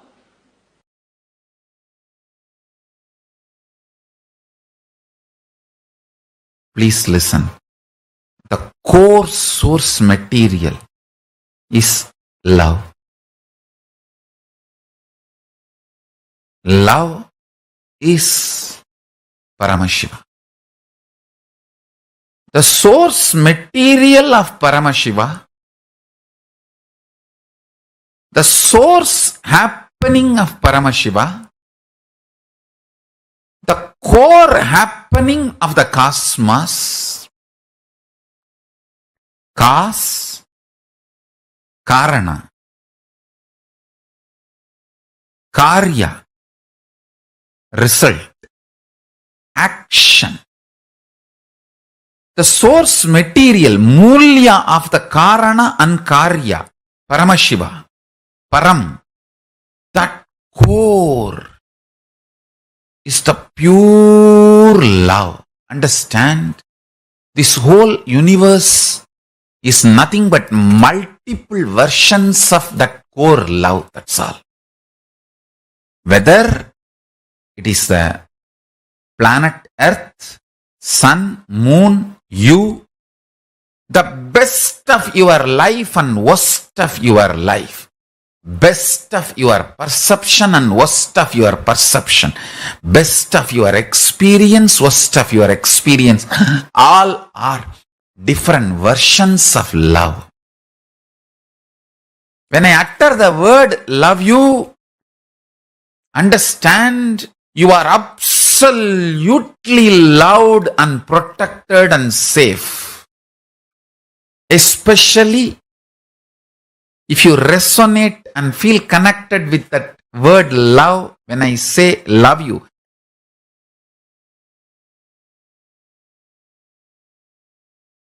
I tell you,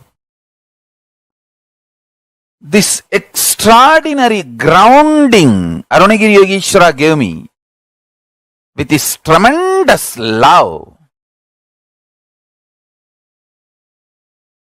made me extremely integrated and very grounded. Listen. Not being grounded is one of the worst suffering modern day humanity is facing. That is why so much of revolt, anger against everything. It's not that people are angry with some political system, economical system, religious system. Everywhere I am seeing people are angry about everything because one of the important thing the modern day humanity is missing is teaching the children to be grounded. Understand?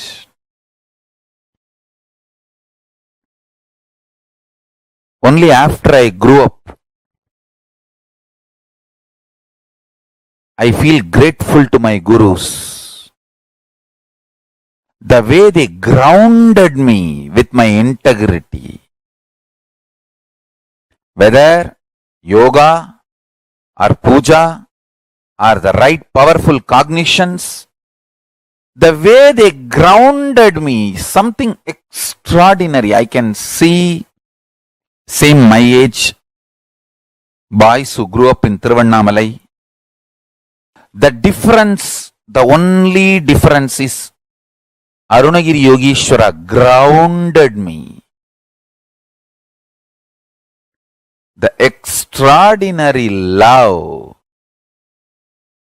and integrity. I tell you, it is not that because he showered love, he did not integrate me. It's not love of spoiling. The modern day parents, when they can't spend time with you, when they can't groom you, train you, be around you, they just give you gifts in the name of love. You also equate gifts to love and love to gifts.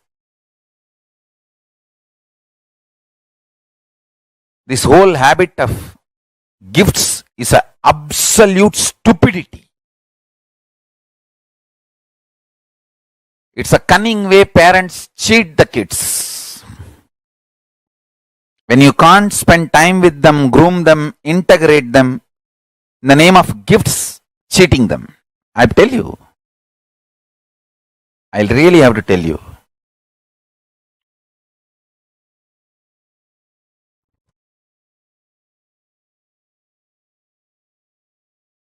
Understand?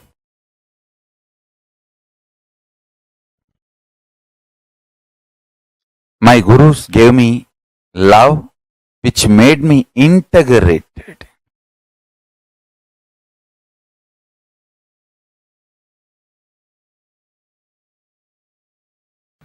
Please listen. Now I am going to make a very important sacred secret. Going to make a very important statement. Please listen. Now I am going to make a very important statement. Love of the Master enters into you, completes you, fulfills you, and turns back as love for the Master and enlightens you. Listen. Love of the Master enters into you, fulfills you, completes you, turns around and flows as love for the Master and liberates you.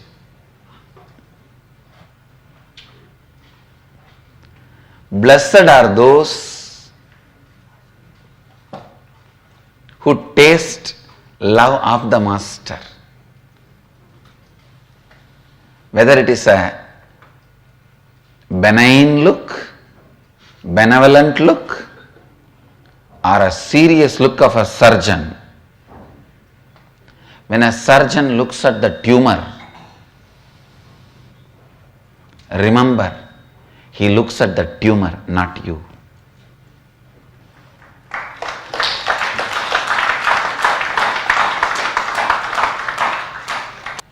Unfortunately, when I look at the tumor, to terrorize the tumor, you mistake, I am looking at you. Understand, decide clearly to hate what Master hates, to love what Master loves. In every one of you, there is a part Master loves. Love that part, cherish that part, nourish that part, entertain that part, enrich that part, that will enlighten you. In every one of you, there is one part Master hates. Hate that, destroy it, complete it, drop it. That will be a great liberation for you.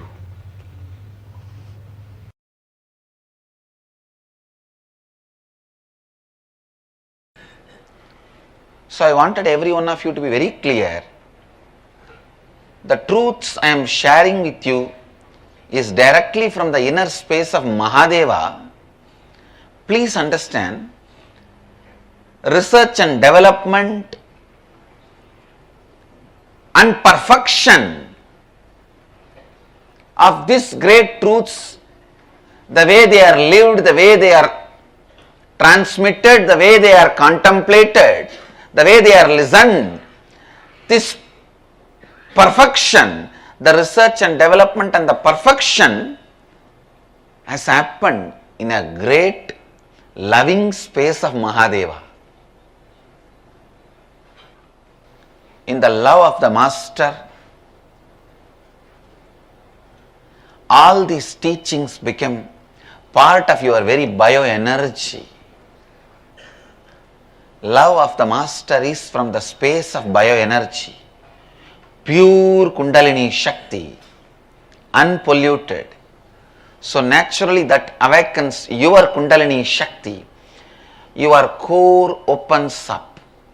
The story of Bhatmapada, one of the great disciples of Adi Shankaracharya,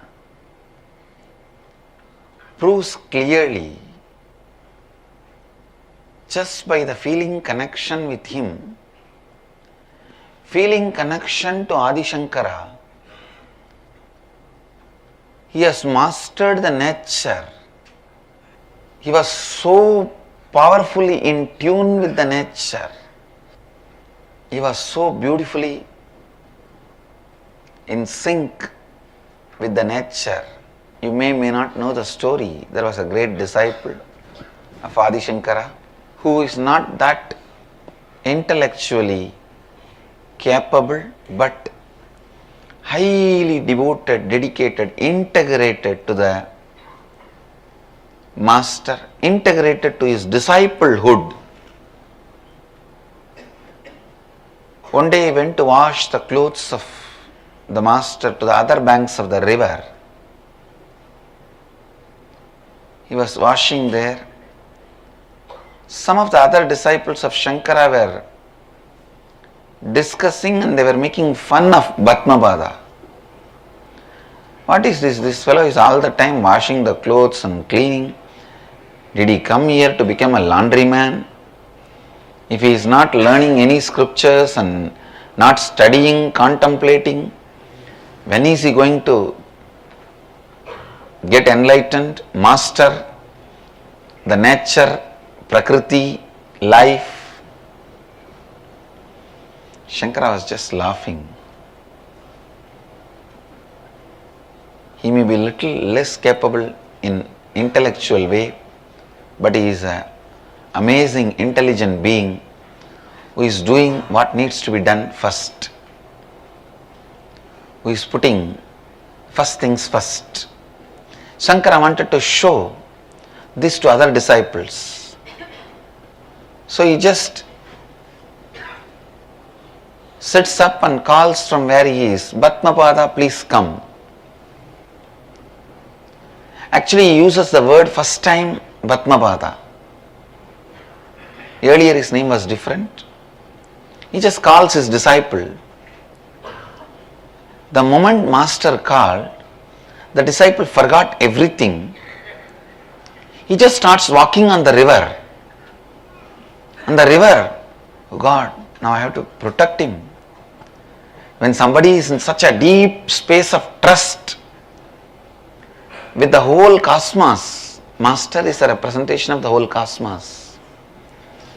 I cannot allow him to suffer, I cannot let him down.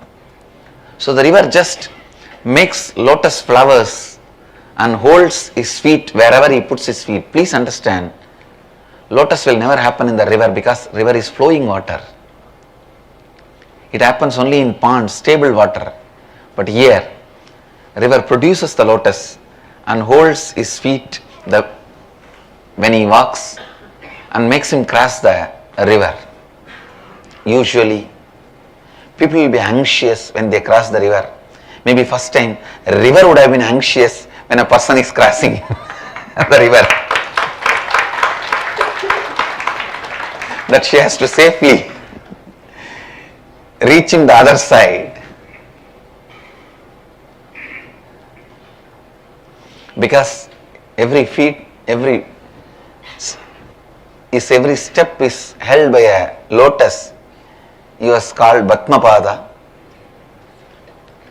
Shankara demonstrates to all his disciples the need for the loving space for the transmission of the Advaitic truth to happen, because your birth itself has happened when you denied the self, Advaita. Something that deep which is able to make you assume a human body and broken mind can't be transcended unless you trust somebody more than your human body and broken mind.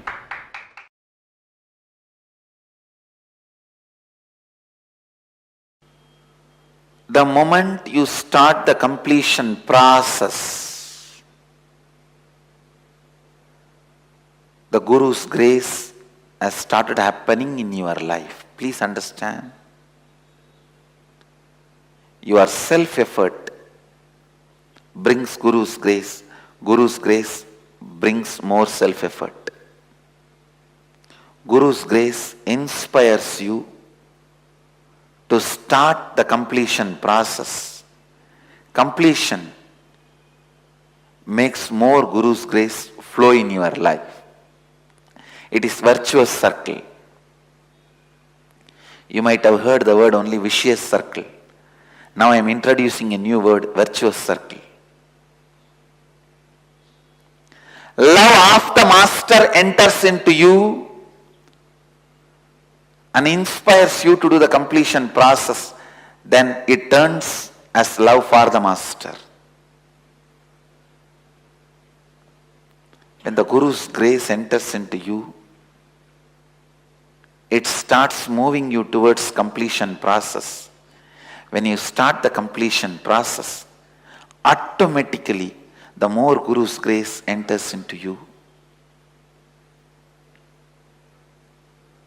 Please understand, don't ever be afraid. Don't say, oh God, I have so much incompletion.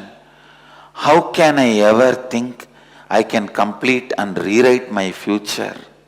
When a fire starts burning the trees, not only the forest reduces, the strength of the fire gets added. So when you start doing completion,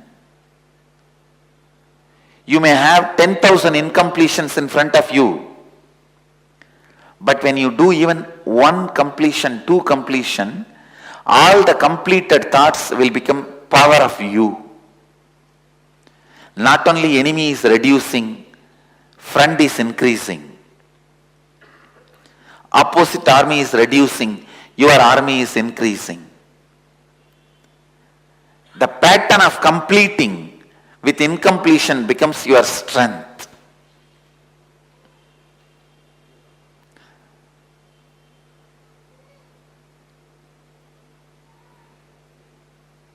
When you start walking or running, day one, don't start thinking, how can I run the marathon of 50 kilometers? First start running 1 kilometer, 2 kilometer. The stamina your body builds, that will take care that you run 20, 30, 40, 50 kilometers.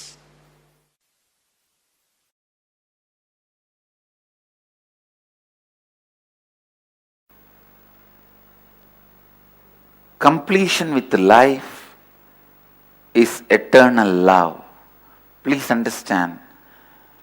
With anybody you feel complete.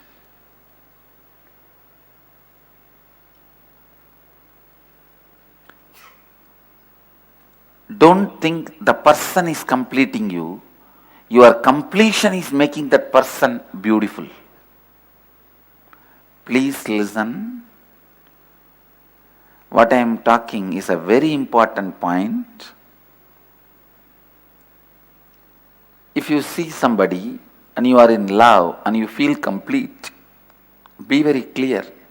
That person has no role in your completion experience. Because of your completion,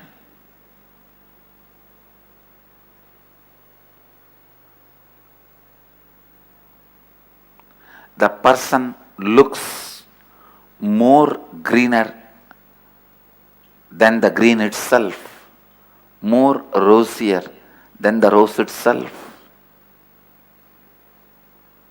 more beautiful than the beauty itself.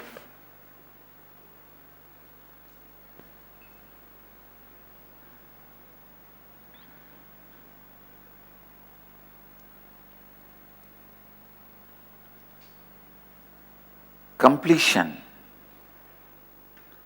is the state where you rest in awareness. You always rest in unconsciousness, but with completion you rest in awareness. You rest in peace. You rest in your existence. You rest in you.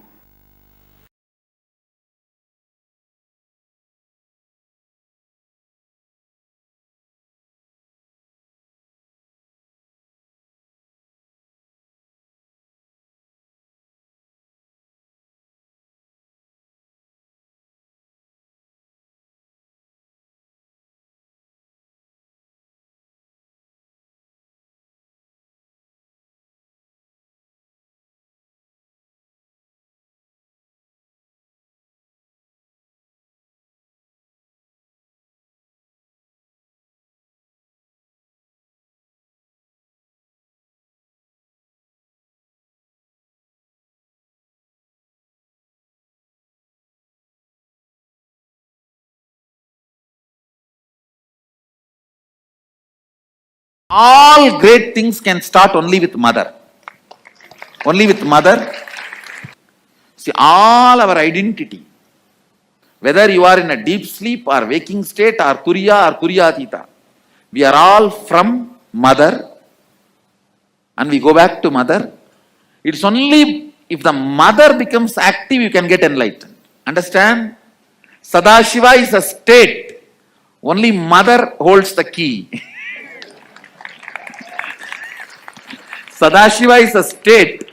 But only Devi, Adi Shakti, holds the key in her hip.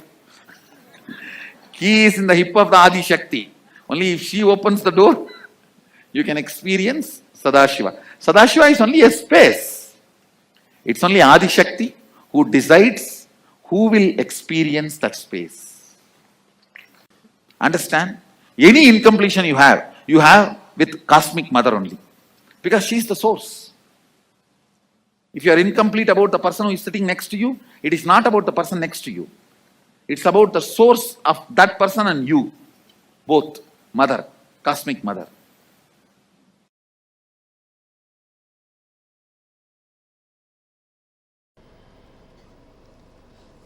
Understand your day-to-day habits, the way you respond, whether you get angry, or you are always cool, what for you should get angry, what for what you react politely, how nasty you can get when you get angry, or when you are polite, how you behave, you are good, bad, all these habits.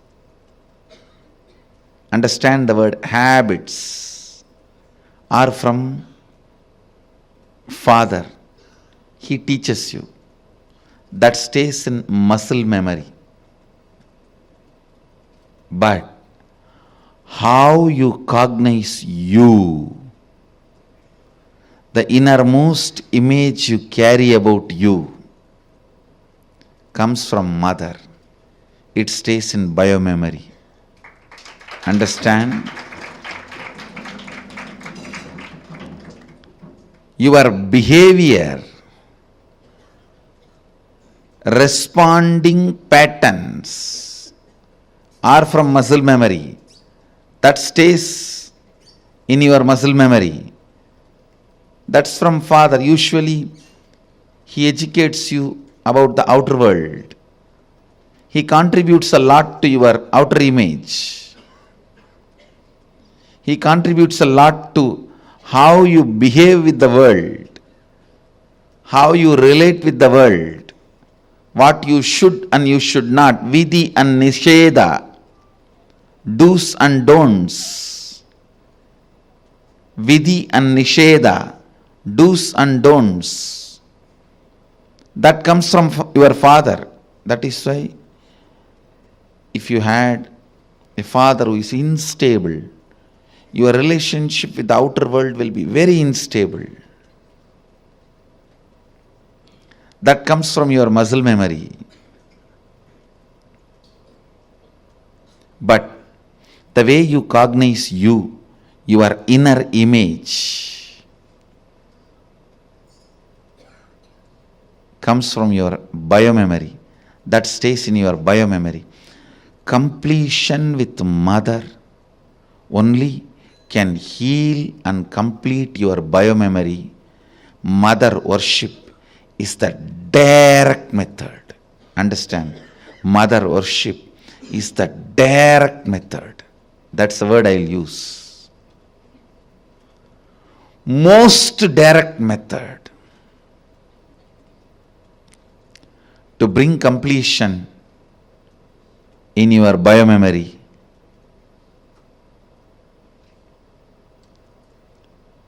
The attitude, the bhava,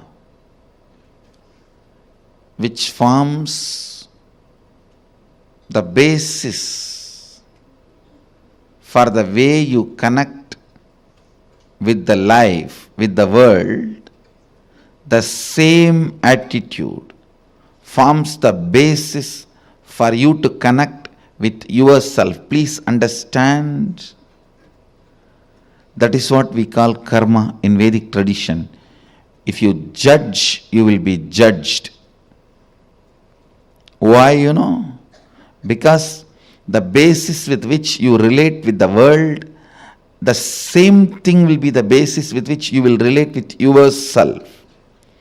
Don't think when it comes to others you can utter the strong words. When it comes to you, you can just be very cute and friendly. No. The strong words which you utter towards others will be the same strong words you will be uttering towards yourself. Listen.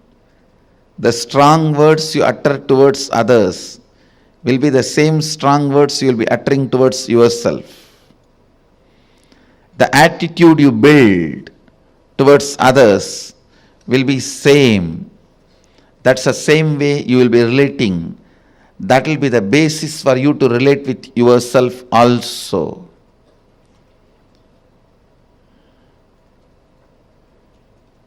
That is why I insist, bring motherliness in all your relationship with others. You will bring so much of motherliness in your relationship with yourself. You will be able to heal you. You will be able to feel you. You will be able to be complete within yourself.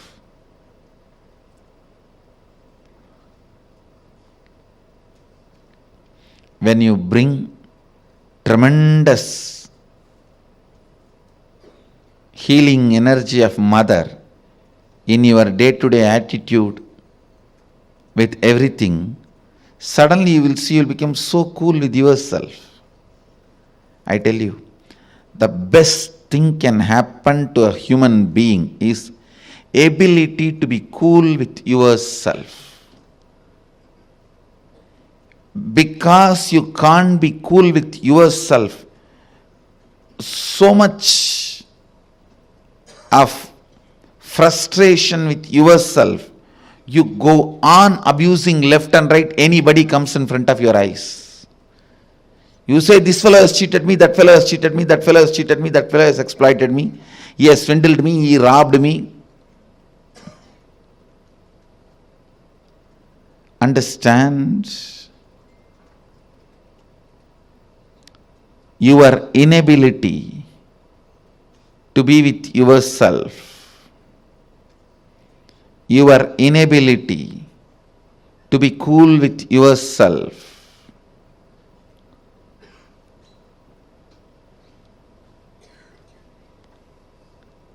is the frustration in your system. I tell you,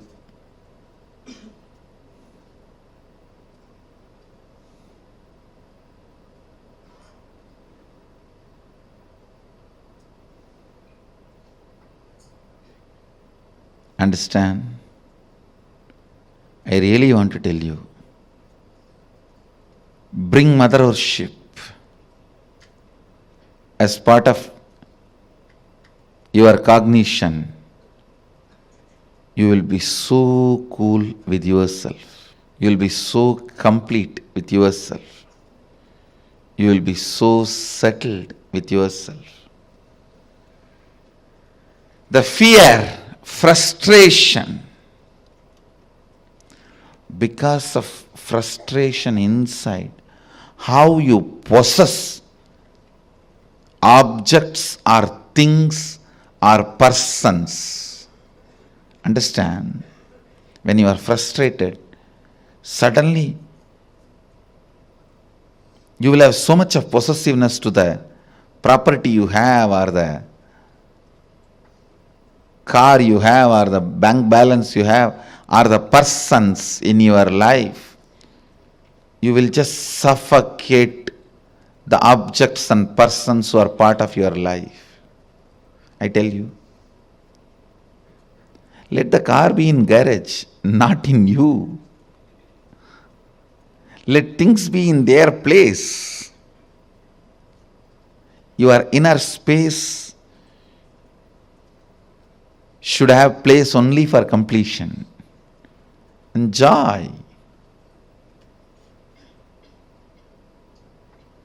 bliss.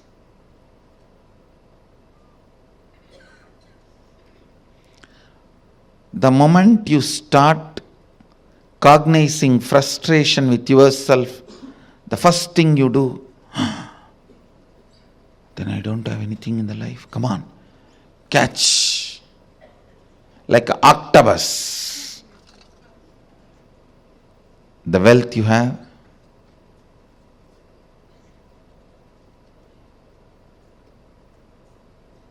persons who are in your life,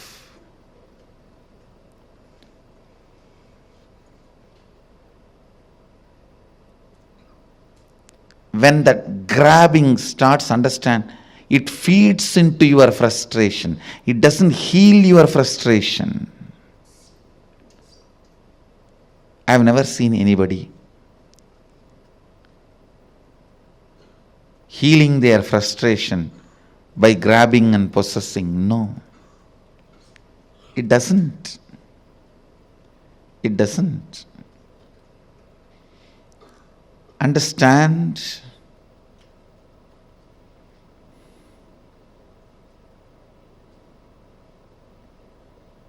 the mother energy, completion with mother and connecting with life as mother,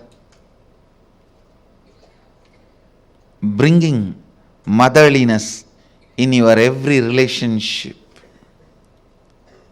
not only connecting with the source of life as mother, for whoever you are source of life, letting them connect with you as mother. That's what I said. Be a child to your source and be a mother to all the people to whom you are a source.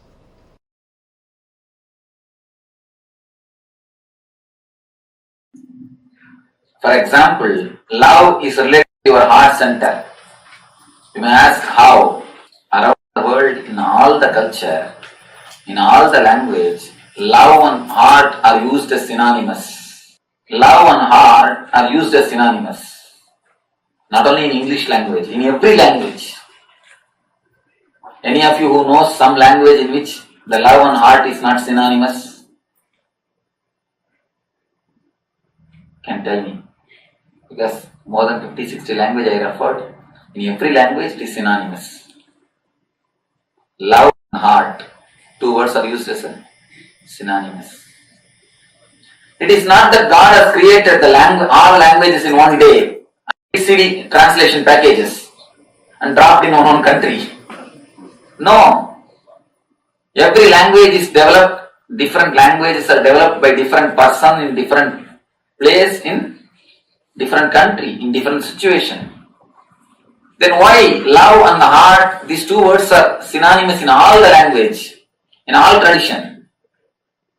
There is some more deep connection between these two, love and heart. If you see some of your childhood friend, suddenly, surprisingly, you see him or her after 20 years with whom you have a loving memories. Suddenly you will feel something is happening in this region, something will be coming up. That is what is love. Many people come and tell me, Swamiji, the moment I see you, I start weeping. Many people weep, oh again. Some weep out of love, that is different. When you see somebody with whom you have loving memories, cherished memories, joyful memories, just your heart overflows. You can feel exactly in this region something happening. How many of you have felt that when you meet somebody, when you see somebody after a long time, that something will be happening here? People who are attending second time, please give chance for the first time. Let them all relate with me. You can very clearly feel that something is happening in the Anahata region. Always tell, love is a peacemaker. If you have the peacemaker, you don't need pacemaker. When you don't have peacemaker, you need pacemaker. Love is a emotion which is related to the Anahata center, heart chakra.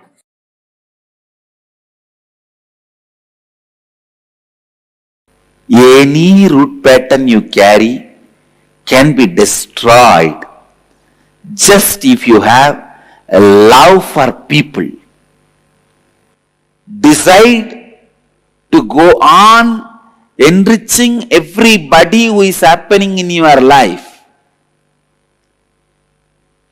Decide life is for others. It may be your father, mother, brother, sister, a person in the street, unknown co-passenger in the train, whoever is in your breathing space, life is for others.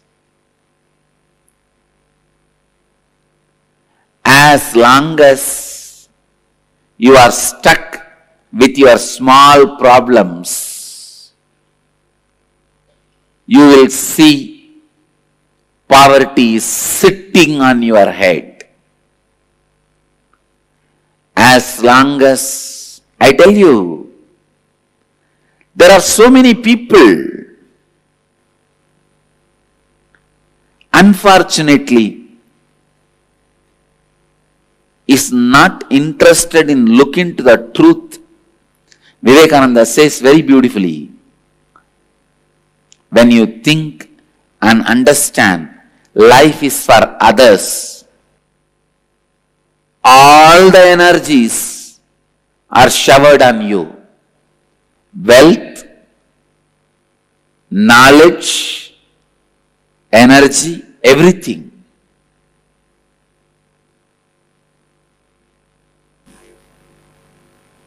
I tell you from my own experience, when I decided any wealth comes around me is for others, cosmos showers me more than what I need and more than what I needed for even doing the work I am doing.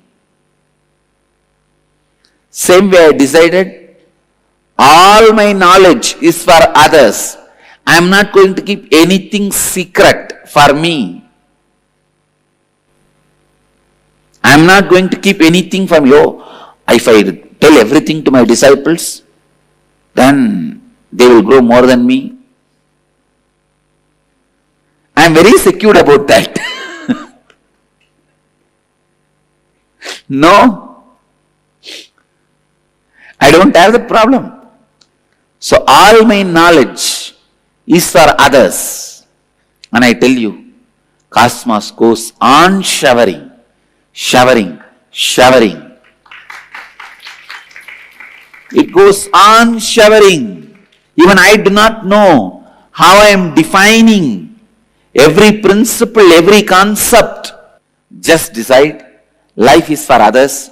You will get back to the space you were in when you were born.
True love and fulfilling relationships is your birthright.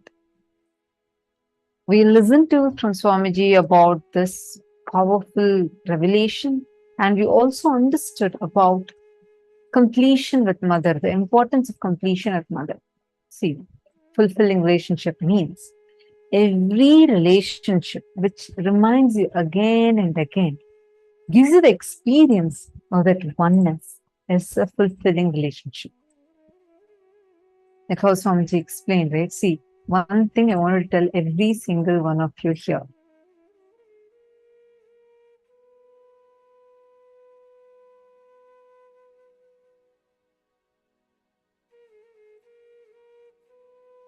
The importance of completion with others and the importance of completion with mother. Understand, if you want to be experiencing the real fulfillment, completion is mandate. And all of you, whoever is here, you are here only because of one reason. You have been chosen by Swamiji. That is the only reason you're here.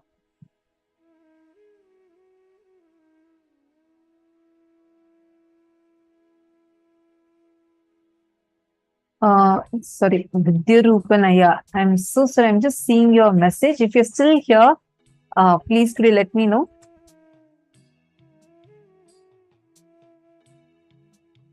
I see your question as to this is about the world and my world. Please let me know if you're here so that I could answer that question. Okay, listen carefully. As Swamiji beautifully explained, the love of the Master enters inside you, fulfills you, completes you, enlightens you, and flows back as love for the Master. Everyone who has even the slightest feeling connection, if you're here itself, be very clear, Swamiji loves you. It is not your love, it is his love that's entering inside you and flowing back as love for the Master.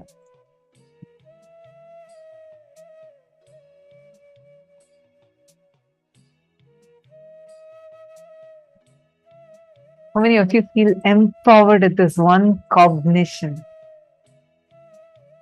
How many of you feel like, oh my God?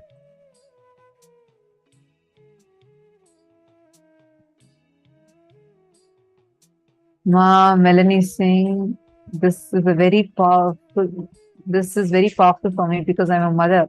And only in the temple and with anyone made such a respectful title as Ma for me. This respect to me edifies me, and I see now from this session what it means to do with this in my life too. Wow. Actually, Ma, really, the real women empowerment is only what, like, I had never ever seen anyone else. The way how Swamiji empowers women, never anywhere else I have seen like that. Do you all know 80% of leadership, 80% of leadership in KAILASA is by women? See, the number of people that are there, equally we have men also. But the leadership roles are with women. 80% of the leadership roles. And really, like how Swamiji empowers us, it's not about cerebral opportunities. It is not that women need to become someone like equal to man. No, you become infinitely powerful by awakening Shakti, Parashakti, who is there inside of you. You don't need to fit into the frame of a man to get equality, but you need to empower yourself by awakening Parashakti, Paramashiva Shakti, Parameshwari through you. Awakening of the divine feminine consciousness. That is the way Swamiji empowers us, by making us understand, identify that infinitely powerful divine consciousness, the divine feminine consciousness inside us and empowers us. That is why the way you feel about yourself, especially in Kailasa, you will feel like, oh my God, my whole being feels empowered, just overflowing, empowered with that powerfulness. And you will feel like the infinite potential of you is identified. It is not about trying to make yourself into someone else, but to empower you so powerfully that you yourself will become infinitely powerful.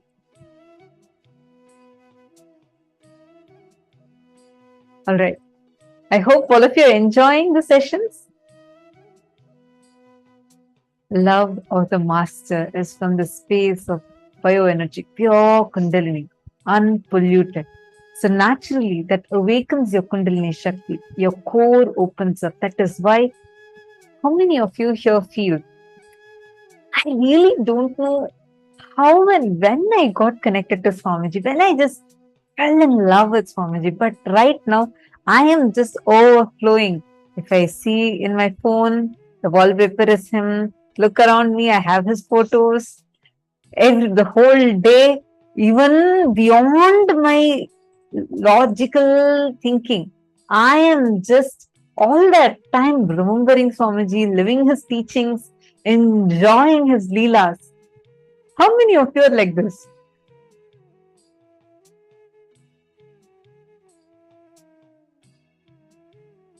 Whole feel like, oh my God, I just don't even know. I can't even remember that time, how it was for me, like before getting connected to Swamiji. Because right now my life is just flooded. It feels like forever I've been connected to Swamiji.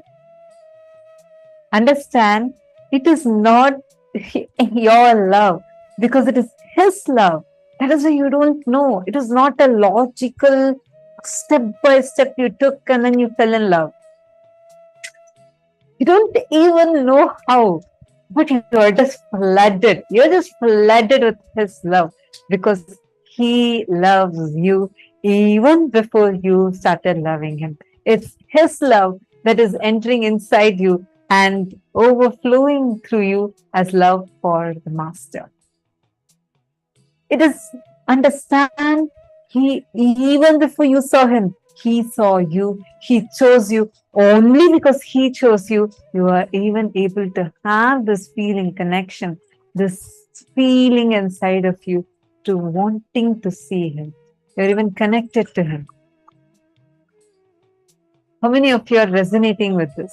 How many of you are understanding this? How many of you feel like, oh my God, that is so true. It is his love, the love of the Master, which has entered inside me and which is overflowing through me. I don't even know from when it started, but it's just there right now. It's just flooding my being. I see all white smile. Ma light is saying my body has chills. Nithyananda Jnana is saying, yes, ma, I feel the same what you're saying. Haha, so true, ma. Masuda Dandapani. Actually, in Shiva Puranam, there's a beautiful line. Avanarulale avantal vanangi. Only by his grace can you even bow down to him. He loves you. It is his love. He just loves you too much. That's what Swamiji says. I'm too busy loving the people who love me. So I don't have time to hate the people who hate me. That divine love, he just floods you with that.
Nithyananda, I'm so sorry. I sincerely complete with everyone. There was a small technical glitch we faced. I hope now all of you are able to see me and hear me clearly. See, understand, it is the love of the Master that enters inside you, fulfills you, overflows through you as love for the Master. Ma Karen has posted, I admit sometimes it's frightening because I feel I'm losing control.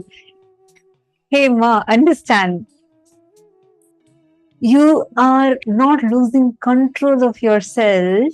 You are just dissolving into that space of oneness where you'll never get lost. Understand, a drop. When a wave merges back with the ocean, it's not called as the wave is getting lost. It is only called as the wave is realizing its oneness with the vast ocean. You are empowered. When you think you're only the wave, you feel there's a separation between you and the ocean. That is when you feel that few minutes when you feel when the wave is raising. The wave feels that it's separate from the ocean, gets so afraid. The big ocean that is there, it feels afraid that it might crash into that ocean and disappear. Only when it merges back with the ocean, it realizes, hey, I am the ocean. I am just part of this ocean. I'm in oneness with this ocean. So understand, do not have fear. Do not feel afraid of merging back. Do not ever carry that fear. Just realize and understand. It is your oneness. Have this oneness with this vast ocean that is there. How many of you are clicking with this? Now take a few minutes and we're going to be projecting a question, and I request all of you to please write this down. Please start.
Now, please relax. Hope all of you have finished writing. We are now going to be understanding one of the very important aspects of today's initiation, where we will be learning about what is conscious birthing, how do we experience, how do we receive enlightened babies on planet Earth? Is that possible? If so, how? How does that whole science work? Let us now listen to the revelations on conscious birthing.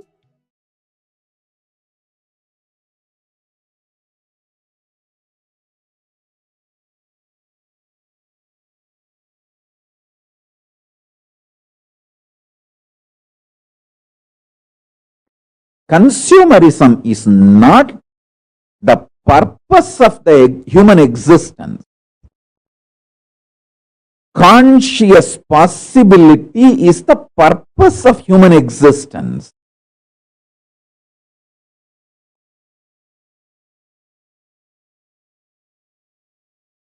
The Hindu civilization again and again and again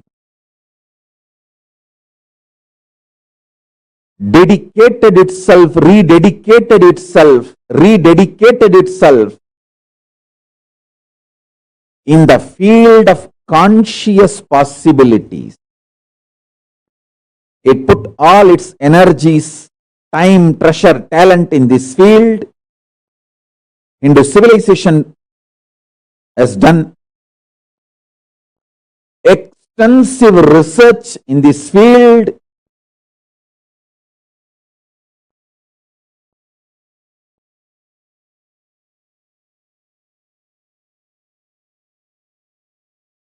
Invented, discovered, rediscovered, reinvented multiple dimensions of conscious possibilities.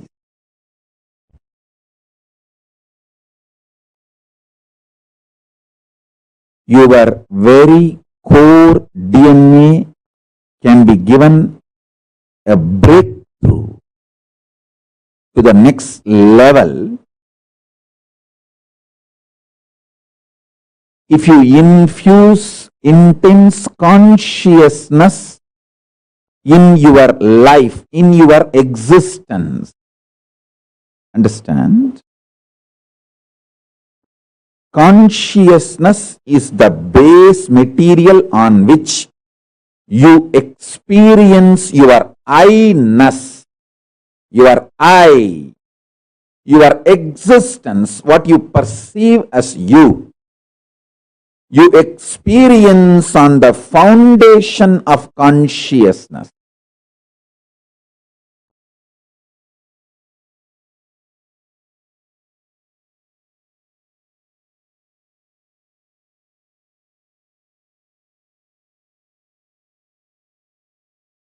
Life is not just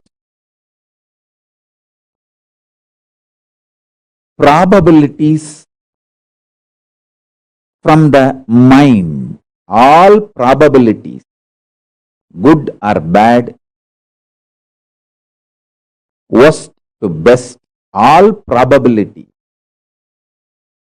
are mind-based, mental.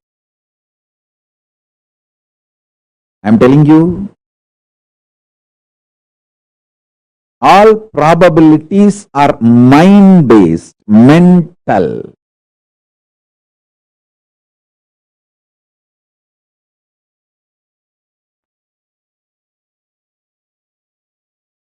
People who live and end up with this mind-based probabilities live as mediocre, middle class and die.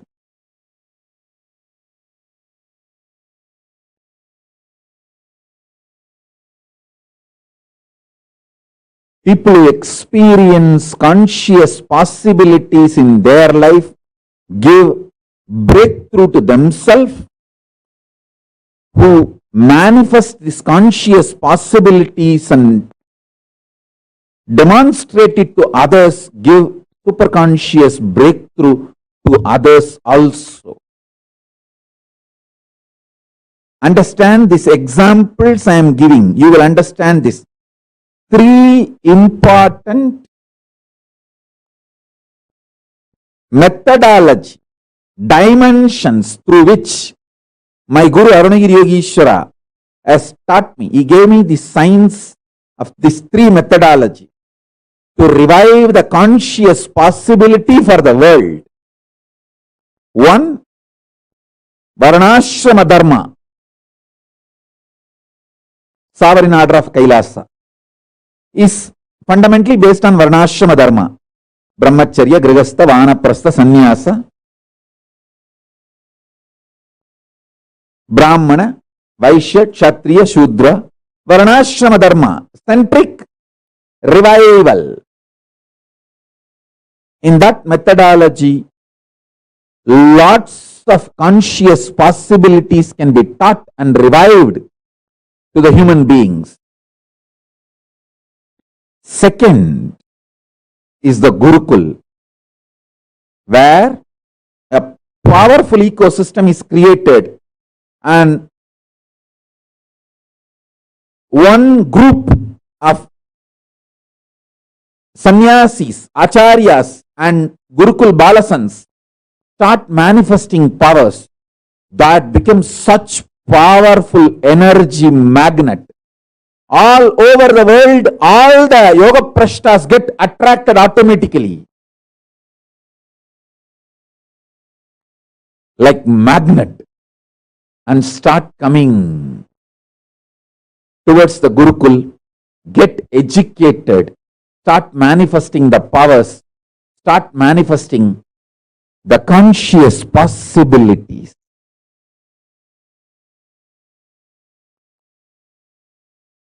And the third is directly bringing superconscious beings from KAILASA, making them embody,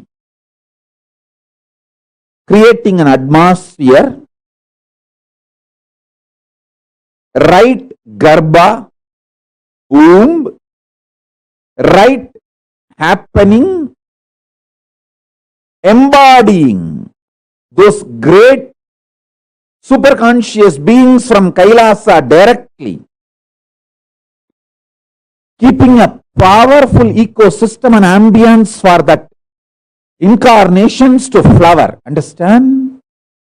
This science was alive in Adishaiva tradition and even in Tibetan Buddhist tradition, bringing the incarnations. Not only my Guru taught me, Arunagiri Yogeshwara taught me, he gave me the wide proof that this science existed.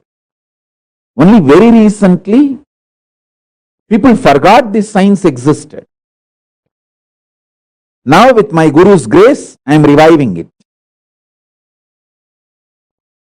My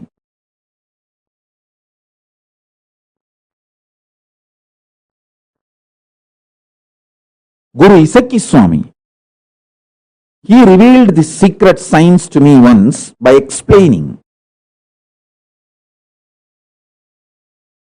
In the Guru Parampara of fundamental Adinam, they used the same title, Jnana Prakasa Desika Paramacharya Swamigal. I asked him why everyone uses the same title.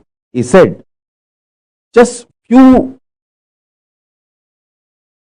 beings who reached the Sayujya Mukti with Paramashiva again and again assume the body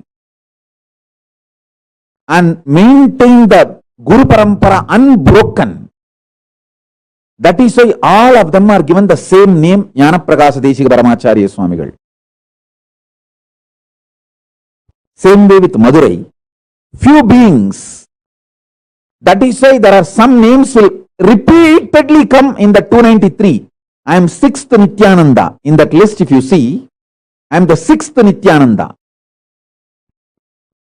There are some 20 names repeatedly will appear. Because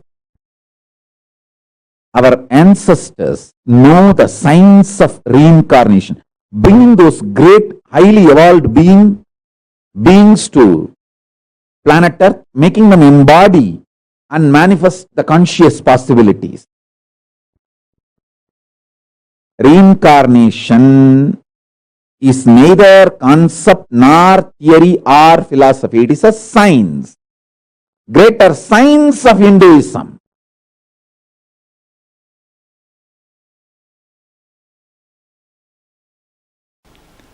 Listen, microcosm becoming macrocosm is enlightenment. Macrocosm becoming microcosm is incarnationhood. You having the cosmic cognition and cosmos having you in the cognition.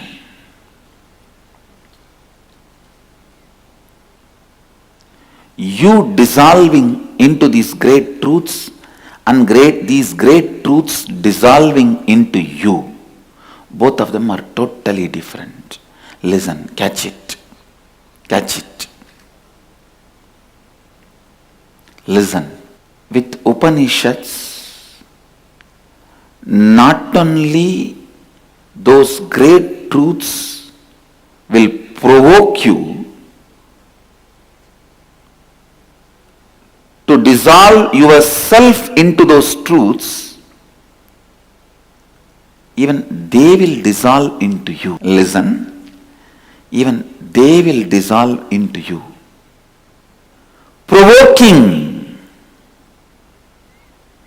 Provoking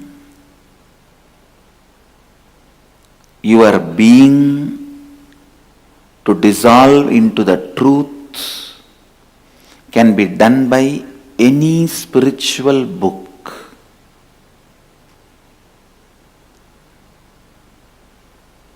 Even if you read some stotras of saints, your whole being will be provoked to dissolve into the truth. That is what the great bhaktas did. The saints of Vedic tradition preaching devotion, the intensity of the passion and emotion is used beautifully to merge with the cosmos. Meera, Jnana Sambandar, Ramadasa, the great devotees, Chaitanya Mahaprabhu, here in Karnataka, Akkamma Devi, in Andhra, Annamacharya, Tamil Nadu, Jnana Sambandar, Manikkavasagar. I can go on listing. They all used the passion and emotion, intensity of the passion and emotion to dissolve into the cosmos. See, provoking you to dissolve into the truth, any spiritual book can do, but provoking the cosmos to dissolve into you, only Upanishads can do it. Only Upanishads can raise you to that height. You become so vast that cosmos dissolves into you. The microcosm becomes so big as macrocosm. So macrocosm can just dissolve into it. If you have to have the whole universe in your mouth has to open to the size of the whole universe. If the truth has to dissolve into you, you should grow taller than the truth. That can happen only by Upanishads. That is why I am telling. Upanishads don't make just enlightened beings, it makes incarnations.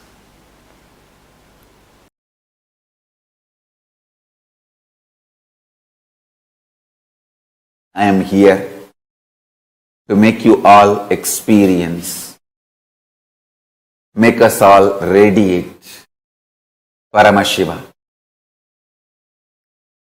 the absolute and ultimate conscious possibility. Understand? My words are neither poetry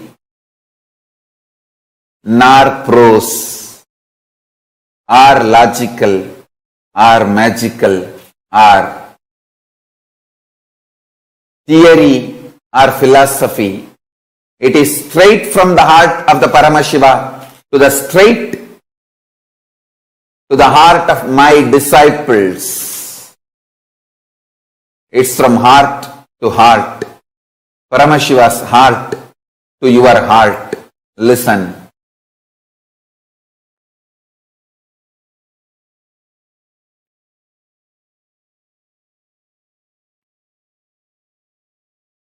My Guru, Vibhudanandapuri, Kuppammal, she used to say, I am the explosion happened in Arunachala Linga, the Arunachaleshwara. And she used to say, she brought that explosion through Mahakala Bhairava. In Arunachaleshwara temple, there is a beautiful Mahakala Bhairava with 8 hands on the banks of Brahmadirtham, the temple tank. And she said, she brought through that Mahakala Bhairava's deity and kept it in Brahmatirtham to cool off, to settle, then brought it to my mother's womb. And she says, my mother's womb and my father's body both were prepared at the same time. Then through father's body the male component was brought into my mother's womb and I was given form and manifested.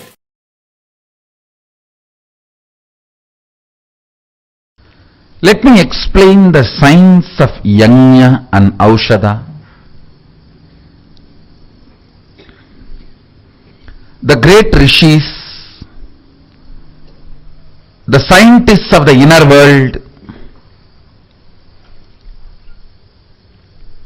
mantra drashtas of the Sanatana Hindu Dharma, people like Vyasa, Agastya, Kapila, Ankirasa, Bharadvaja, all these great beings, they sit together. Whatever reality they want to cause, strong thought current which expresses those reality, they bring that thought current and energy into these 5 elements. Bringing that thought current into these 5 elements is Yajna. They bring those gods, goddesses who are embodiment of that thought current. For example, if they want to manifest huge wealth, they bring down the energy of Lakshmi into fire and please her by offerings and receive the boon from her for the manifestation of wealth. If they want the divine city to be constructed, then they bring the energy of Vishwakarma and offer the offerings, take the boon to manifest the huge creativity and construction. So for each action, they bring that energy and please it by offerings and make that thought current into reality. And the thought current which they manifest when it became reality, means when that blessings, that boon is given, that energy is consolidated into an aushada, a herbal product, and shared. Whoever receives that aushada manifests that reality.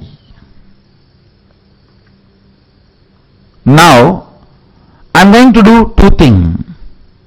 Understand, this Putra Kameshtiyaham was performed by Dasaratha, and when the yajnam was complete, when the yagam was completed, the whole essence, the result, the phala was infused into a milk pudding, into the milk, and it was converted into payasam, and that was shared to all the three wives of Dasaratha, and Rama, Lakshmana, Bharata, Shatrugna were given birth. Same way, Meenakshi's parents have conducted the Putra Kameshti Yajna, and it was so powerful. Devi directly landed into the fire and walked out of the fire. She did not even want that result to be converted into a matter and conceived, and she did not even want to go and stay in the Garbha of Kanchanamala, the mother of Meenakshi. Meenakshi's mother, father, both of them are not biological mother and father, because she just walked out of the fire. And same way, Draupadi, the Draupadi's parents did Putra Kameshti Yajna, and she walked out of the fire. We have huge references. I was trying to find who is the first person who did the Putra Kameshti Yajna, and I saw it is Sadashiva himself. Because the science of creating the Putra, inheritor, without physical relationship.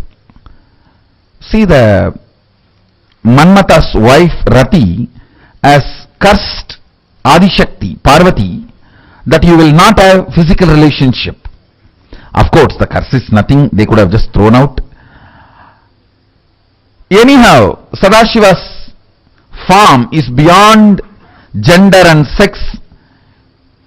So without physical relationship, he has to create now Subramanya to destroy Tarakasura and Suravatma. So the first Putra Kameshti Yajna, with the fire of his own third eye, he manifests that whole software with his 5 faces.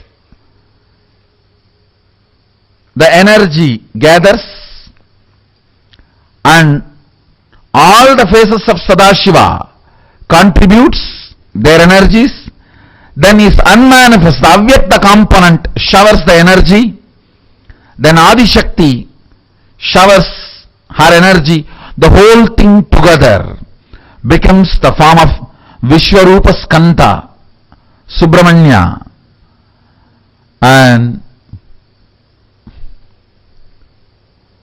now the Skanda Sashti, auspicious time, when this process was done in Kailasa first time, now we are repeating the same process in Gupta Kailasa again.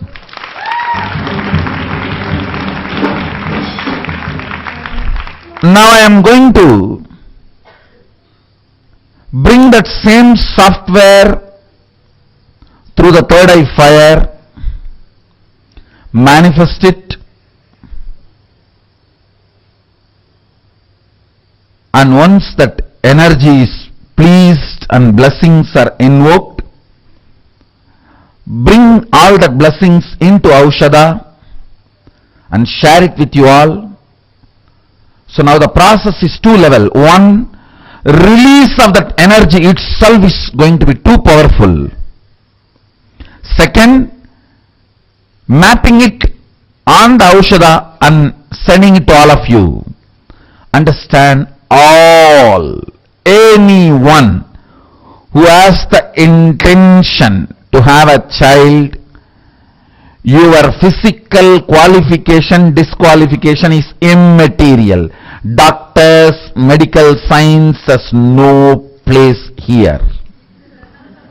Understand, in Hindu tradition, birth has nothing to do with sex.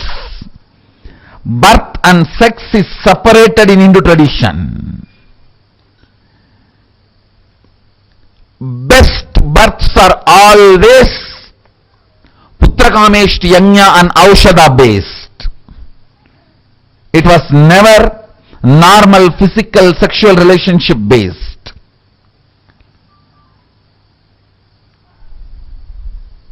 Everyone who is sitting here or online with this intention will be blessed, and all the babies will be embodiment of Subramanya.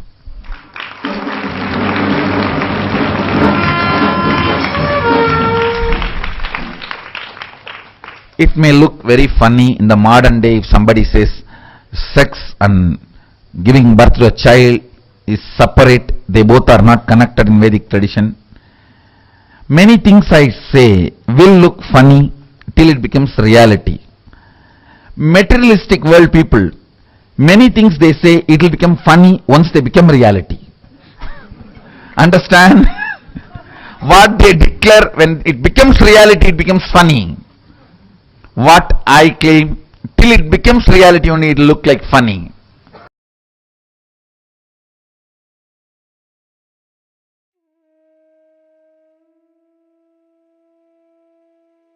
Today, with the grace and blessings of Swamiji, all of us, whoever here that is logged in here and are wanting to conceive a child, you are going to receive this very, very, very powerful initiation. Understand? All of us here are going to receive this today, the initiations that we are going to receive. Out of that, one of the very important initiation.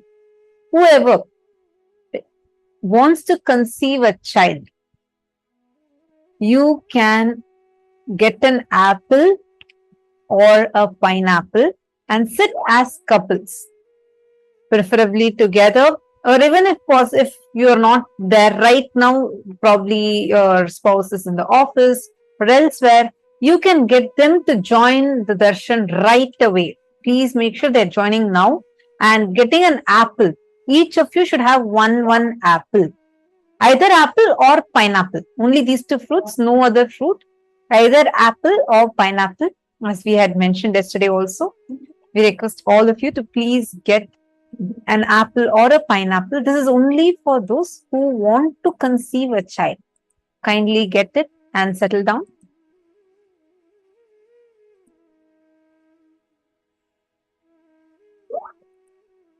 Please make sure you are settling down, because in just a few more minutes, we are all going to be entering into the darshan, the most awaited part of our day. Also, today you're going to be experiencing extremely powerful completion happening, manifesting through you. And this completion that all of us are going to be experiencing today, where any relationship that you are struggling with, you will just see how by sitting in this initiation, all the incompletions, the vengeance, violence, feeling victimhood, struggles that you face in a relationship, all that will simply beautifully get healed. Anyone who wants to experience completion in any particular relationship, we highly recommend that you invite them also right away to join you here in the darshan. You can get them to sit with you right now in the darshan.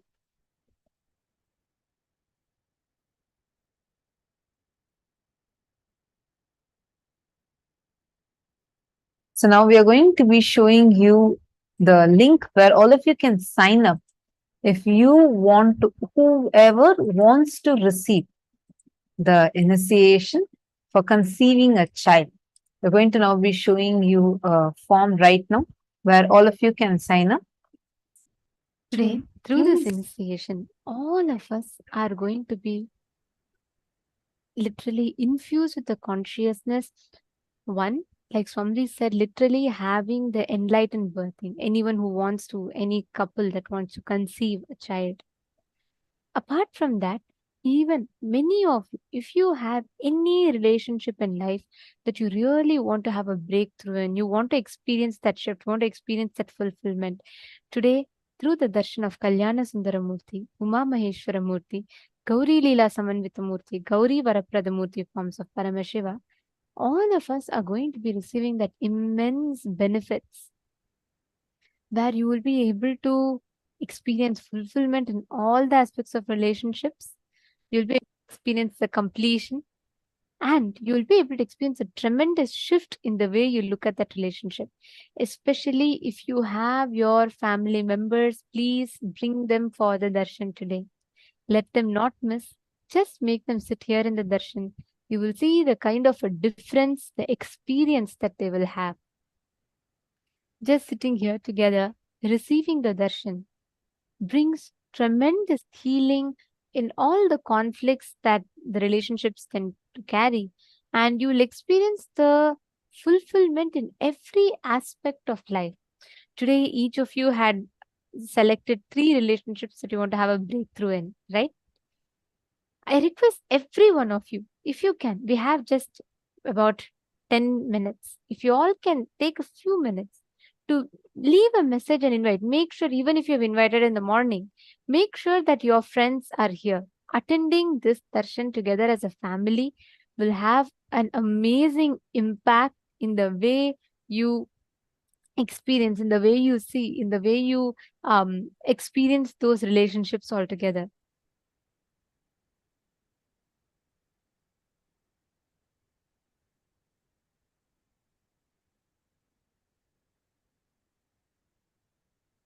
I request all the participants, everyone to please come and settle down. We're going to be entering into the darshan.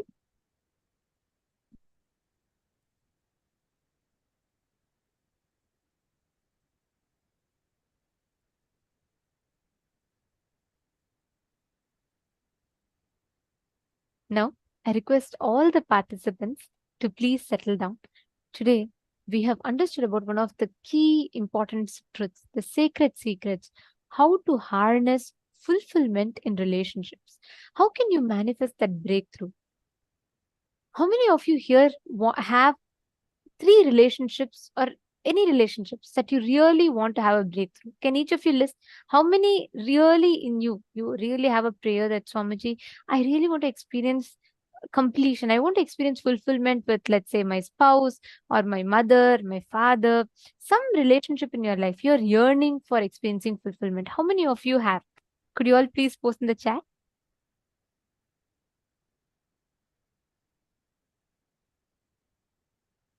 Understand? I see many of you posting yes, yes. This darshan, whoever you want to have that fulfillment with, if you and that person together attend, just the initiation, Kalyana Sundaramurti, the Bhava Samadhi Darshan, Swamiji literally infuse our inner space with love and fulfillment. You will see how the whole healing happens.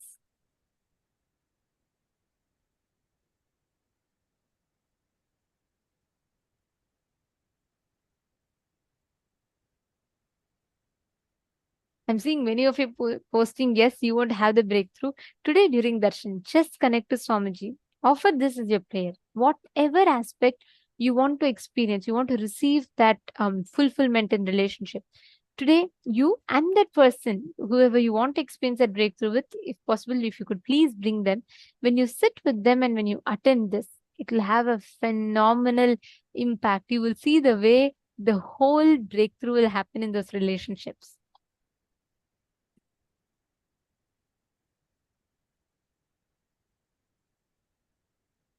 Yes, you all can bring the apple. Some of you are asking about the apple baby initiation. For the initiation, please bring apple or pineapple as we had announced earlier. You can keep that in front of the camera and please connect to Swamiji during the darshan. Make sure it is kept in front of the camera. Swamiji will be energizing it right after the darshan. Once the initiation is over, once the darshan is complete, then you should eat that apple. So if you and your spouse are attending, you both can keep one apple each. Get the apple energized and eat that apple completely right after the darshan. If you do not have an apple, even a pineapple is okay. Ma Nitya Prematavasi, all the people that you have posted that you want to experience through it, just go ahead. Just bring them, sit as a family. You will see the kind of a breakthrough you will experience, the depth, the healing in those relationship dimensions. So now we are going to be projecting the form through which whoever wants to receive blessings. For a child, you can sign up in this form. We are now going to be projecting that form for all of you. Please take a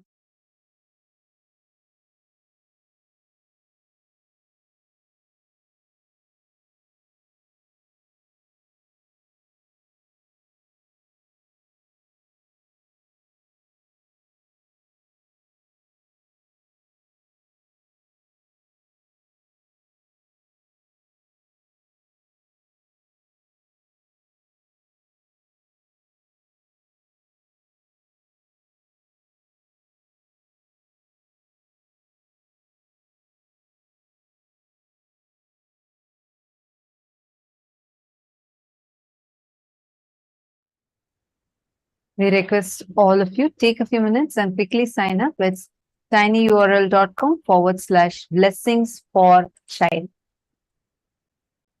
Request everyone, all those, the couples who want to conceive a child. This initiation is for those, the couples who are looking to conceive a child. This initiation is for all of you. And if you have anyone whom you want to experience completion with, take a few minutes and please kindly invite them also to join you here.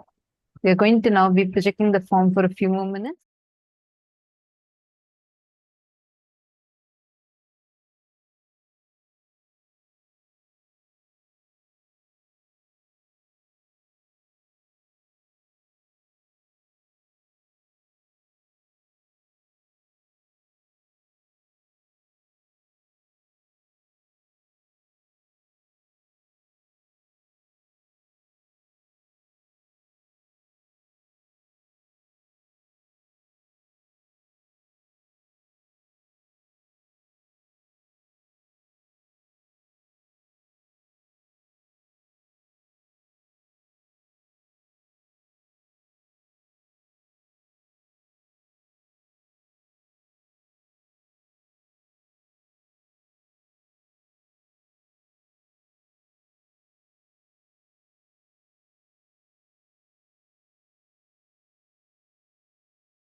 See many participants calling your friends and family members. Do it. Understand, many of you that were asking, saying, how can we live what we're learning in the program in our day-to-day life, like continue living this, and how to experience completion in many different ways. Many of you asked about living this space of Advaita and oneness, manifesting oneness in relationships in your life. Make sure you invite your family members and get them for the darshan. When they are initiated, they also become part of your enlightenment ecosystem where you and your family, your friends, your relatives, everyone together supports you, your team lead supports you in living this super conscious lifestyle that Swamiji has blessed us with, and to manifest that oneness and experience true fulfilling relationships.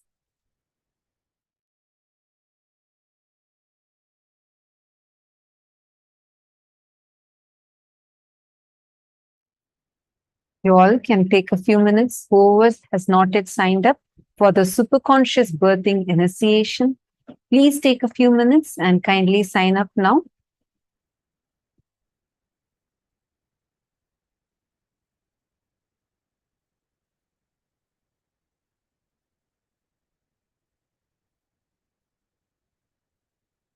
Okay, I see a question. Ma Vinita Nagaraj is asking a question. If a person doesn't want to attend the session, will we still get completion, Ma? In a relationship, there are two sides. One, your experience about the other person, and that other person's experience about you. During the darshan, definitely you will experience completion with your relationships, meaning how you experience the other person. That you'll definitely achieve the completion. And if you want them also, if that person, whoever your relative is or a friend is, if they also want to experience that fulfillment or completion, you should invite them to come for the darshan. Because understand, they have something called as the individual free will, which the cosmos respects. Which is why only when you say yes to cosmos, the cosmos can shower you with the space of completion. It is end of the day, it is your individual free will. When you're sitting in the program, it is you saying yes to Swamiji so that Swamiji can shower you with the space of completion. So you can enrich them and invite them to join you. If they join, definitely they will also experience completion. But by you being here, that itself is you saying yes to Swamiji, so you will definitely receive the space of completion.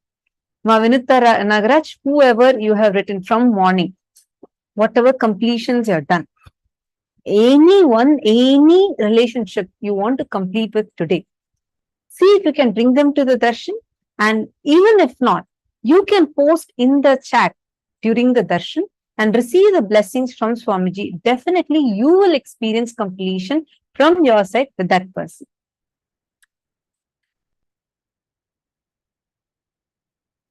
Zheng Shuyun, you're asking regarding the superconscious birthing. If you have participated last time, can you still participate? Yes. You can definitely participate today also, even if you have received the initiation earlier.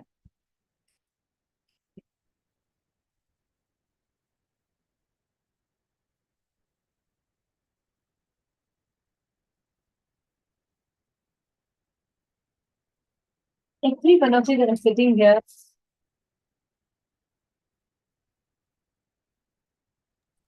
Sorry for that. Each of you that are sitting here in the initiation today, just through this initiation, whether Swamiji's blessing for you to conceive, for you, the couple to conceive a child, or the blessings for fulfilling relationships, all of these directly are going to be giving us the experience of Paramadvaita. Like Swamiji is explaining today, every relationship that takes responsibility to remind the other of the higher purpose in life is the true fulfilling relationship. That is true love. True love, the definition of true love is not what the society understands. Taking the responsibility for the other to experience the highest purpose in life.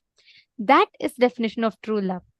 Now, every one of you that are here, many of you shared how you experience the benefits, how you enjoyed had the clicks today. Take responsibility for giving this experience and clicks to your near and dear ones. You will see the kind of breakthrough you will have through this darshan today. Ma Zheng Shuyun is asking, can I still eat the apple again, even if I had received the initiation last time? Yes, definitely. This is a prasadam that you're directly getting from Swamiji, and every apple is extremely powerful. Make sure you're keeping the apple in front of the camera. You can sign up again and keep the apple in front of the camera and sit as couple together.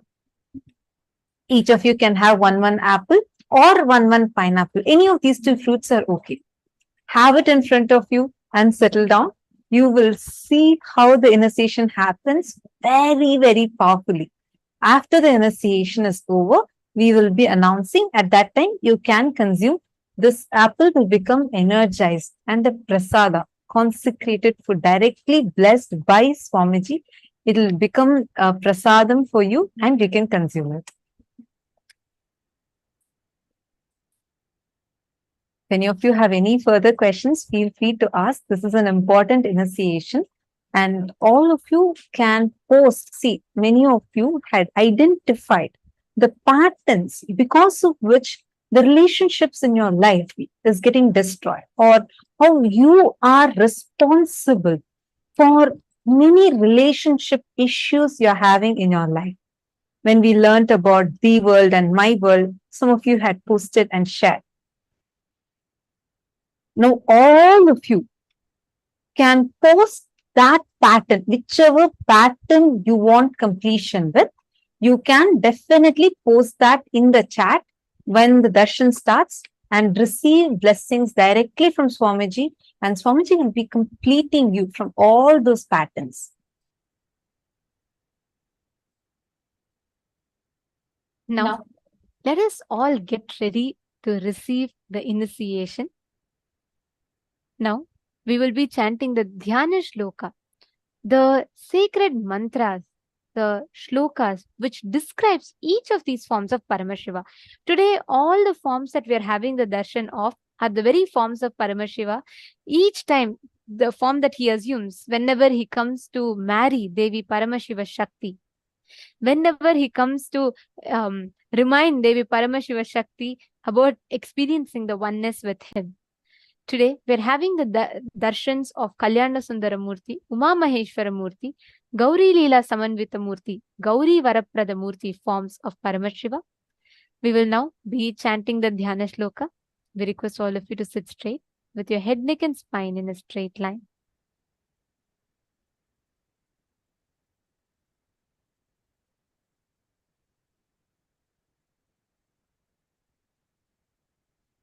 We will chant the Dhyana Shloka.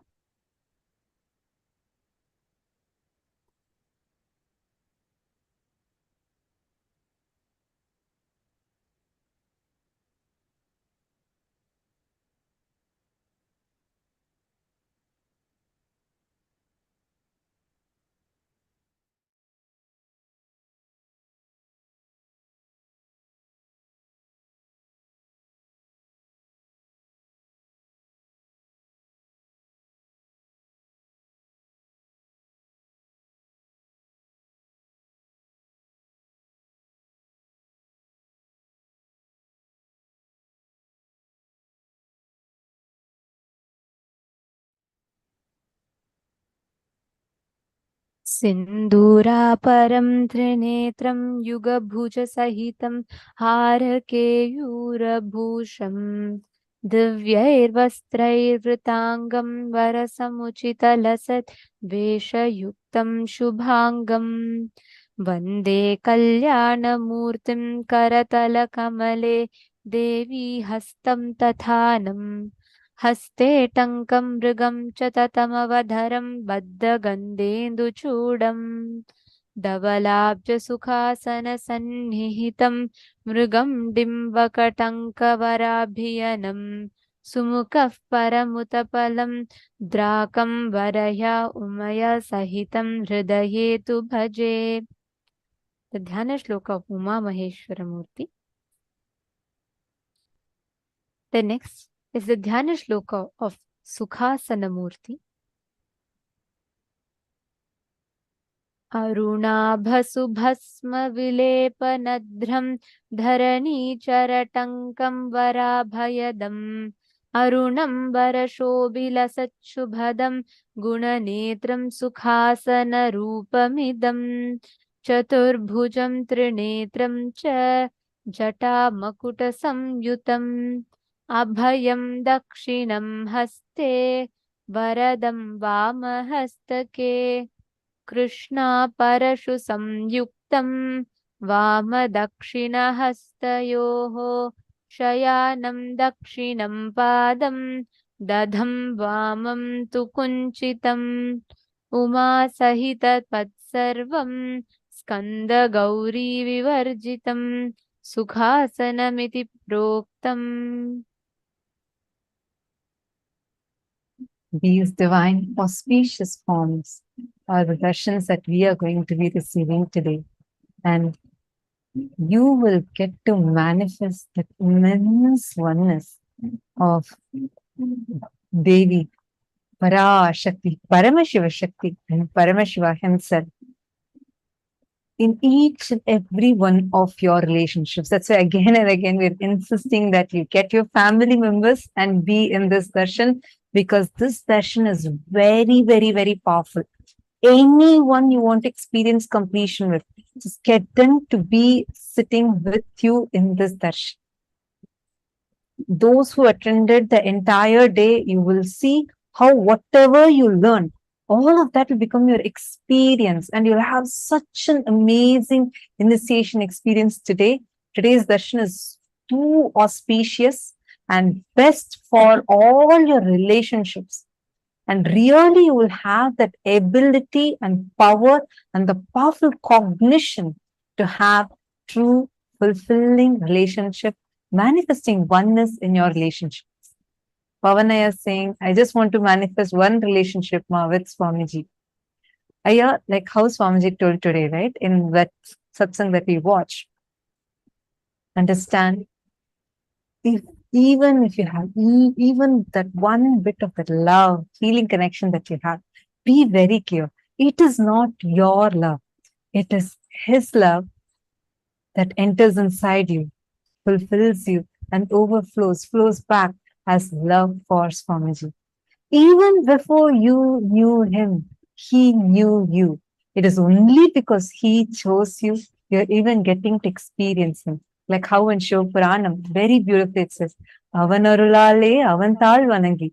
Only with his grace, you can even go down to him. So if you had this divine healing connection with Swamiji, be very clear, he loves you. Swamiji loves you. That's the only reason. It is his love. It's not, if any, see, this is for everyone, all of us. The moment you even had that feeling connection, that love overflowing through you, understand it is his love. It is his love. His love is so powerful that it is overflowing from him. It's from Swamiji's third eye and entering inside us and awakening all our chakras and flowing back as love for the master. And Swamiji beautifully tells that the relationship with Swamiji, his proposal is not, will you marry me? The cosmic proposal is, will you be me? Will you become me? Means, will we become Paramashiva? Are we ready to become Paramashiva? When the feeling connection with the Guru is nothing but where we become Swamiji's extension, where we become one with Swamiji. And whoever, Pavanaya, like you have asked, like that, any one of you want to ask that as the boon, yes, you can go ahead and post during the darshan, you can post all these as your prayers, and Swamiji himself will be blessing each of us. So every one of you that want to receive this boon, where the cosmic proposal, like Swamiji said, will you be me? Will you become me? That's the proposal. And whoever wants to experience that ultimate relationship with the Guru, with Paramashiva himself, in his Nija Avatara, you all can post that as well as part of your prayers during the darshan. And we all have such an amazing blessing where we are able to experience this feeling connection with the master. In samadhis, there are various types of samadhis. Sameepya Samādhi is where it's like literally, and like whenever you're coming to the program and you're experiencing, it is like you're coming and you're like if an ant gets a small bit of the sugar, like just little bit, and it goes. That is the experience we receive. But when you are getting the blessing to live around the master, that is, you will be experiencing Sameepya Samādhi, literally that ant getting a jackpot, like a huge sugar cube, where it can keep on enjoying its deliciousness throughout its life. And we have such a huge blessing because Paramashiva himself has descended in his physical form and making himself available for all of us. And today we learned about the Sameepya Samādhi. So anyone who wants to manifest this in your life, you can post this also during the darshan as a prayer and receive blessings for it. Now it's time, all of us, to come to the moment all we are waiting for. Please sit with your head, neck and spine in a straight line. Close your eyes and chant the Mahavakya.